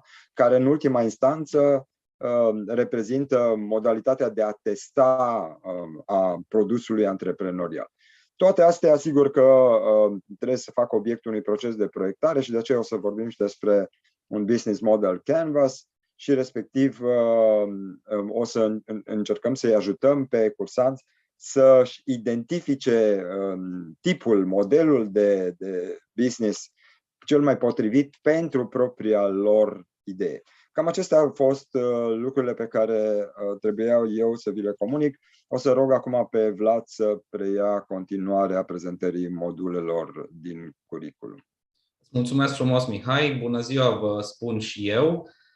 Dacă primele 3 module urmează să fie dezvoltate de colegii de la Universitatea de Vest, respectiv de la Universitatea de Științe Aplicate din München, modulul 4 va fi dezvoltat de echipa UPT.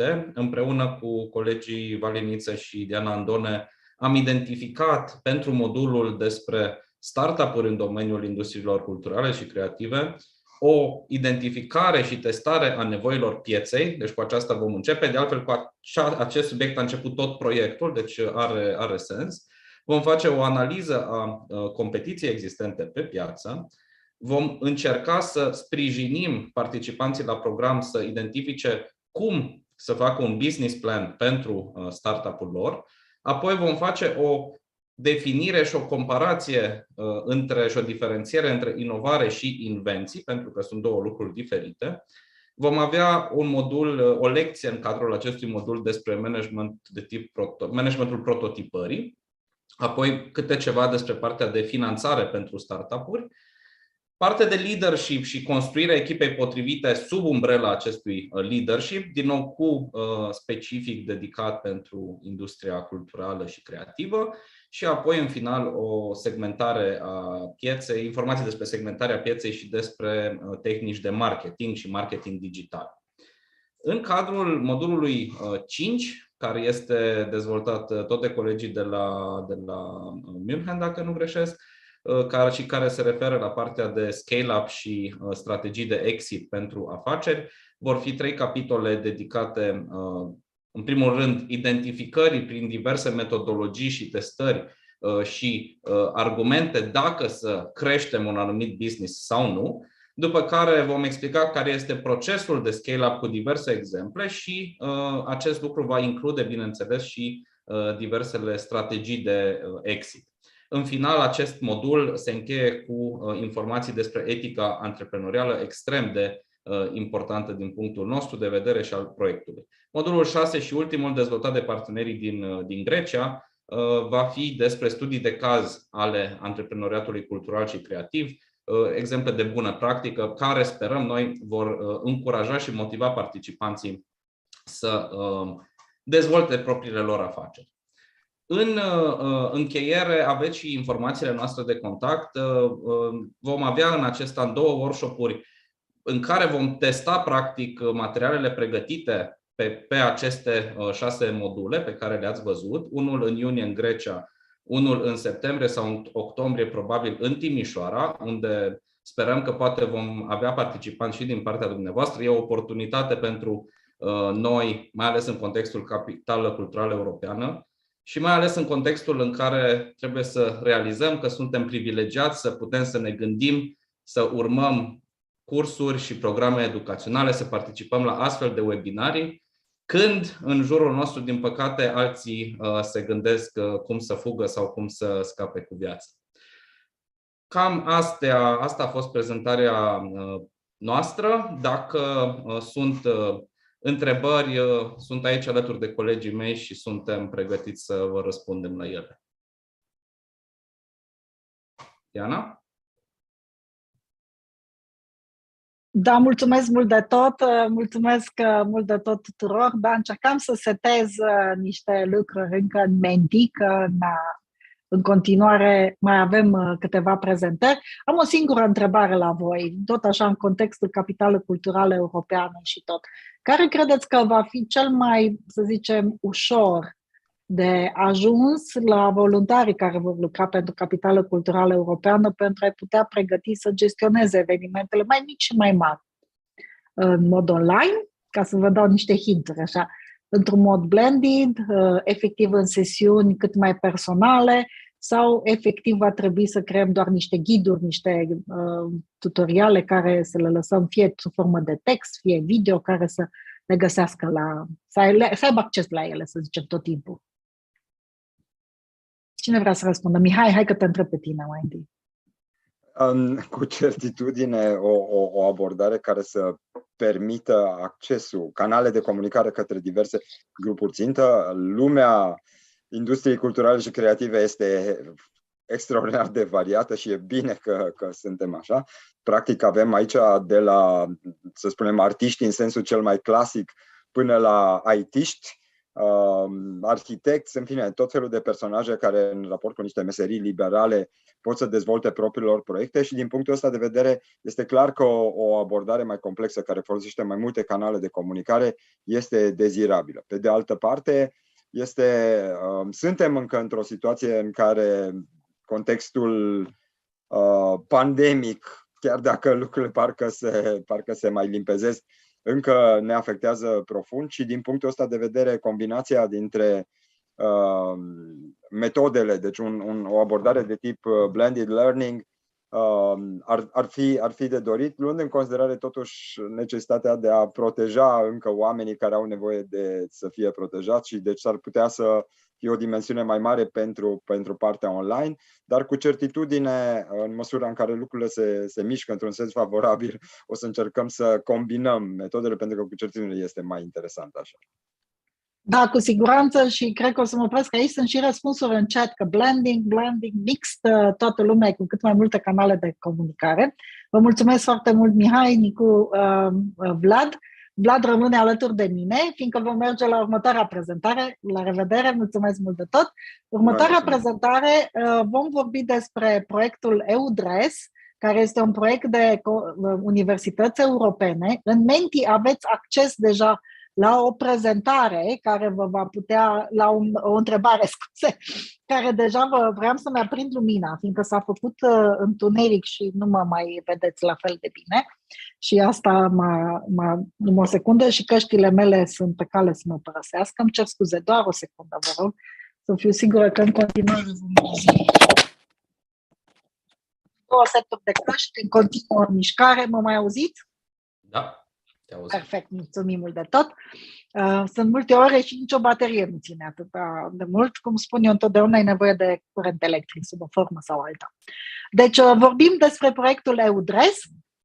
Suntem cu toții aici, mă bucur că e și profesorul 𝗨𝗧 alături de noi și Andreea Medrea, care este o studentă implicată în 𝗨𝗧 care o să urmeze. Foarte pe scurt despre proiect, este un proiect de universități europene, o alianță cu membrii din Austria, coordonatorul este Fachhochschule St. Pölten din Austria, din Belgia, din Ungaria și din Lituania și Portugalia și în primul rând ne impunem să creăm Universitatea Viitorului care să defină mult mai axată pe regiune, pe antreprenoriat și pe industrie și comunitate. Vedeți aici partenerii răspândiți în întreaga Europa. Ne dorim să creăm o universitate cât mai sustenabilă, cu un campus multicampus, care să poată să folosească cât mai mult din facilitățile întregului parteneriat. Este un proiect care se merge deocamdată până în 2023, el probabil că va fi extins cu un buget de aproape 5 milioane de euro și după cum vedeți ne referim la foarte mulți studenți din Europa pe care îi avem și pe care îi gestionăm împreună în parteneriat. Are mai multe dimensiuni, încercăm să ne uităm și la dimensiunea spațială și la structurile din regiune și din zonă, la partea tehnologică, de la digitalizare, bineînțeles elementele sociale, cele demografice, cele de migrare, chiar și de incluziune socială. Acestea sunt cele mai importante misiuni pe care noi le vedem din punct de vedere al educației. Avem foarte multe provocări în acest moment, încercăm să facem un transfer de cunoaștere cât mai deschis și cât mai puternic către comunitatea și regiunea din jur. Avem o misiune dedicată cercetării și, bineînțeles, inovării dedicate oamenilor. Acestea sunt modelele de ceea ce vom folosi. Unul dintre cele mai importante este acest 𝗨𝗧, despre care vă vorbi și Vlad și Andreea, module și educație continuă, resurse educaționale pe care le deschidem, grupuri de cercetare mixte pe care le folosim, niște centre de inovare care acum și-au pus bazele și, bineînțeles, o perspectivă a studenților destul de puternică și implicarea lor în această Universitate a Viitorului. Aici sunt pachetele de lucru din acest proiect. În pachetul 2 am făcut diverse investigări cu diversi actori din regiune, fiecare universitate și după aia le-am mixat între noi. Aceasta este, să zicem, o viziune a viitorului, a unei universități a viitorului în urma parteneriatului întreg, în care ne orientăm în special spre regiune, spre practică, spre sustenabilitate, spre ceea ce se numește localization, adică putem să vorbim regional, dar trebuie să gândim internațional și să vedem ce se întâmplă, pe cercetare și dezvoltare, pe cât mai multă incluziune și pe capacități digitale. Noi am dezvoltat recent și o investigare cu mediul reprezentanța ai liceelor, mediul preuniversitar, au fost foarte mulți și din toate județele din zona de vest, în care am avut un webinar online în care am discutat despre importanță, despre validități. Aceeași întrebare aveți și dumneavoastră în menti. Reprezentanții liceelor, după cum vedeți, au spus că cel mai important pentru ei este educație științifică, pentru zona de vest, o curiculă, bineînțeles, partea de inovare foarte importantă și atragerea de personal și de resurse digitale foarte utilă. Informațiile despre 𝗨𝗧 le găsiți pe 𝗨𝗧.eu. Sunt foarte multe activități pe care le realizăm și înainte de a-i da cuvântul lui Vlad să vorbească și Andreea despre 𝗨𝗧, vreau să văd ceva din rezultatele pe care le-ați făcut în menti, foarte pe scurt, sau mai lăsăm? Bine, hai că facem după 𝗨𝗧. Bine, Vlad, ca să mai răspundă, sunt 28 de răspunsuri, sper să avem ceva mai multe răspunsuri, că e o întrebare importantă pentru noi ca și universitate și vă mulțumim. Mulțumesc frumos, Diana. Voi începe eu prezentarea despre partea de iLiving Labs din 𝗨𝗧, după care o voi lăsa la final pe Andreea să prezinte perspectiva unui student în cadrul acestor iLiving Labs. Ce sunt aceste iLiving Labs? Sunt practic un fel de unități speciale de curs care sunt dezvoltate în cadrul acestui proiect și ne dorim ca în viitor, în această alianță universitară, să includem aceste iLiving Labs într-un program de studii sau sub forma de unitate de curs extracurriculară. În aceste iLiving Labs avem echipe internaționale de studenți care lucrează împreună, colaborativ, pentru a găsi soluții pentru provocări. Provocări care sunt, de fapt, probleme complexe identificate în cadrul proiectului, fie de stakeholderi externi, fie de cadre didactice din universitățile partenere. Sunt provocări care am văzut că se repetă și se respectă în toate regiunile europene de unde suntem noi, universitățile partenere. I-ul din iLiving Lab vine de la mai multe adjective, cum ar fi inspirație, inovație, incluziune, interculturalitate, internaționalitate și așa mai departe. În cadrul acestor unități folosim un model de pedagogie de tipul flipped classroom, în care încercăm să încurajăm studenții să se întâlnească și să lucreze în afara întâlnirilor pe care le facem cu mentorii care îi ghidează. Tot procesul pe care se bazează iLiving Lab este un proces de design thinking la care voi reveni imediat. Blocurile pe care se construiește un iLiving Lab sunt co-crearea, pentru că lucrăm împreună atât studenții cât și cadrele didactice, dar și stakeholderii, pentru a identifica și a găsi la final soluțiile cele mai bune pentru provocările acestor perioade. Interdisciplinaritatea ajută foarte mult pentru că avem studenți care au studii diferite, care urmează programe diferite, dar împreună pot să identifice și să găsească mai ușor soluții care să cuprindă toate aceste discipline și aceste zone de interes ale lor.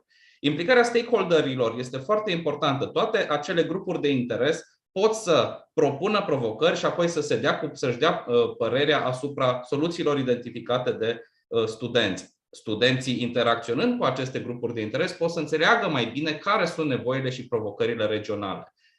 Urmărim de asemenea o serie de rezultate ale procesului de învățare, pentru că studenții dezvoltă de asemenea așa numitele future skills, abilitățile viitorului, și încercăm să-i încurajăm să se concentreze măcar pe 2-3 dintre aceste abilități.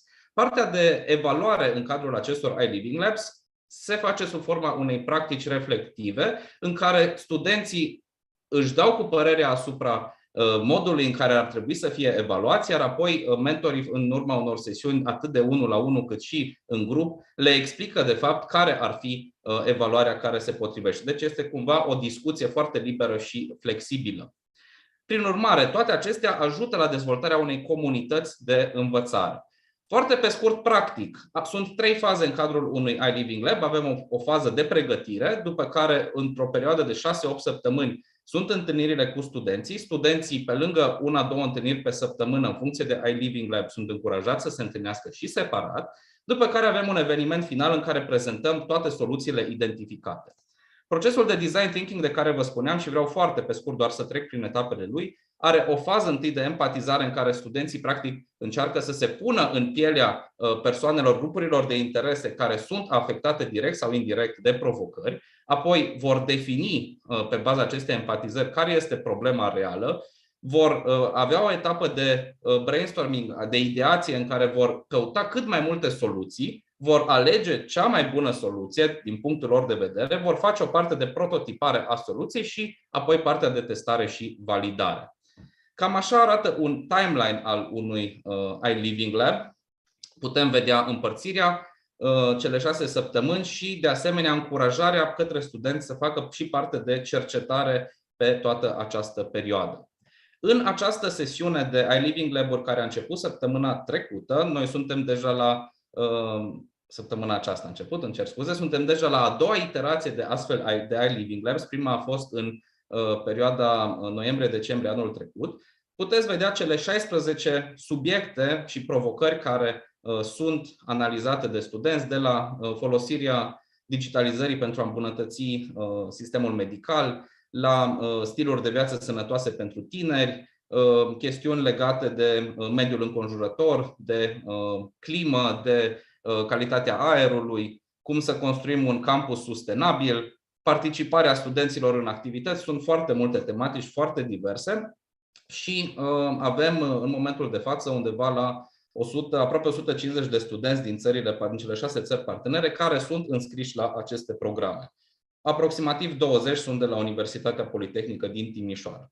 Și pentru că am spus că m-ați tot auzit repetând cuvântul studenți, credem foarte mult că cel mai important în acest proiect, în această parte de proiect de iLiving Lab, este de fapt comunitatea pe care o construim și împreună cu studenții. Și de aceea aș dori să o invit pe Andreea, care este una dintre studentele noastre implicate și în acest iLiving Lab, să ne spună câteva lucruri din punctul ei de vedere. Deja a avut în 2 întâlniri cu colegii ei, de ce, nu știu, ce îi se pare bine, ce nu îi se pare bine, de ce ar fi util pentru alți studenți să participe la astfel de programe, poate cu ce diferă un astfel de program de ceea ce știm noi ca învățământ superior tradițional.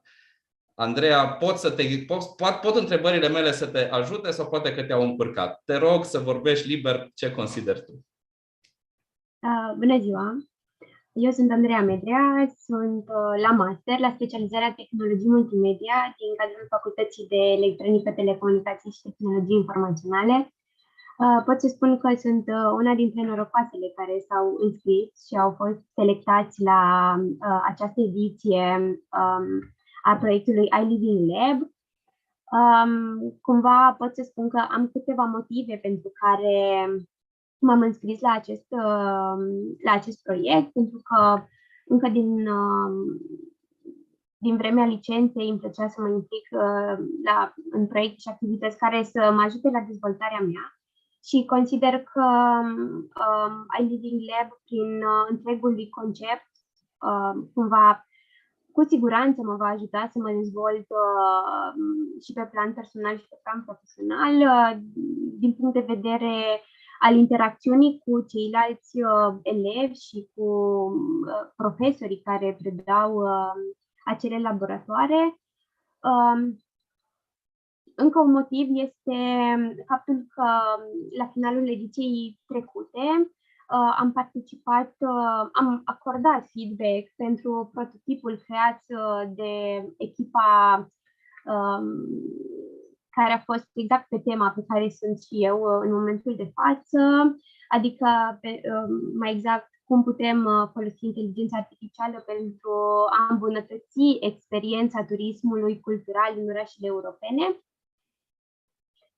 Și mi-a plăcut foarte mult atât prototipul cât și ideea și faptul că studenții au colaborat și au creat un produs final în urma laboratoarelor. Mi-a plăcut că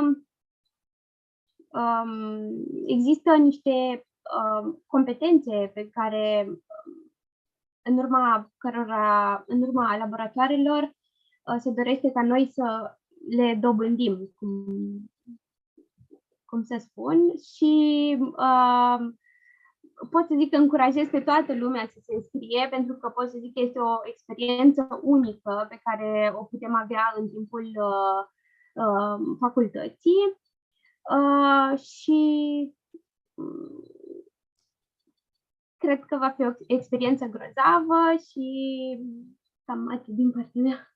Mulțumesc frumos, Andreea. Într-adevăr, pentru studenți este foarte încurajant să se înscrie. Pentru cei care nu sunt studenți, poate după finalizarea acestui proiect, aceste programe de iLiving Lab vor fi unități extracurriculare la care vor putea participa, poate studii postuniversitare.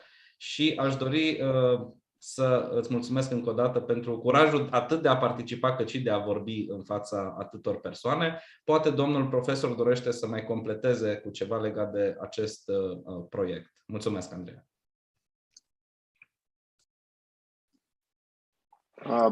Ce să zic, Vlad, îmi pare bine că am reușit să implicăm destul de mulți studenți în acest proiect și îmi pare bine că am reușit să creăm o conjunctură în care, de fapt, activitățile să se extindă și prin alte proiecte.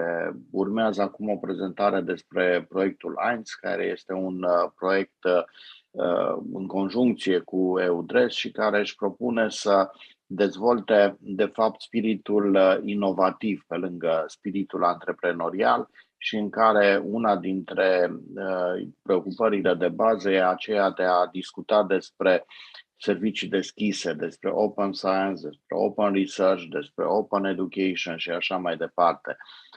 Toate lucrurile astea sunt de o importanță destul de mare pentru viitor. Poate că de multe ori nu realizăm exact stadiul în care suntem în acest moment și care sunt toate repercursiunile care ne așteaptă în viitor, pentru că toată Europa se lovește de o scădere demografică a numărului de studenți, se lovește de o schimbare foarte rapidă a tipului de job pe care un absolvent îl are. Și atunci este necesar ca universitățile să reacționeze mult mai rapid și să poată să facă față la aceste provocări. Așa că, da, mă bucur în primul rând că am văzut-o pe Andreea că s-a implicat și odată cu ea generația ei, pentru că ei trebuie să fie cei care să ducă înainte. Și cu asta aș zice să trecem deja la următoarea prezentare, pentru că deja am pomenit programul 𝗨𝗧. Și... Da, vreau că mă bucur foarte mult că rezultatele de la Menti, de exemplu, de la cei peste 50 de oameni care au răspuns, arată foarte clar că cei mai mulți dintre ei consideră că cel mai important pentru educația din România este inovarea și mult departe este curicula sau educația STEM sau atragerea de profesori și de personal.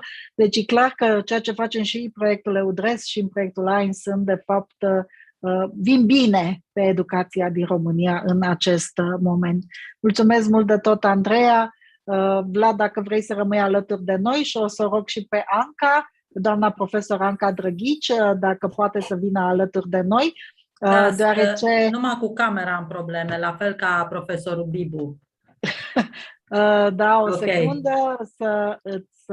Acum pot să deschizi camera. Mulțumim. Mersi frumos. Da. Acum foarte pe scurt am să vorbesc un pic despre proiectul 𝗨𝗧, foarte pe scurt, și după aceea Anca, doamna profesor Anca 𝗨𝗧 de la Facultatea de Management în Producție și Transportul din Universitatea Politehnică din Timișoara va vorbi un pic despre o activitate care am realizat-o în ultimele 2 luni de mapare regională. Și să încep un pic despre proiectul 𝗨𝗧. Este o inițiativă de fapt a Uniunii Europene, a Institutului European pentru Inovare și Tehnologie. Proiectul se numește 𝗨𝗧, care se bazează în special pe inovare.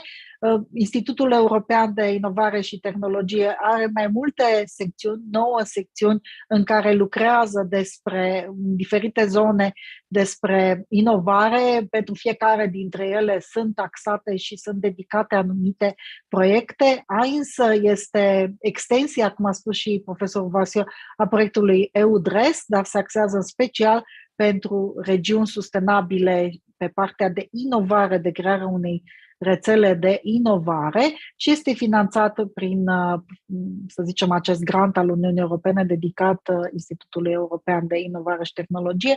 Parteneriatul este același ca și la 𝗨𝗧, în plus mai avem o asociație foarte puternică, o asociație de network de inovare între universități și industrie la nivel mondial. Ceea ce ne propunem cel mai mult în cadrul proiectului 𝗨𝗧 este să facem această să reușim să acoperim golurile din zona de cunoaștere, de transfer de la cei care fac educație, cei care fac antreprenoriat și la inovatorii din regiune, să încercăm să creăm acest triunghi al cooperării, să încercăm să facem cât mai multă inovare în zona antreprenorială în universitățile noastre, dar și în rest, și să deschidem niște posibilități pentru inovare deschisă, deci pentru inovare care este deschisă, accesibilă tuturor, folosibilă cât mai ușor pentru diferite resurse și expertize pe care noi le avem. Am să rog acum pe Anca să intre direct ea și să poată să facă această prezentare în continuare despre maparea rezultată în urma activității noastre din ultimele 2 luni. Da, mulțumesc frumos, Diana, pentru introducere. Eu, la rândul meu, am făcut câte ceva ca să pot să mă leg de proiect în general. 2 secunde să pot să am multe fișiere deschise ca și tine. Mulțumesc pentru invitație, în primul rând, și mă bucur că după câteva luni de citit în singurătate foarte multe zone ale documentației disponibile pe proiectul 𝗍𝗲 și pe puiul său mai deștept, să spunem, 𝗍𝗲, am reușit să facem 2 pași importanți în zona de mapare a provocărilor cu care se va confrunta universitatea noastră via, să spunem, regiunea de vest. Știu că acest mega eveniment al educației deschise, permiteți-mi să apreciez astfel, este o ocazie unică pentru noi ca să ne sincronizăm gândurile mai ales și apoi acțiunile. Și de aceea am să trec în revistă doar cuvintele cheie pe care le manipulăm atunci când începem gândirea strategică, inovativă în contextul cerințelor proiectului 𝗍𝗲. Se vrea o depășire a stadiu actual al cunoașterii, dacă mi este permisă aprecierea, și o evadare dincolo de acest spațiu spre spațiul acțiunilor. Această perspectivă, din viziunea mea, din gândul meu, înseamnă să gândim împreună în prezent ceea ce va fi probabil peste 10-20 de ani. Și din cauza asta apreciez foarte mult acțiunea anterioară a lui Vlad, în care lua pulsul studenților, pentru că se poate întâmpla ca ceea ce gândim noi astăzi ca seniori ai cercetării și educației să nu fie chiar adecvat sau să trebuiască armonizat și aliniat cu ceea ce doresc tinerii. Localizarea temei și gândirilor și a cercetării pe care am avut-o este în spațiul acela a gândirii locale, dar în viziune globală. Bineînțeles, marele păstor, dacă mi este permis, al acestei prime investigații este și rămâne ADR Vest, căruia îi mulțumim pentru că face eforturi extraordinare pentru alinierea strategiei regionale a celor 4 județe la ceea ce este dinamica și proiectele de finanțare, finanțările care vin pe diferite programe. Și ideea este de a alinia universitatea pe termen mediu și lung în noul normal și în specializările SMART. Ceea ce am făcut a fost, de fapt, o extragere din literatura prezentă, disponibilă și realizată sau realizată de colegi din spațiul academic al Politehnicii, împreună cu alți colaboratori internaționali, și apoi o consultare cu stakeholder în ceea ce privește identificarea celor mai puternice provocări cu care cel mai probabil, da, așa într-o viziune futuristă, dar totuși realistă, se va confrunta atât regiunea cât și universitatea implicit. Trebuie să facem o limitare încă de la început, datorită specificului activității universității noastre. Am urmărit două direcții smart, cea a tehnologiilor avansate și cea a digitalizării sau a tehnologiilor pentru digitalizare, acompaniate de educație, de pilonul educației care este definitoriu pentru instituția noastră. Între provocări, cele mai puternice menționate obsesiv, atât în literatura de specialitate cât și de către stakeholderi, au fost criza de resurse umane din regiunea de vest și care se manifestă sau se este percepută mai nou ca o criză a talentelor și pentru care au fost identificate nevoi, adică sub forma unor acțiuni ce trebuiesc realizate în următoarea perioadă pentru a diminua sau a face față acestei provocări. Mi-aș permite doar să menționez aici crearea unui hub de inovare deschisă. Există la nivelul regiunii un hub de inovare, de digital innovation, dar care mai mult sau mai puțin a fost hrănit și susținut de anumite proiecte care ulterior s-au închis și hub-ul este ușor nefuncțional, la fel ca și hub-ul de automotive și mai mult cred că este nevoie, așa cum au spus și stakeholderii cu care ne-am consultat, despre un Tech Talent Accelerator, adică un spațiu virtual real în care să accelerăm atât educația pentru inovare cât și cea antreprenorială. O a doua provocare este cea privind lipsa sau absența, poate în unele cazuri, a leadership-ului la nivel operațional, mai ales în zona de întreprinderi, firme din zona automotive și care înseamnă de fapt o mai bună dezvoltare a competențelor middle managementului, care se simte amenințat și care de foarte multe ori este considerat și acționează ca o frână în calea schimbărilor, cum este acum digitalizarea. Chiar dacă România ca țară a făcut progrese și la ultimul raport European Innovation Scoreboard din 2021 am fost catalogați, am fost caracterizați ca fiind o economie cu inovare emergentă, totuși foarte mulți stakeholders și în foarte multe zone din literatură s-a manifestat această absență sau mai puțin dinamică activitate de transfer de inovare. Și acest lucru înseamnă, de fapt, o lipsă a suportului necesar inovării deschise sau colaborative, respectiv o mai timidă manifestare a parteneriatelor publice-private pentru activități de tip academic și aici mă refer la educație, cercetare și altele.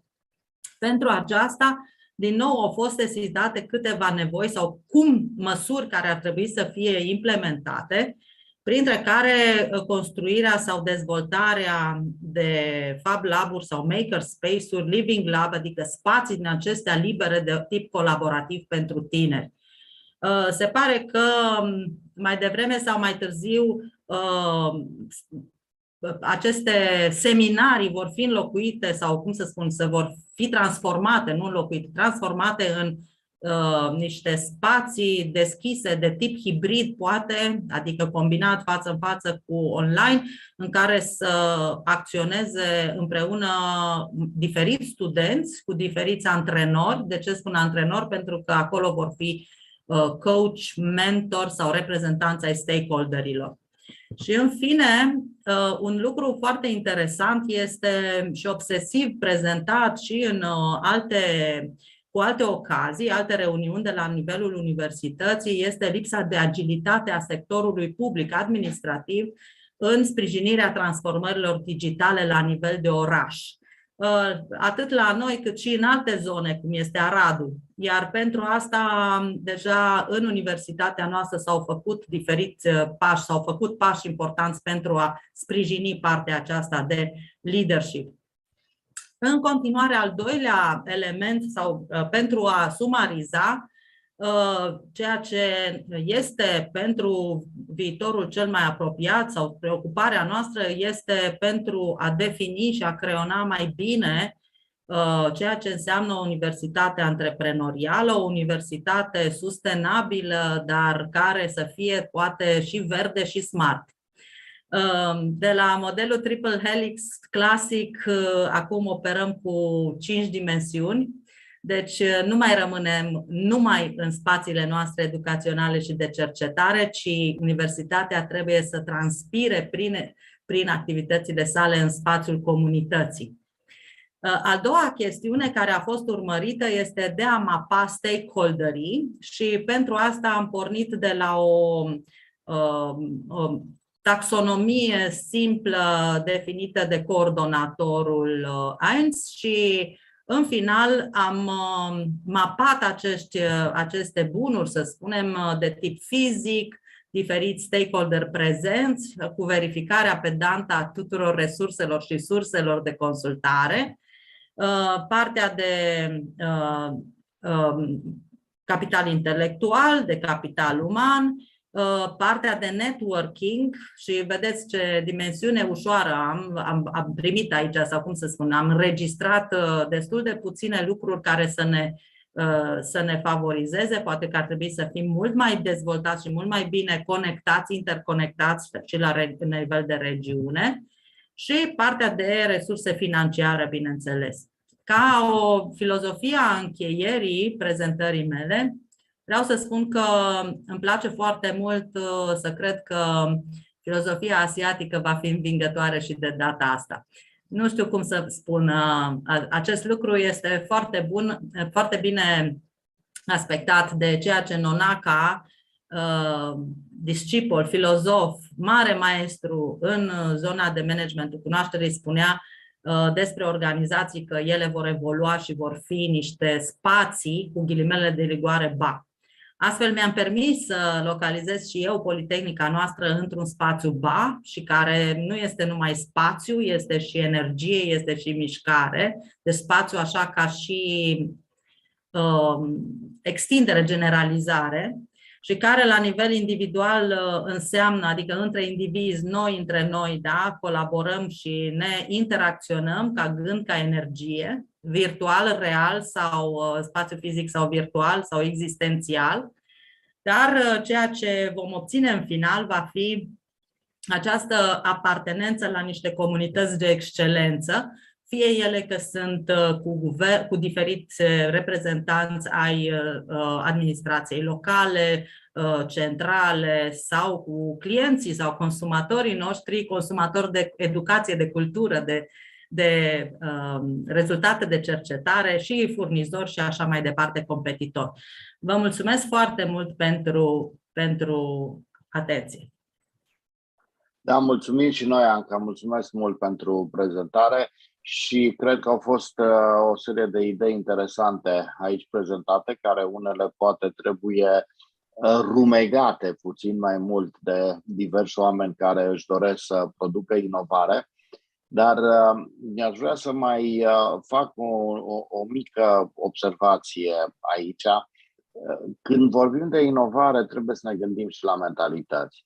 Și cred că pentru asta trebuie să pornim cu fiecare dintre noi și să ieșim puțin din zona de confort. Pentru că cred că de multe ori facem anumite lucruri în virtutea inerției, pentru că așa au fost făcute până acum, sau pentru că ni se pare că e necesar să le facem așa din motive de legislație sau din alte motive. Poate că ar trebui să ne gândim bine, oare chiar este cerut de legislație totul? Să nu uităm că nici măcar semnătura nu mai este întotdeauna cerută, nu mai este obligatorie, dar noi continuăm să cerem pe documente nu numai semnătură, ci și ștampilă într-un anumit colț și pusă într-un anumit fel și așa mai departe. Deci cred că toate astea trebuie gândite. Dacă îmi permiteți, domnul președinte, foarte pe scurt aș vrea să vă spun o chestie. Da, ieșirea din zona de confort este un challenge individual nesfârșit. de câțiva ani cu studenții de la master fac un experiment. Și la disciplina de re-engineering pe care am re-inginerit-o, să spun, am reconsiderat-o, renovată, le cer să facă proiecte pentru anul 2050, pentru 10 ani încolo. Și începem cu cine vor fi consumatorii și ce se întâmplă. Proiectele de anul ăsta sunt wow. Iarăși, am câteva proiecte, nu toată lumea poate să facă așa un exercițiu de imaginație, dar pandemia și accelerarea transformării digitale a împins creierele la niște idei și la niște moduri de a vedea lucruri și un mod de gândire și de manifestare extraordinar. Eu mulțumesc frumos că m-ați invitat și că am putut să mă conectez cu spațiul spiritual. Da. Felicitări pentru eforție și felicitări și vouă pentru proiect. Mulțumim. Singura mea întrebare e de fapt o sugestie. Înțeleg că te-ai focalizat pe Universitatea Tehnică, Politehnică, 100 de ani, hub de inovare și tot. Să nu exagerăm doar cu inovarea tehnologică. Tu ești umanistă totuși.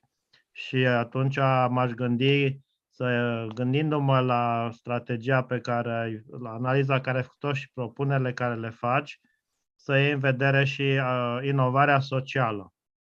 Bine? Să nu ne cantonăm numai că inovarea digitală nu e egal cu inovare socială, nici inovarea tehnologică nu e egal cu inovare socială. E o viziune chiar de tipul 𝗏, să mă exprim în termenii tăi și încă o dată felicitări pentru... Mulțumesc frumos, Nicu. Da, nu trebuie să tăiat coada la câine dintr-o dată. Știi că dacă ne obișnuim întâi cu niște lucruri simple, pe urmă ușor putem evolua la complex. Mulțumesc frumos de sugestie. Da, mulțumesc și eu atât pentru sugestii cât și pentru comentarii și pentru că deja suntem în întârziere mare, o să trec destul de rapid la următorul set de prezentări. Este vorba de prezentări care abordează tot un nivel de digitalizare și de noutate în digitalizare și anume utilizarea până la urmă a tehnologiilor de tip blockchain pentru diverse aplicații educaționale și mă refer aici atât la ideea de introducere a microcreditelor, cât și la ideea de realizarea unor diplome universitare recunoscute prin sistem blockchain și așa mai departe. Așa că dați-mi voie să trec la Carmen Holotescu și să o rog pe ea să ne facă următoarea prezentare și ea va introduce și pe ceilalți participanți la proiect, probabil. Te rog, Carmen. Mulțumesc, Radu. Bună ziua tuturor. Mă bucur să mă aflu la o nouă ediție a Open Education Week, o ediție organizată la fel de profesional ca și precedentele, de tot colectivul CEL, coordonat de Diana. Prezentări foarte interesante până acum și pe linia deschiderii educației, pe linia participării continue la învățare, permiteți-mi să vin cu prezentarea care se numește un reset strategic, microcredențiale pentru învățarea pe parcursul întregii vieți. Este abordarea pe care o avem în proiectul pe care vi l-am prezentat acum 2 săptămâni. Am avut un întreg webinar pentru acest proiect. Și pentru prezentarea de astăzi am lucrat împreună cu prietenele și colaboratoarele foarte bune, Gabriela Grosec și Diana Andone. Diana a făcut deja o prezentare a ceea ce înseamnă microcredențială, strategia europeană, a făcut o prezentare a diferitelor variante pentru aceste programe care oferă microcredențiale. Nu voi mai insista asupra lor. Vreau doar să spun că această strategie europeană referitoare la microcredențiale pentru învățarea pe parcursul vieții se dorește a fi cadrul cel mai larg și cel mai ambițios din întreaga lume. Chiar citeam un articol recent care vine cu abordările de pe toate continentele pentru această problematică și chiar spuneau autorii că acolo unde această abordare comună se referă la 3-4 universități, americanii sunt foarte bucuroși. Iată, noi vrem să avem o abordare europeană. Și în contextul acestei abordări europene, aș vrea să vedem care este modul în care noi avem activități legate de microcredențiale în proiectul 𝗨𝗧 și de asemenea să vedem unul din rezultatele parțiale ale cercetării noastre.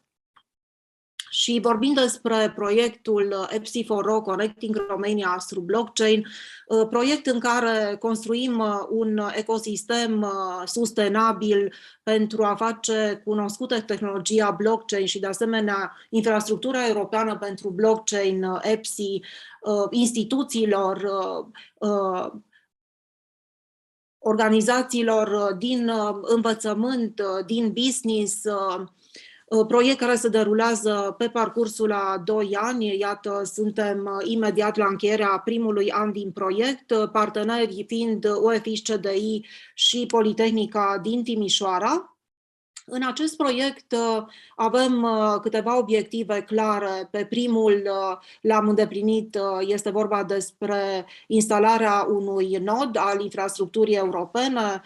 La UEFIS CDI a devenit funcțional în iulie, este unul din cele 3 noduri din România.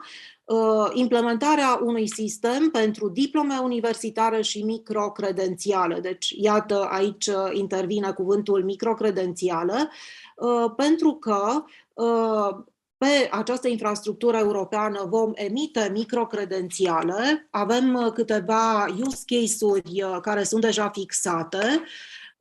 Unul se referă la a da microcredențiale pentru cele 5 cursuri masive pe care le dezvoltăm în cadrul proiectului pentru familiarizarea cu tehnologia blockchain, cu aplicațiile în educație și în cercetare, familiarizarea cu infrastructura europeană. Participanții la aceste cursuri masive care se vor derula începând de săptămâna viitoare pe Unicampus vor primi microcredențiale care sunt emise pe infrastructura europeană și la fel intenționăm să emită microcredențiale pentru cei 55.000 de profesori care au participat la programul CRED pentru pregătirea profesorilor pentru educație deschisă, cel mai important program actual al Ministerului Educației. Pe lângă acestea, tot referitor la microcredențiale, se referă și propunerile de politici pe care dorim să le croim și să le înaintăm spre Ministerul Educației, spre sfârșitul proiectului, propuneri referitoare la diplome pe 𝗨𝗧 și microcredențiale. Și atunci, care este abordarea noastră referitoare la aceste microcredențiale? În primul rând, avem o componentă puternică referitoare la cercetarea pentru microcredențiale. Și aici, pe lângă strategia europeană, diferite proiecte și politici emise de acestea pe care le-am studiat, în prezent suntem spre finalizarea unei cercetări bibliometrice referitoare la microcredențiale. De altfel, slide-urile următoare se vor referi la primele rezultate pe care le-am obținut și care se vor traduce într-un articol de jurnal. Apoi aliniem cu cadrul de calitate pentru programe de pregătire pentru blockchain pe care le-au construit 2 organizații, prima și proiect, 𝗨𝗨𝗧 și 𝗨𝗨𝗧.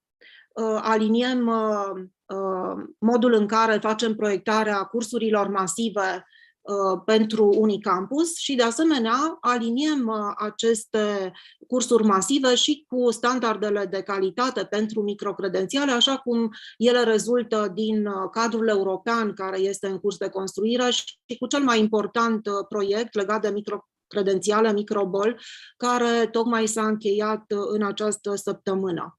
Vom emite, cum spuneam, microcredențiale pe 𝗨𝗧 pentru participarea la cursurile masive, la proiectul CRED și, de asemenea, sigur, vom avea și alte proiecte pentru care vom emite astfel de microcredențiale și ne bazăm aici pe experiența pe care o avem în programul în care participăm acum pentru cei care adoptă 𝗨𝗧 și sunt pionieri în această adopție, 𝗨𝗧 Early Adopters, la care participăm cu alte proiecte și universități într-un cadru restrâns și, de asemenea, bineînțeles, pe experiența bazată pentru emiterea de diplome universitare și microcredențiale din acest program pentru Early Adopters.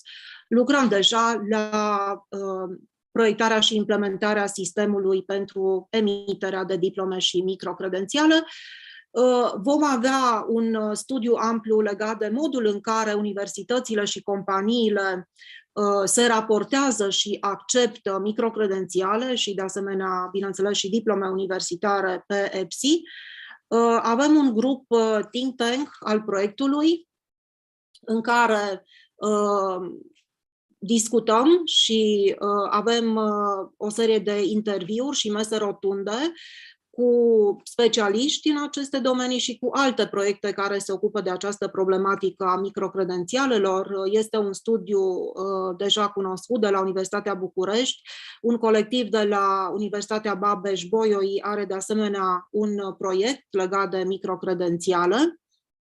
Și, de asemenea, în proiectul în care sunt prinse mai multe universități, UNITA, microcredențialele sunt un subiect. Și, bineînțeles, după aceea, recomandările de politici.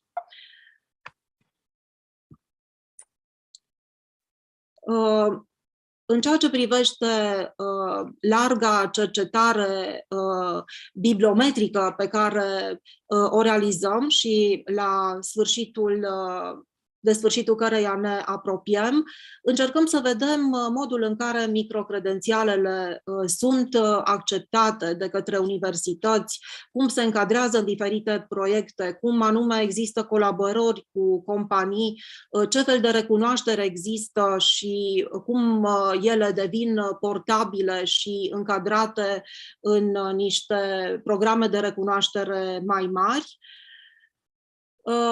Am ajuns la această cercetare căutând în diferite baze de date termeni pe care i-am pus pe acest slide și aici vedem rezultatele obținute pentru diferite baze de date și baza de date la care ne-am oprit și am făcut cercetarea în detaliu este Scopus, unde avem spre 300 de articole pe tema microcredențialelor. Aici sunt elementele pe care le analizăm în studiul nostru. Pașii pentru cercetare, o sinteză cantitativă, o analiză a cuvintelor cheie, avem apoi diferite analize pe text și pe termeni grupați care ne dau problematicile mari ale acestui domeniu al microcredențialelor. Și aici putem să vedem câteva rezultate pe care le-am obținut referitoare la care sunt anii în care s-au scris cele mai multe studii pe aceste domenii, care autori, ce afilieri au, din ce țări fac parte autorii respectivi, o analiză a cuvintelor cheie care ne arată faptul că aceste microcredențiale au pornit de la cursurile masive deschise, de altfel cadrul european, Alianța Europeană pentru MOOC-uri este una din primele care a creat un cadru pentru microcredențiale. Apoi avem o serie de termeni înrudiți pentru aceste microcredențiale, obținut cu tool-ul pe care, sigur, mulți dintre dumneavoastră îl cunoașteți, 𝗨𝗧 și, de asemenea, o împărțire pe clustere a cuvintelor cheie din problematica microcredențialelor. Rezultatele le vom publica, cum spuneam, curând într-un articol și vreau să vă mulțumesc că a fost o prezentare mai scurtă de data aceasta pentru programul nostru 𝗨𝗧 Vreau să vă invit să vă înscrieți săptămâna viitoare la cele 5 cursuri masive și, de asemenea, să încercăm să pilotăm împreună pentru instituțiile dumneavoastră diplome și microcredențiale. Mulțumesc și pentru că foarte mult se vorbește zilele acestea despre eficiența programelor online, blended, face-to-face, despre cursuri masive, despre webinarii mai scurte sau mai lungi, despre universități sau instituții sau companii sau firme de training care oferă programe pentru învățarea pe parcursul întregii vieți. Aș vrea ca, cu ajutorul Dianei, să vă solicităm modul în care dumneavoastră vedeți că sunt eficiente aceste microcredențiale, aceste programe de pregătire continuă pentru dumneavoastră. Da, am pus și în Menti, am pus o întrebare la ce tipuri de programe și de pregătire continuă microcredențialele vă place să participați și sunt eficiente pentru dumneavoastră.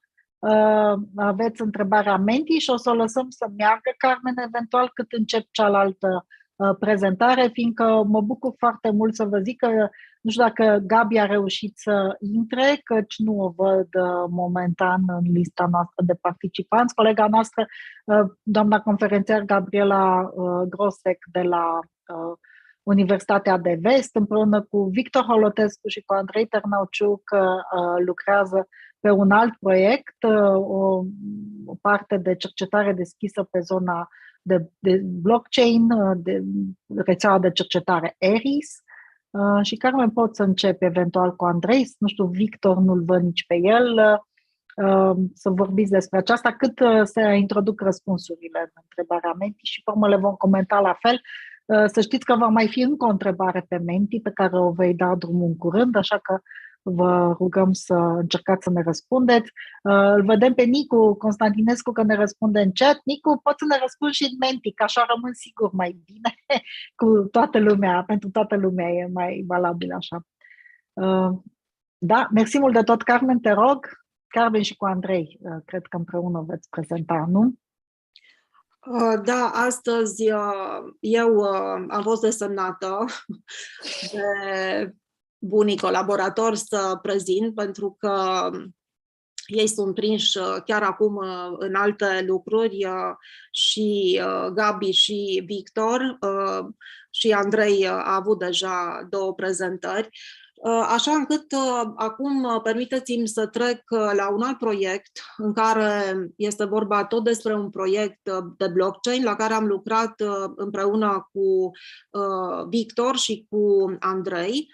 Este vorba despre un proiect care a construit o infrastructură pe blockchain pentru platforma pe care, sigur, toți colegii din învățământul superior o cunoașteți. Este vorba despre platforma ERIS, Engage in the European Research Infrastructure System, eris.eu, platformă pe care sunt instituții de cercetare din România, dar și din Slovenia, Muntenegru și Moldova. Vedeți că sunt acum peste 2000 de infrastructuri cu toate serviciile pe care le oferă, cu toate echipele de cercetători, proiectele pe care le au.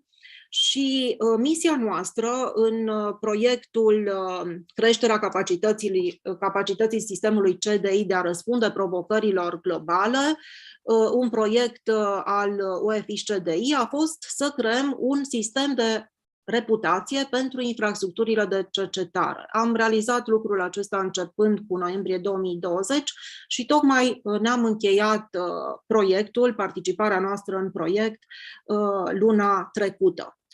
În abordarea pe care am avut-o, am încercat să răspundem recomandărilor pentru cercetare deschisă ale UNESCO, publicate recent, de asemenea politicilor legate de știință deschisă ale Uniunii Europene și de asemenea și politicilor și proiectelor din Open Science Knowledge Hub ale țării noastre.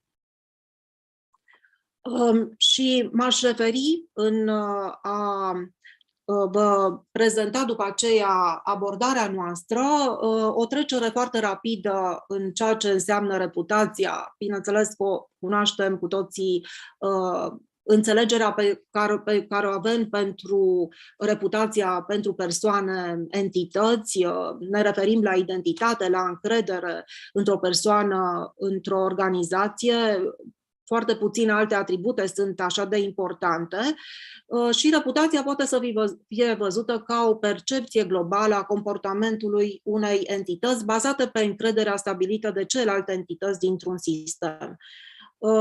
Pentru a garanta o măsurare obiectivă a reputației, putem să avem două abordări. O abordare posibilă este stabilirea unei autorități centrale, așa cum este vorba atunci când facem clasificări pe diferite criterii pentru centre de cercetare, dar o abordare mai obiectivă este bazată pe un sistem distribuit de reputație bazat pe blockchain și pe această abordare am mers noi, datele pe care se bazează măsurarea reputației fiind stocate imutabil pe blockchain, accesul la aceste date fiind o bază verificabilă pentru reputație care poate demonstra vizibil încrederea pentru potențialii clienți și parteneri. Așa încât, în proiectarea pe care noi am făcut-o pentru mecanismul de reputație, pentru această rețea europeană de cercetare, am pornit de la premiza ca mecanismul să vină în sprijinul creșterii deschiderii, impactului, transferului tehnologic pentru infrastructurile de cercetare și ceea ce am proiectat noi s-a dorit a fi nu doar pentru a măsura reputația, ci în același timp a oferi un ecosistem pentru creșterea ei. Acest mecanism l-am implementat ca și o infrastructură pe blockchain și anume pe platforma care se numește Hyperledger Fabric. Este o platformă care a fost construită de o serie de companii mari, așa cum este IBM, și a constat acest mecanism în construirea unei infrastructuri pe blockchain care comunică cu platforma mare, cea pe care o folosește acum toată lumea, cu Erisul, printr-un API. Avem o serie de criterii pentru calculul factorului de reputație și toate aceste date se bazează pe facilitățile pe care le oferă infrastructura pe blockchain.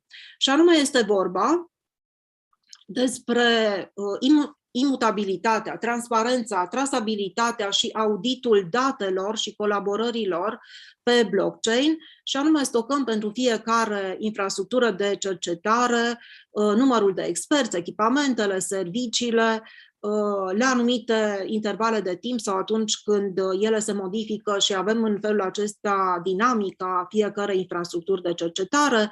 De asemenea, înregistrăm și realizăm managementul contractelor de cercetare cu alte infrastructuri și cu terți. Permitem accesul deschis la date de cercetare pentru reutilizarea în alte proiecte și de către alte infrastructuri și, de asemenea, există facilitatea importantă pentru protecția dreptului de autor prin diferite certificate care se stochează pe blockchain sau resurse educaționale deschise sau diferite elemente care dau pulsul proiectelor.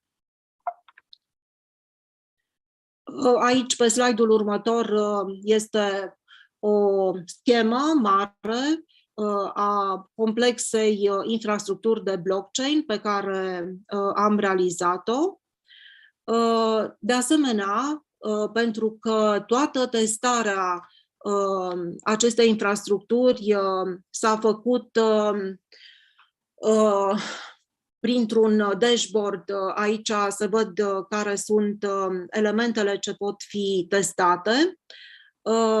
Prin faptul că toată această infrastructură a fost construită separat de platformă, avantajele sunt că toată această infrastructură poate să fie practic utilizată de o infrastructură de cercetare sau de către un grup, sau poate să fie atașată altor platforme de cercetare existente. Deci vorbim și de portabilitatea soluției pe care am creat-o.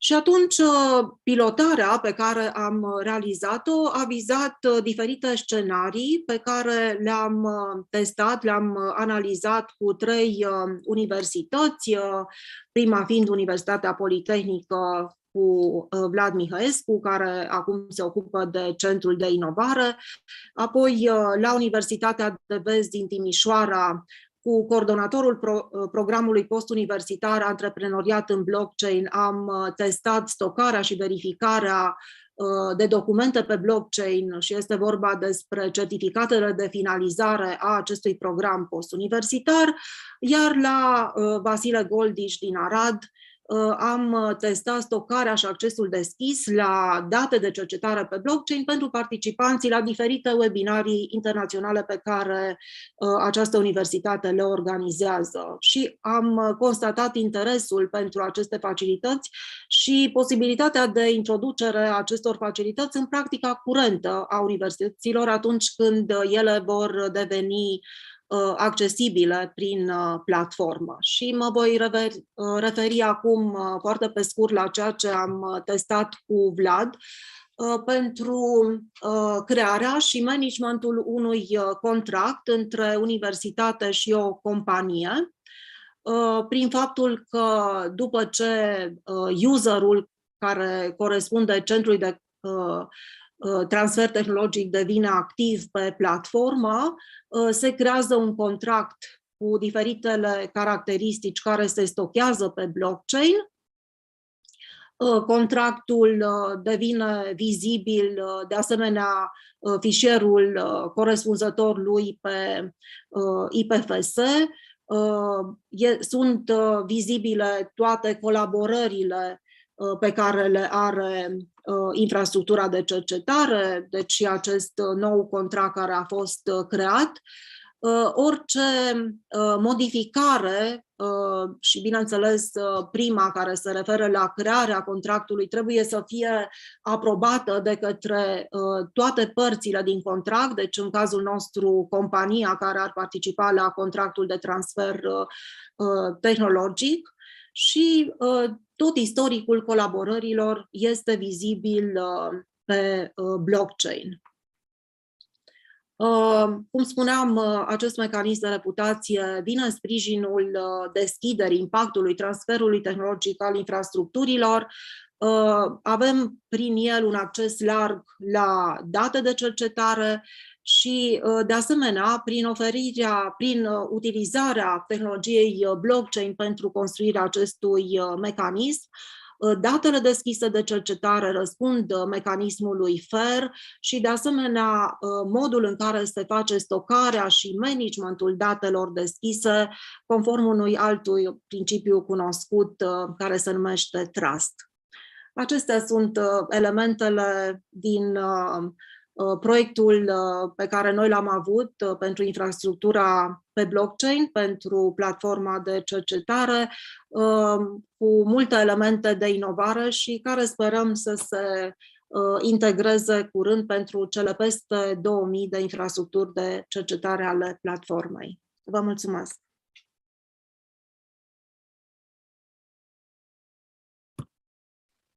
Îți mulțumim mult de tot, Carmen. Este dat drumul și la următoarea întrebare din Mendy, pe care am să vă rog să o și citiți, adică să o și citesc acum și o să vi le arăt pe toate.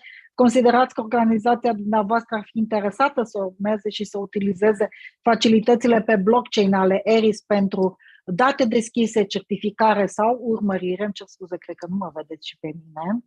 Am foarte multe ferestre deschise aici pe ecran și nu sunt toate vizibile întotdeauna. Mă așteptăm câteva secunde și după aceea o să încep să vă arăt și rezultatele de la aceasta. Carmen, am o întrebare pentru tine. Blockchain-ul, mai ales pentru educație, dar și pentru cercetare, are foarte multe, să zicem așa, provocări. Multe dintre ele sunt nu numai tehnologice, ci sunt și de concept, și de infrastructură, și de, să zicem așa, acceptabilitatea tuturor pentru a le putea folosi. Ce crezi tu că este cel mai dificil din acest punct de vedere? Sau care este prima provocare care va trebui, să zicem, sau obstacol care va trebui dărâmat? Barierele instituționale. Pentru că blockchain-ul, prin aplicațiile mainstream pe care le are, este deja adoptat de marea masă a populației. Pentru foarte mulți tineri și foarte mulți oameni își cumpără NFT-uri pentru participarea la diferite evenimente. La Open-ul australian puteai să-ți cumperi NFT pentru nu știu ce lovitură din timpul meciului. Mulți participăm în cursuri masive de la diferite universități și primim diplome pe blockchain. Ca să nu mai spun de criptomonede, și a fost un studiu recent care spune că cel puțin 7% din populația țării deține criptomonede. Deci, barierele instituționale, în primul rând, pentru că oamenii sunt deja informați și în cea mai mare parte câștigați pentru această tehnologie importantă din Revoluția Industrială 4.0. Așa este, îmi place că Nic din nou ne spune că mentalități în chat. Haideți să vedem și răspunsurile de la Menti. Pentru această întrebare, după cum vedeți, da, dar nu suntem pregătiți pentru aceasta, și da, nu, și nu cred, sunt mult mai puțini. Și dacă vedem și răspunsurile de la întrebarea anterioară, este mult mai, să zicem, interesant într-un fel, pentru că vedeți workshop-uri, dezvoltare personală, educație financiară, formare ca și adolescent la adult, programe de pregătire de tip STEM, o conectare directă cu Europass, cred că tot Nic a fost aici, și care pot să vă zic că se lucrează, ceea ce se numește European Digital Certificate for Skills, va avea în spate în principiu tehnologie blockchain și va fi legat direct de către Europass. Deci știu că este un tender care, nu știu dacă s-a și lansat, o licitație la nivel european, dacă s-a și lansat sau e în pregătire doar în acest moment. Este parte pentru recalificare, dezvoltare personală, activități didactice și educaționale prin blended learning, programe de studii postuniversitare, educație digitală, programe privind învățarea pe tot parcursul vieții, aceleași probleme, antreprenoriat în blockchain și e-twinning. Uite, asta este o problemă, o chestie mai nouă, și skill share, da? Deci este împărtășirea de abilități, să știi cine ce abilitate are și să poți să garantezi că acea abilitate chiar o are. Mie mi-ar place să pot să-mi angajez un instalator sau un grădinar, a cărui abilități și competențe să fie validate printr-un blockchain, dar cred că mai avem un piculeț până acolo. Revin din nou și la cealaltă întrebare pentru a o putea vedea. Dacă mai sunt printre noi dintre paneliști, am să-i rog să revină și ei acum alături de noi, încât să ne putem vedea cu toții și să putem să ne decidem și să mai discutăm. Am văzut că au mai fost niște întrebări în chat și s-a răspuns la ele. La fel, în Q&A n-au prea fost întrebări, au fost niște întrebări măcar am mai răspuns și pe Facebook. Vă mulțumim mult de tot pentru aceasta, fiindcă s-a făcut cu o oră aproape mai târziu decât am zis noi inițial că va dura acest workshop. Cu toții veți primi și veți putea vedea deja în chat acest lucru, veți primi certificate deschise. De asemenea, avem un formular de feedback pe care vă rugăm să-l completați ca să putem să vedem ce am făcut bine și ce putem să facem pe viitor. Vă invit săptămâna viitoare, miercuri, doar o secundă să văd cât este miercuri săptămâna viitoare, în 16 martie, de la ora 18 la un nou webinar Construim împreună, în care vom avea invitați studenți, pentru că, după cum vedeți, este o adevărată nebunie, dacă pot să zic așa, un haos provocat de decizia Ministrului Educației, că nu pot să spun a Ministerului sau a sistemului în sine, privind începerea directă a școlii complet față în față pentru universități, cu o perioadă de tranziție care n-a fost bine definită și nici clară și care a amenințat cumva că învățământul online sau digital nu este bun, este rău și nu s-a făcut nimic școală, ceea ce cred că putem foarte mult dintre noi să-i demonstrăm prin cercetare serioasă că nu este așa. Și astfel că săptămâna viitoare vom discuta cu studenți din universitățile timișorene, din toate cele 4 universități timișorene, cum a fost pentru ei educația în acești 2 ani de pandemie și ce se așteaptă ei să vină și ce și-ar dori să integreze sistemele educaționale de acum încolo și pe viitor. Vă mulțumesc mult de tot, mulțumesc echipei tehnice de la Centrul de e-learning din Universitatea Politehnică din Timișoara, celor, cred că au fost 22 de prezentatori de astăzi, din diverse țări și de la Australia până la Europa și Statele Unite, care în diverse momente au reușit să intre și să vă aducă la cunoștință cât mai multe lucruri. Am beneficiat și de traducere simultană, ceea ce cred că a ajutat pentru unii dintre dumneavoastră. Ne cer scuze dacă n-a fost perfectă.